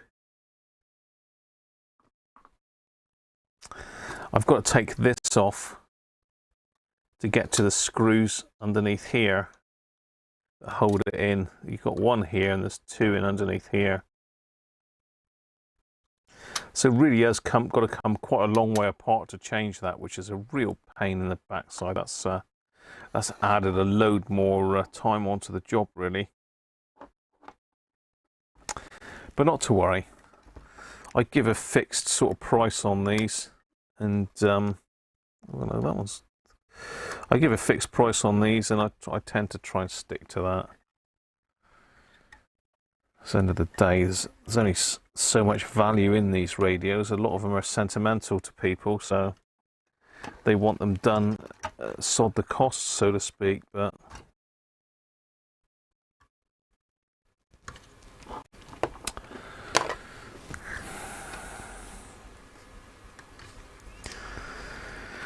yeah, so that's got to come out, which is a shame. Never mind. Well, thank you very much, Derek. Cheers, mate. Not really, Rich. I mean, it's one of those things. I mean, I've managed to get that done in sort of super quick time. That's for changing the dial cord. Well, the dial cord's fine, but I have got to take it off, Derek, unfortunately. But it wouldn't be the first time I've restrung an R600, to be fair, and they're not one of the hardest ones. They're pretty straightforward, actually. Quite a nice little system.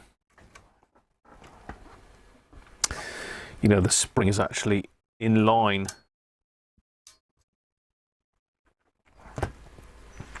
So just a case of pulling it off of one of the pulleys and then undoing the main shaft. And then we're there. You're back. Well done, Sean. I'm going. Yeah, we'll carry on with that perhaps on Wednesday then. Thanks, Jed.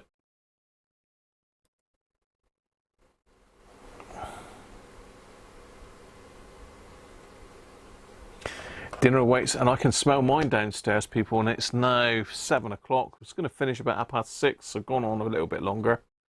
But it's just that little bit at the end, trying to find out what's wrong with that. But it is the tuning cap. I mean, once it's all out of situ, I might be able to work out how it all goes and get it back together again. But it's all the gearing mechanism is shot on it. It might even be the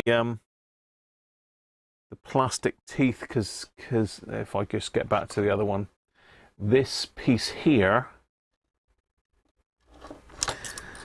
you can't really see it, but in underneath there, this has got teeth on it, and it's just nylon, so I suspect the teeth have stripped on it.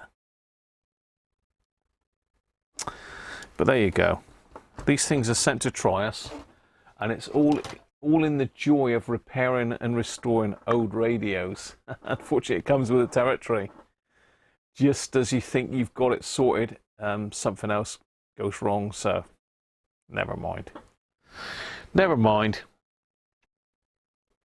So there you go. At least it works. I mean, we got it working. It works on all bands. It's just the tuning's all over the shop on it, which it was before we even started, to be fair. That spring was not there to start with, so that's come off. I suspect that's why someone scrapped the radio, because the FM modules had it. But I do have some spares. I have some spare modules. I can probably put another nylon shaft in there if need be. So that's it for today, people. Thanks very much to all of those that have contributed today. I do check the stream, but the viewer activity for some reason has been playing up recently. So the only live super chat that's shown at the moment is Derek's, but certainly Sean, Mike, Rob, Phil, Theo, and Derek, who've all contributed today. So thank you very much, much appreciated. And don't forget, people, if you're not a subscriber and you're watching, just hit that subscribe button. It all helps. It helps me, helps build the channel. It helps get recognized by YouTube. So if you're watching, and around about 50% of people watch aren't subscribers, so just hit that subscriber button. And if you want notifications when I'm going live or when I'm releasing videos, then click the little bell. Cheers, everybody. Rich, looking forward to seeing this one. Yeah, well, we should be able to finish it on Wednesday, really. Should be able to finish it on Wednesday. Yeah, don't forget to hit the like button. That all helps. Thanks, everybody. Bye for now. I'm going to go and have my tea. Be good, stay safe and all the rest of it. And get your jab when you can. Have the jab. Bye for now.